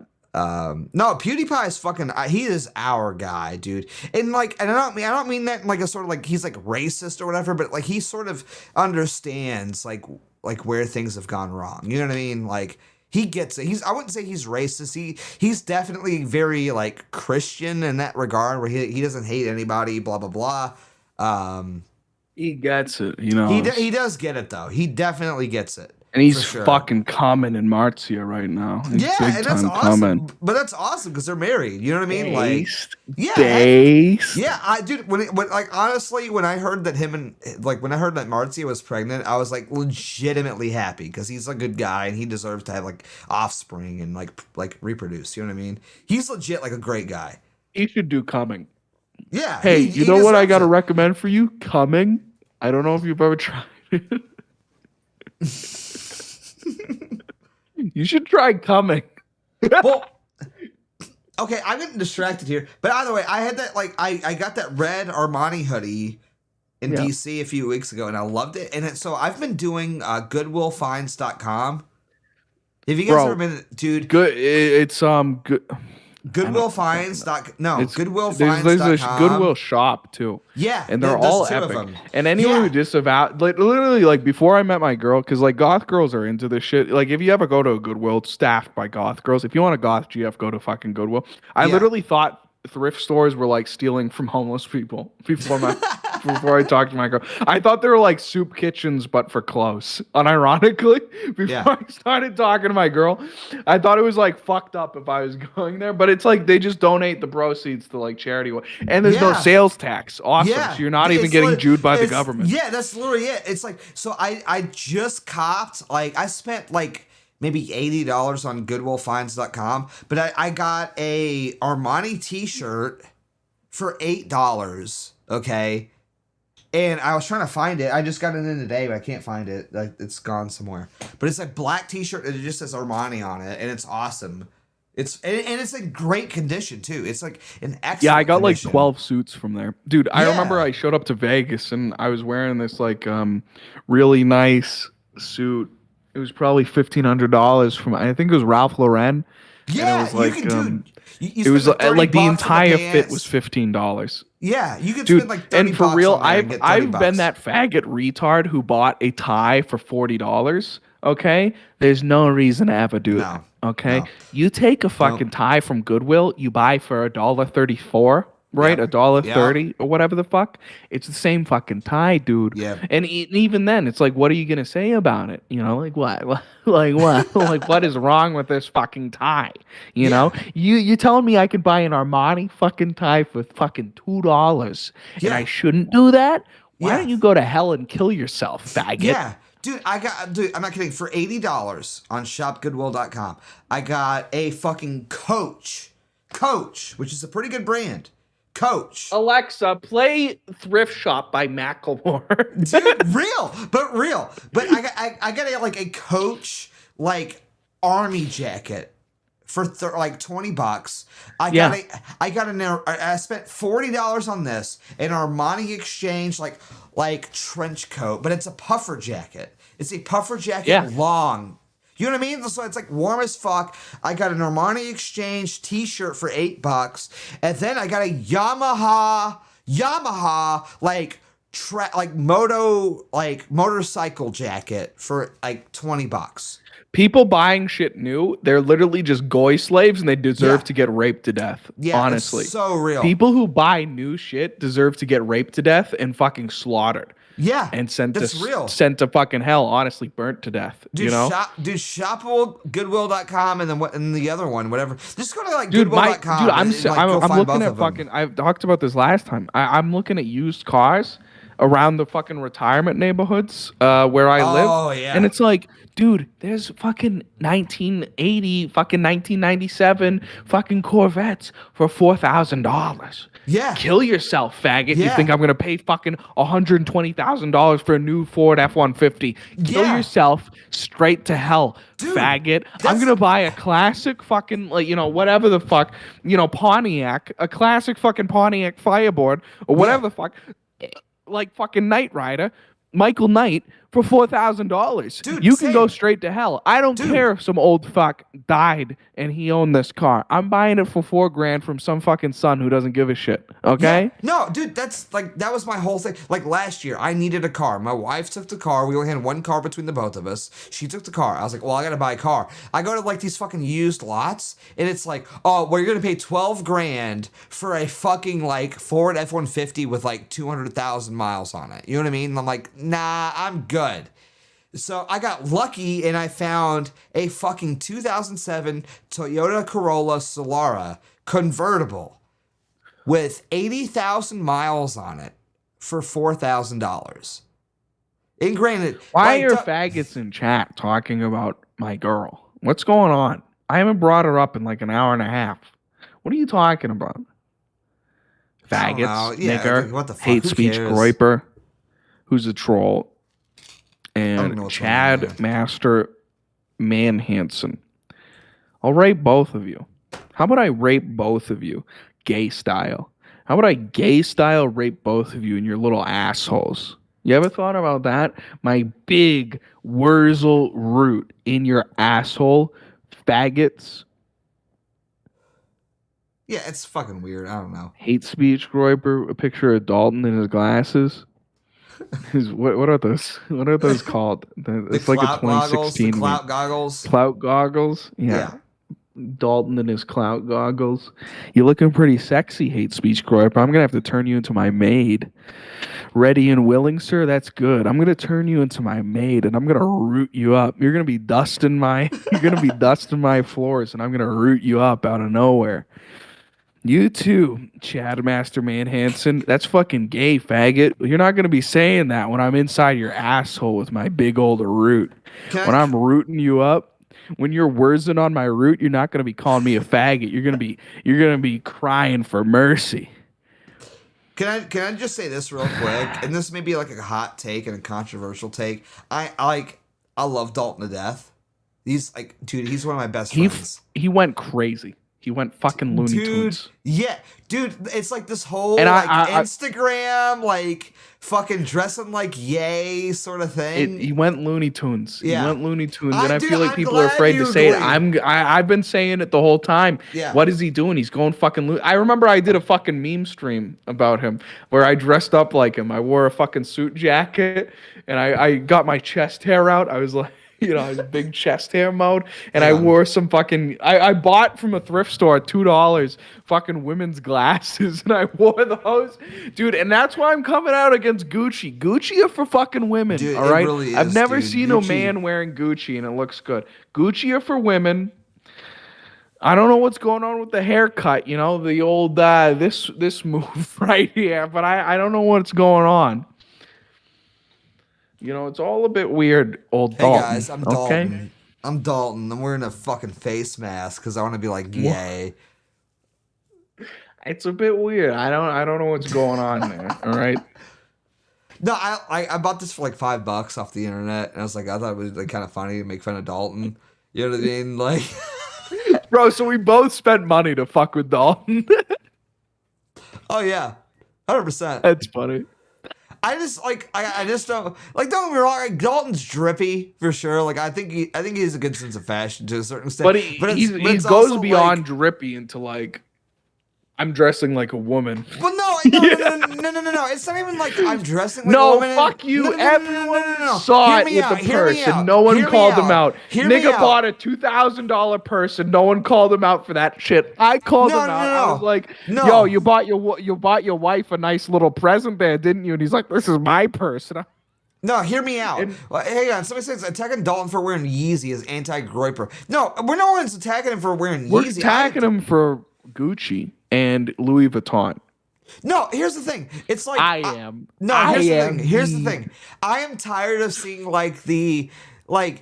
Dalton would just be taking like these like very like it's like almost like glamour shots of himself. You know what I mean? He's like taking these like glamour shots of himself where it's like 10 pictures of him with like different Instagram filters on it. And then he's like posting it to Instagram. And there's no fashion being displayed there at all. It's just like a headshot. He's like, I look awesome here. Post. Can I come at you? Can I come at you for a second? Go ahead. We all know what those Instagram photos are for. Who? You. The Instagram photos of you smoking the, cigarettes and just like the pictures of your face. This is a very millennial thing. It's for the e-girls. We all know it. No, we all know it. Hear me out. Bring up your Instagram right now. Bring up your Instagram. Bring up your Instagram right now. Bring it up. Bring up your Instagram right now. Here's the thing. Can I explain it? Yeah. Am I allowed to like defend myself? Go for it. You got your time. I think it's funny. Here's the thing. I am allowed. Instagram is like, see it from my perspective, okay? Instagram is like the only multimedia like major platform that I'm allowed on anymore. Like I can't get on Twitter, I can't get on Facebook, I can't get on anything else. And so I think it's funny to just like take a selfie. Like I think it's funny to be like, well, my content is so restrained on this like multimedia platform that like all I'll do is like take a selfie and say, hey. Like that's my whole gimmick. No, because here's the thing. I've already got and that's the girl. for groypers. That's not for e-girls. That's for those selfies are for groypers, not for e-girls. No. It's not for no. Hear me out. It's not for groypers and it's not for e-girls. It's for me because I think it's fucking funny. I think it's funny that people follow me on Instagram. But e-girls do just so happen to message you because of those. No, they don't. Honestly, I don't get a whole lot of messages on Instagram. Even the girl that like I'm talking to right now, and I'm kind of like sort of in love with, like not from Instagram. Where's she from? Don't worry about it. Is it Instagram? No, it's not Instagram. Where is it from then? Don't worry about it. Where's it from then? Don't worry about it. What about the other girls? What about the other prospects? No, Where are they from? No, I will say hand on the Bible. I have never legitimately DM'd a girl off of Instagram ever. All right. Just saying. Hand to God. Just saying. So it's not for the girls. You're not posting those selfies for the girls. Not. It's like an esoteric joke only meant for yourself. No, I think yeah, literally that's what it is. Like, cause like I'm not no, because like the whole joke is that like I would post like flyers for Friend Fest and I'd post flyers for AFPAC and I'm almost banned on Instagram for posting those things. And so the whole thing is like, well, I can't literally say anything on Instagram without getting banned, especially after the Louis doc. After the Louis Theroux doc and the BBC documentary, it's like, dude, if I say... Did you try to riz any of those bitches? What do you mean?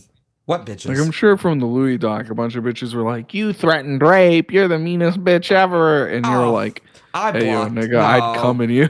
No, I blocked every single one of them, dude. I'm not kidding. I blocked every single one of them, and that's hand on the Bible. The Spirit of A. Cole sent $3. Is PewDiePie still based, you think? Yeah. Why did he move out of the West? To Japan, do you think? He lived in Bristol previously. The gayest city in the UK. Yeah. Well, because, Jared Taylor said this in like 2015, right? That like the closest thing that you can get to like a white ethno state is Japan, It's just like a nice place. They are a very like ethnically driven culture.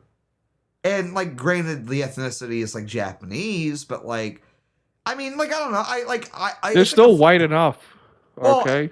Well, here's the thing, it's a fine line. Bro, any society that has, on their subway, they have specific chimes for each stop. You know what I mean? That's just like white as fuck. You know what I mean?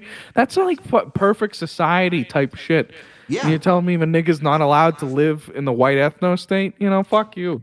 Well, I mean, here's the thing. It's like, don't get me wrong. Like, I would never say that Japan is like some sort of like based culture because they clearly are not Christian, right?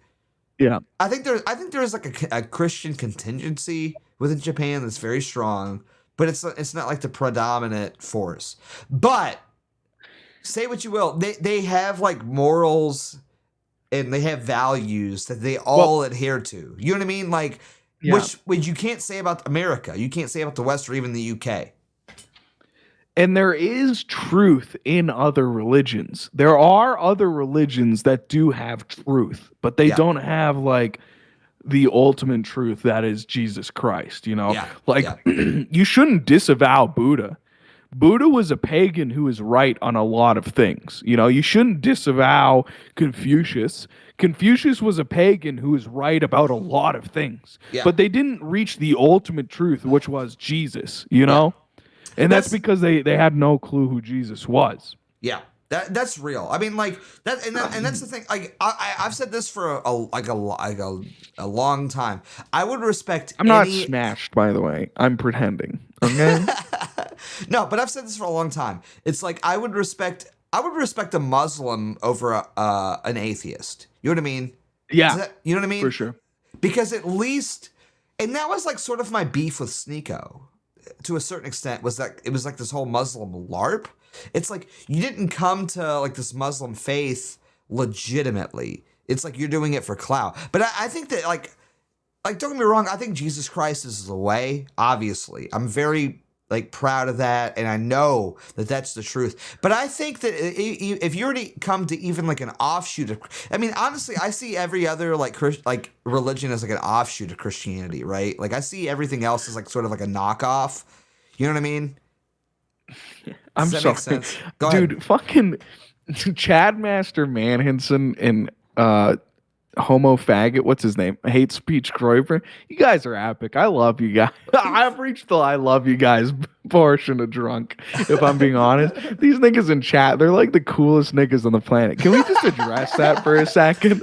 That like our chat, you know, like Groipers are just like the most epic niggas on the planet. You know what I mean? This nigga's coming at me for talking about my girl, and I make a gay rape threat about him, and they're both just like, "Well, bro, we've taken the ultimate L." It's just so funny and epic. I just love us. We're just like the most epic fucking people on the planet, man. Yeah, I love like that. everything about us is so funny and cool. Like even the gayest, the most retarded faggot Groiper is like way cooler than just everyone else in the world. You know? That's real. I agree with that. But like back to my point. Sorry. No, you're good. You're good. But like even like what is it like Shinto? Is that what they call it? They celebrate? Shinto Buddhism, yeah. Yarimeyo, Urimeyo. Yeah, that means spear wall formation. Yeah, I played Shogun too. Oh yeah, that's fair. Total War Shogun 2, yeah, that's a great fucking game. It is. That's like the only Total War game that I played ever, but like it's fucking great. But anyways, Tono Kame de Desuka. Yeah. Sorry, continue. But like I would still respect that over like atheism. And I think atheism is sort of like the predominant majority in America. Like I don't know. I to me, like and I'm not even trying to say this as like a slight. I don't consider Protestantism like Christianity at this point. No, neither do I, dude.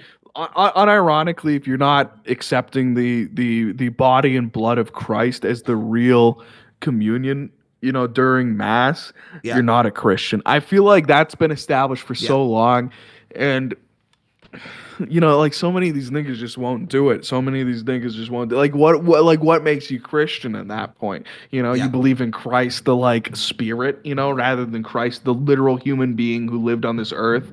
Yeah, and like what Protestantism is what, like maybe 200-300 years old at this point. And like, and then these niggas, like, dude, I've seen so many e-girls on Instagram for this past like 2 weeks, like trying to come after like Ella Malding did it. She's like, oh, Catholicism isn't real, by the way. And then this fucking bitch like Jillian Stone or whatever, who married a fucking like Elvis, and dude, her husband is an Elvis impersonator. That's his career. Okay, and she's like, "Oh, Catholicism isn't real or whatever," and I'm like, "Yeah, I'm thankfully e-girls weighed in on this topic, so I know what my opinion is."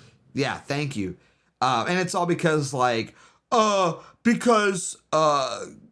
25 years ago there was like a pedo scandal in the church or whatever, so therefore Catholicism's bad. And it's like, first of all, like that's not real. That's not like a real thing. Well, even if it is real, like they should be burned to death.